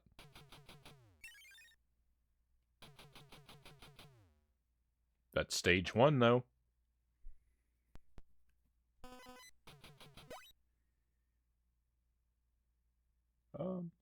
Wish you luck. May you have a good weekend. Thank you, Mercenary Cobra. It's been great having you here, my friend. I hope that your weekend is fantastic as well. I need me to call out my exit.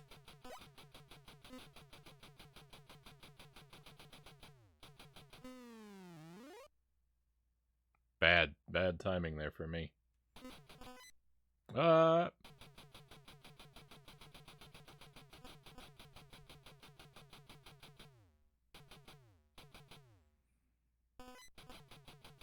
Now, one enemy on this stage looks like the Pringles. He looks like the Pringles man, and his body is even a canister. Well, I didn't win, but I am at the top of the leaderboard. That's pretty impressive, right? I'm the I got the highest score of anyone who ever played this game.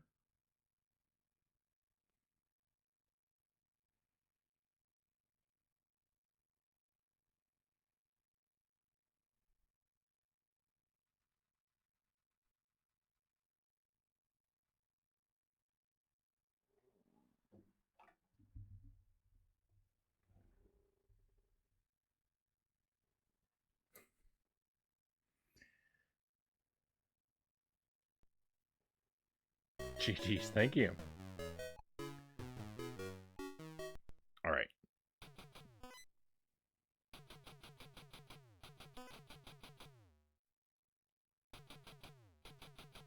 I believe there are only 4 stages, and my best run has made it to stage 3, so...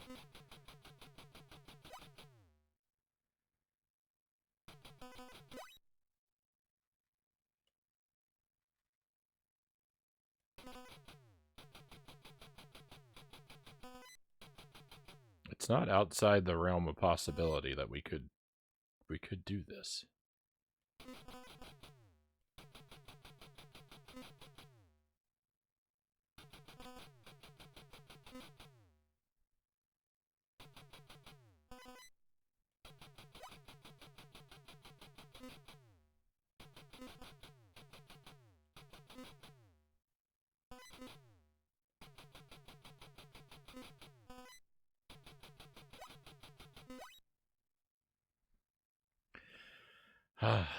When they come at you from both directions at the same time, it's really tough. Because you can only attack them on contact. I'm not doing any better. I'm not doing any better at all than last time. In fact, I think I'm doing worse.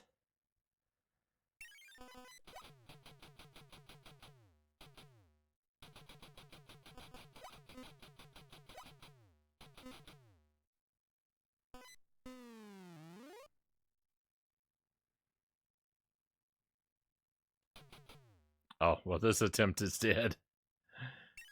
No, I shouldn't have picked that up.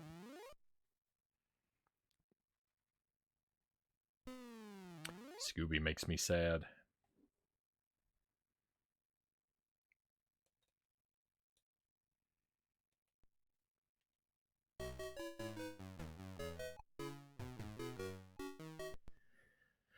Okay, here we go.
I got lucky, real lucky there.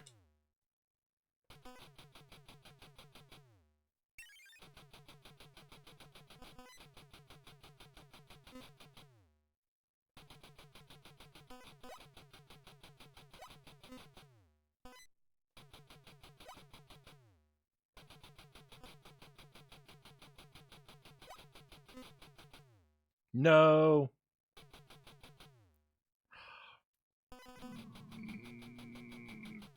Curses. I lost so much progress.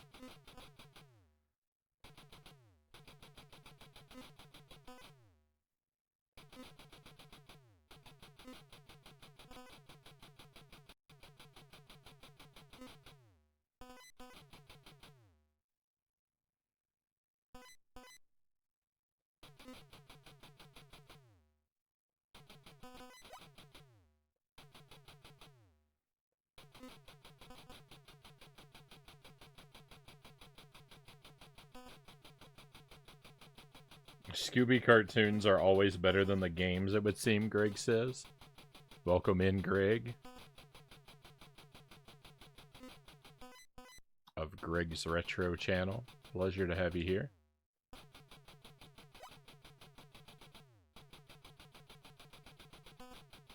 This game is not the worst thing to ever happen to me. Hey, look at that.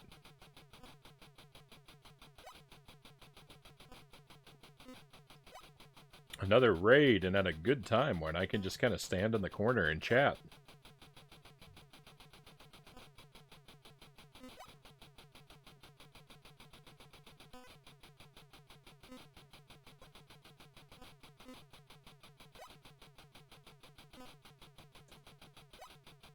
Yaden, thank you for the raid, my friend. Always great to have you with us.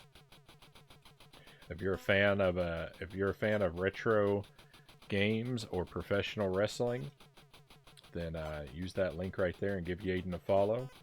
Even if you're not, use the link and give Yaden a follow, because he's a swell guy and has been very good to our stream. We're always happy to have him here. Welcome into your friends as well, and tell us, how did it go tonight? Nino Cooney, Wrath of the White Witch. Does that mean you finished, what were you playing? You were playing another RPG. It was a PlayStation game. Chrono Cross? I think you were playing before. Just your average Jen. Welcome in, Jen. Thank you for coming along. Finished Chrono Cross the other night. Right on.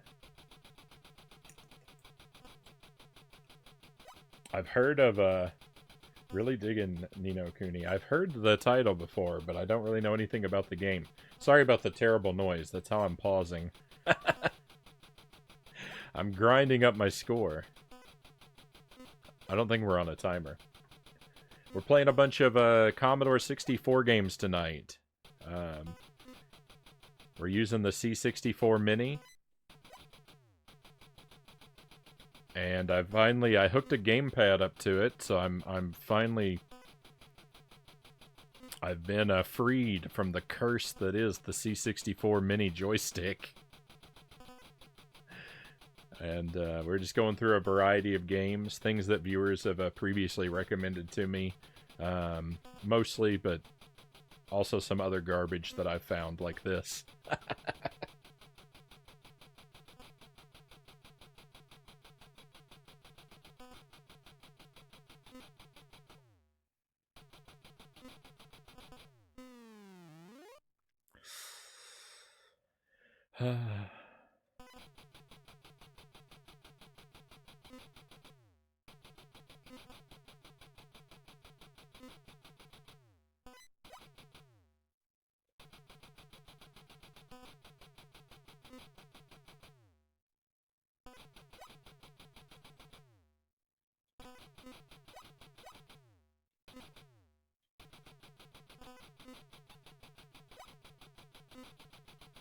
This is like the Contra of Scooby-Doo games.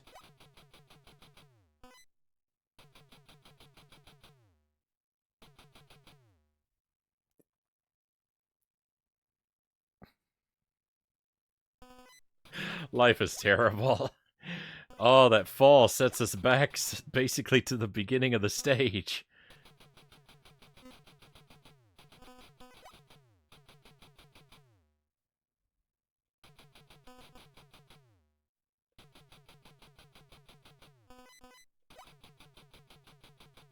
So we played this game before. I was doing a Scooby-Doo marathon of sorts.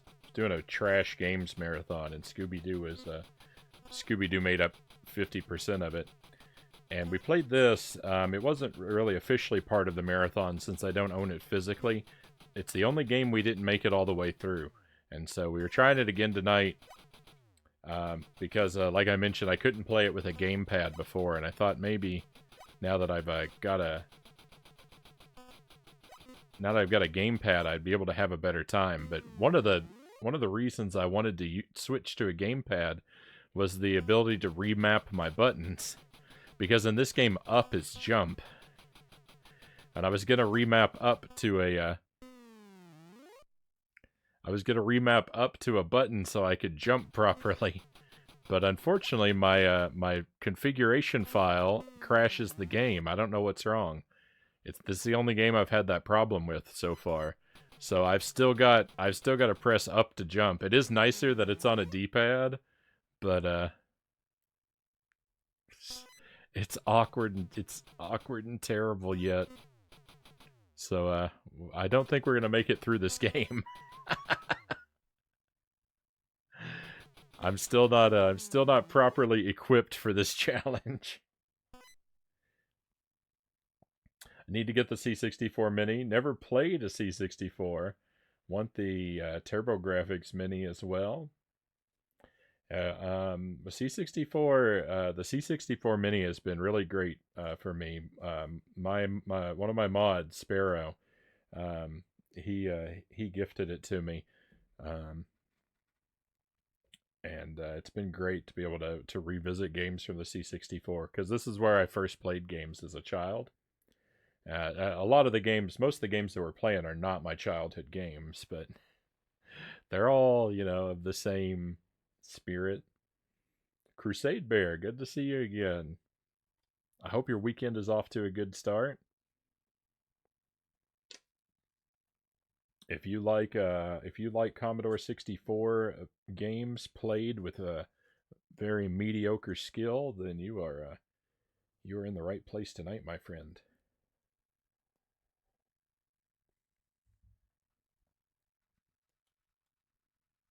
I have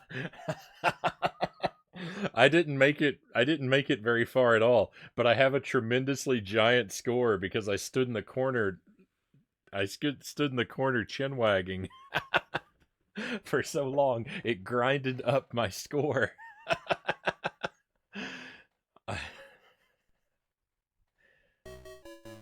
It is. Now's your weekend starting. Your weekend's off to a good start.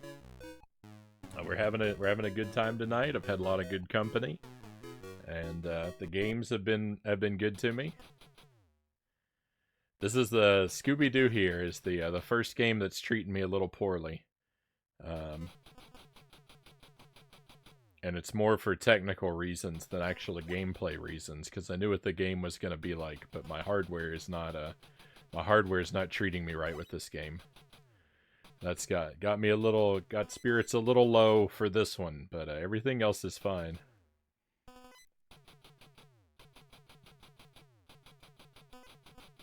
I've got big plans for the weekend. I'm getting together with some family, and we're gonna have a big Thanksgiving style meal.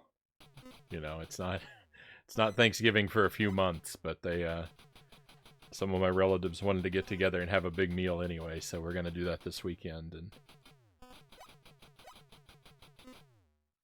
I'm looking forward to it.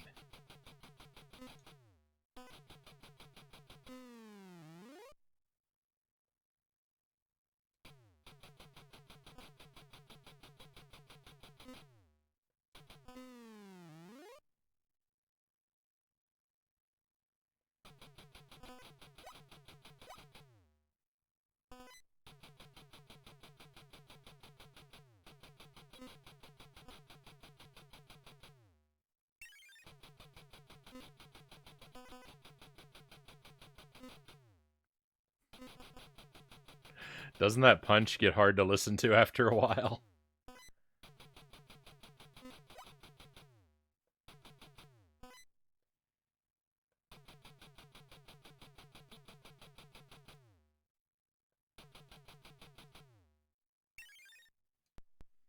Oh. Alright, clear to stage. Oh, thank goodness. Sounds nice. It's funny, Serrero, because I read that. It took me so long to read that, it sounded like you were saying the punch sounds nice. I know that's not what you meant, but it's amusing that it came out that way.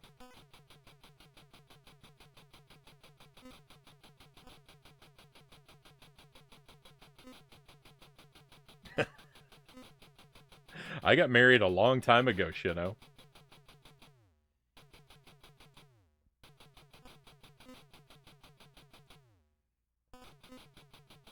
Jelly and I have been married for 13 years.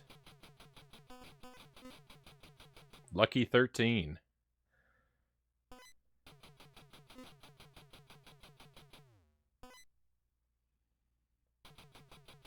Don't follow me.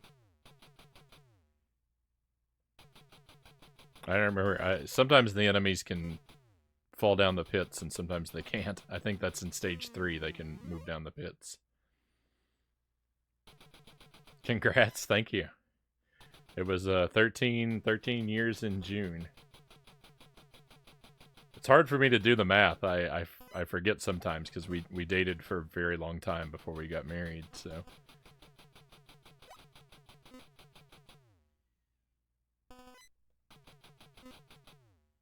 I sometimes forget which year to calculate from.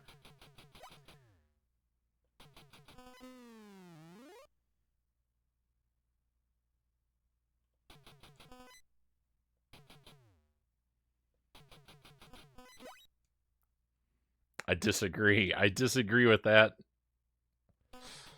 I was punching. That shouldn't have killed me.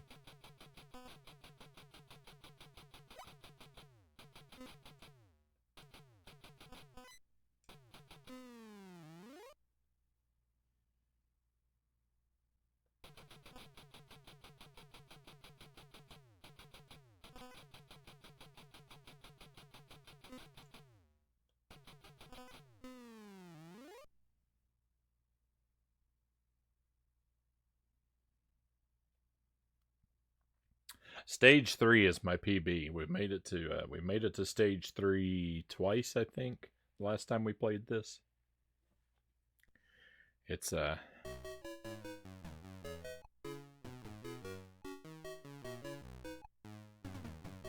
it's rough.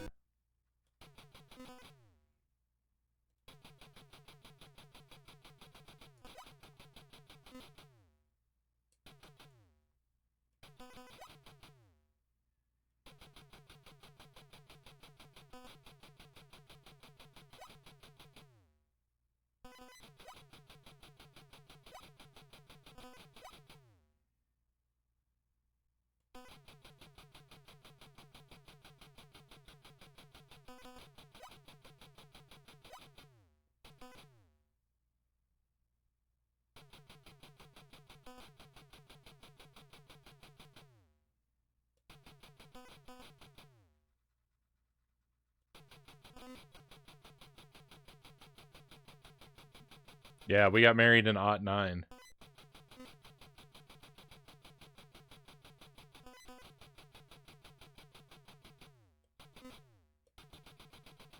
But we started dating like 4 years before that.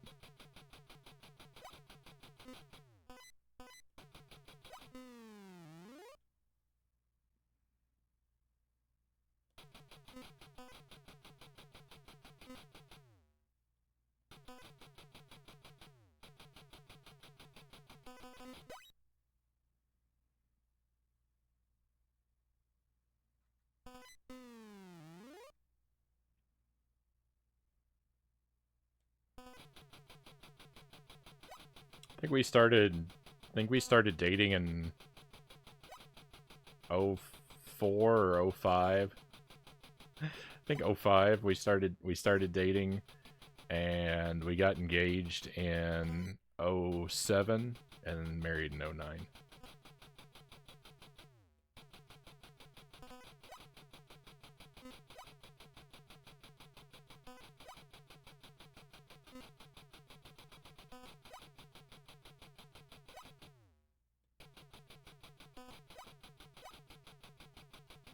Just the two of us.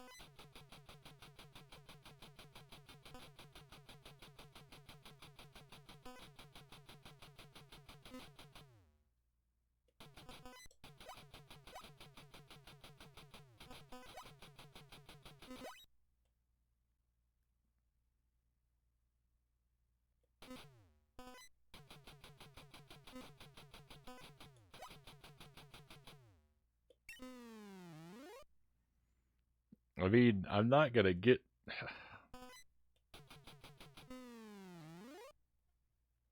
I just like this game.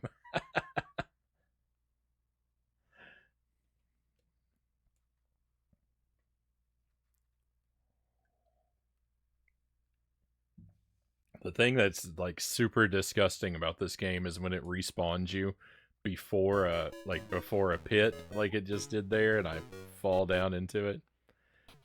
Oh, it's frustrating. We're gonna make just a couple more runs at this. I got a feeling it's not gonna go very well for me. And then we'll try something maybe a little less annoying. Hopefully a little less annoying.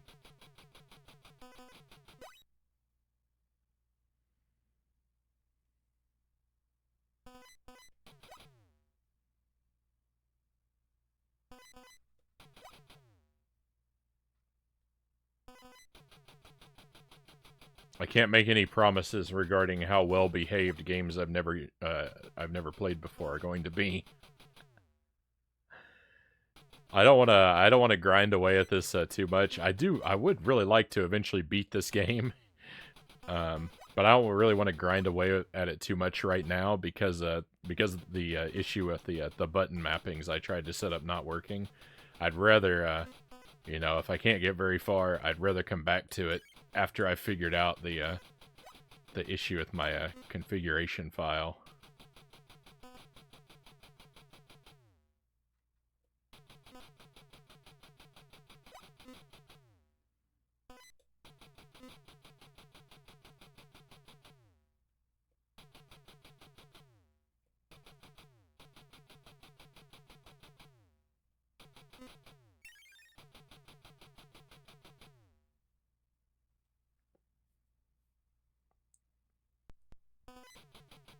We have an 18-inch Batman Funko Pop.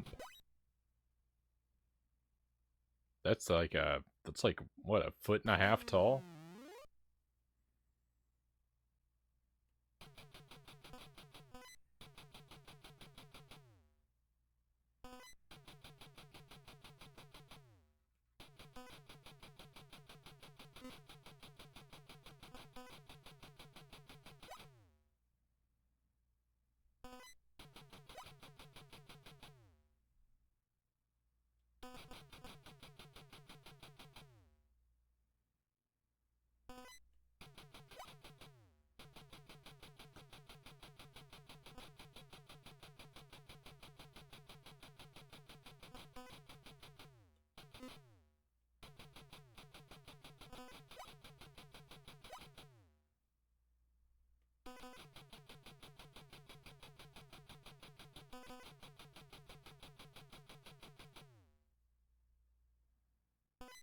I think I'm supposed to go down here.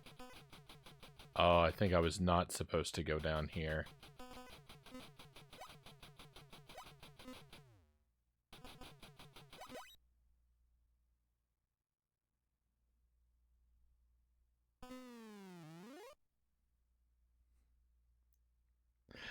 Oh, all of your progress in this game is so dreadfully slow.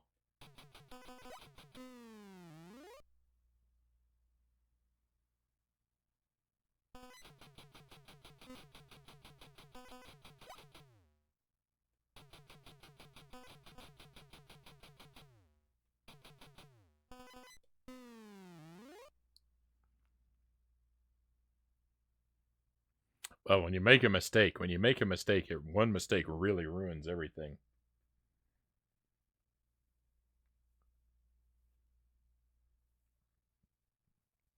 Funko Vinyl? I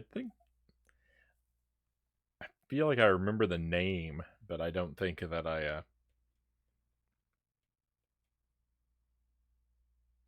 don't know that I've ever had one of those.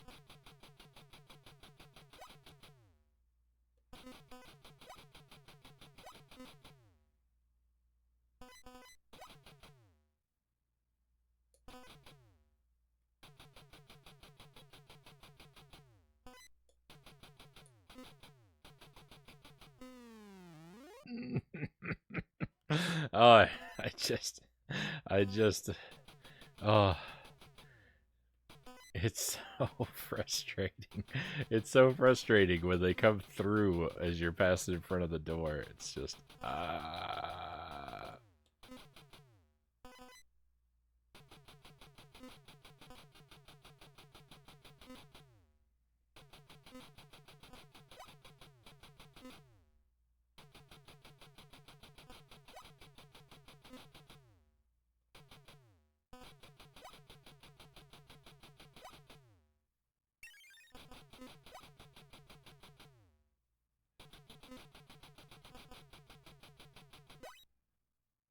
yeah, I figured I was doomed.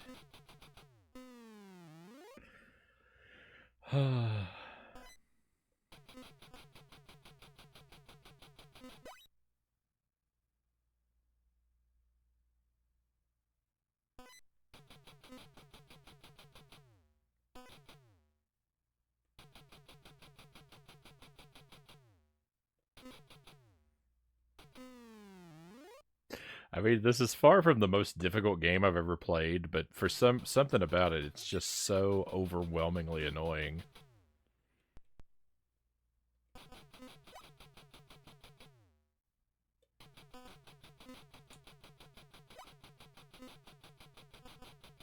Why does he look like he's knocking on a door when he punches? I think it's weird. It's weird how he raises up his other arm when he's punching.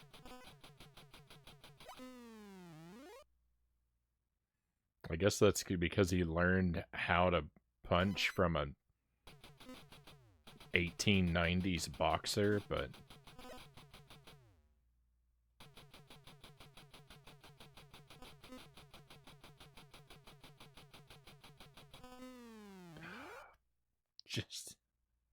I just want to scream. It's so annoying how they come out when you're trying to just walk past.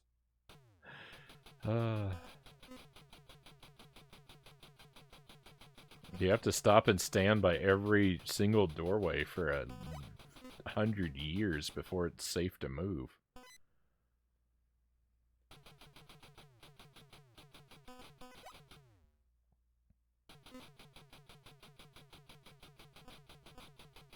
It looks like he's fencing. Yeah, that's... I was thinking that before too. Yeah, it looks like he should be holding a fencing foil. I wish he were. It'd be nice to have some range to my attack.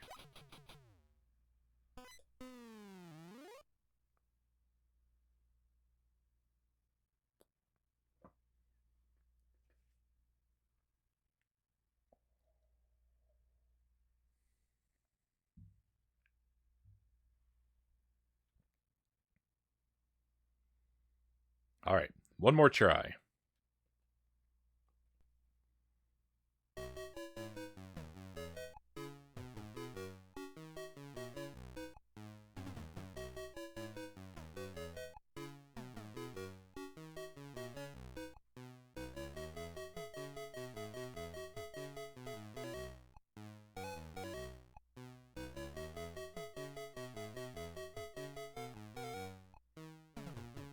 The theme song on the title screen is the most impressive part of this game.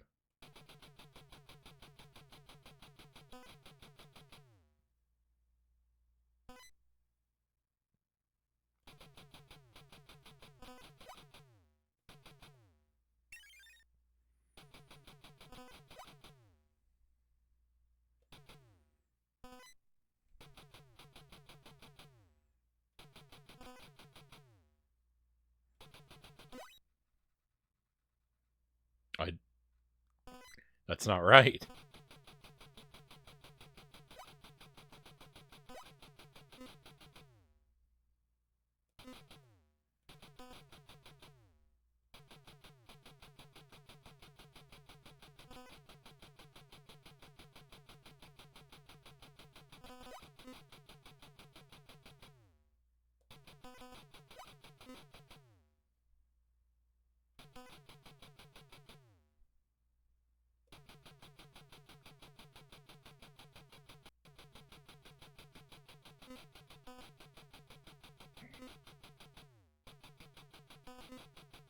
My autograph is just 4 A's.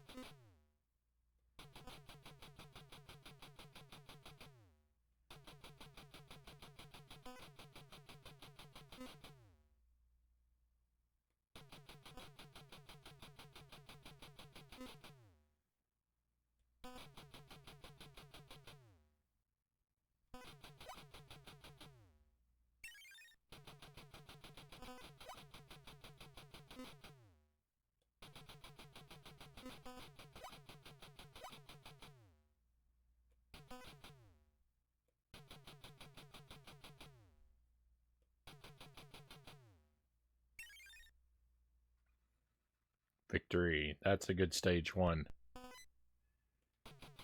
Can we please follow it up with a not terrible stage 2?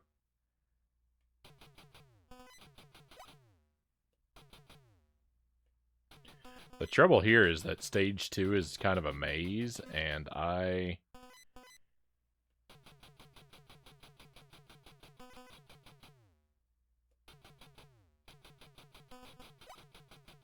have slept since the last time I played this and do not remember how the maze goes.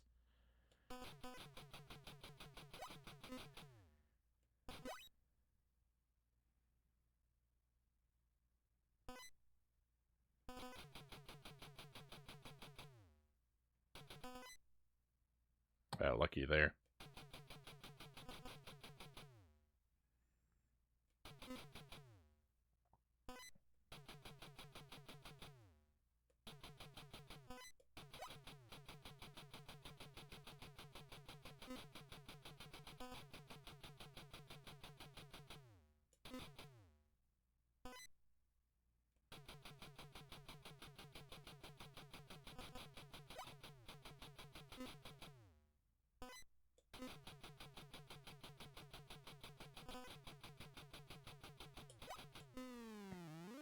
Trying to reposition myself because they were coming at the same time from both sides, so there was really, I was gonna get hit by one of them. Just like right here. That's not even right. The things, they're not the same distance.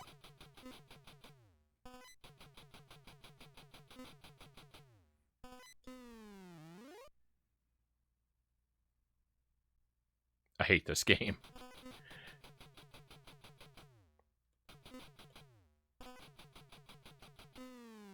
What I really hate it for right now is repeatedly putting me down before that pit. Alright. I think that's enough of this one, my friends. This game has annoyed me so much. I've got to put it away. And I'm gonna take this moment also to split the VOD.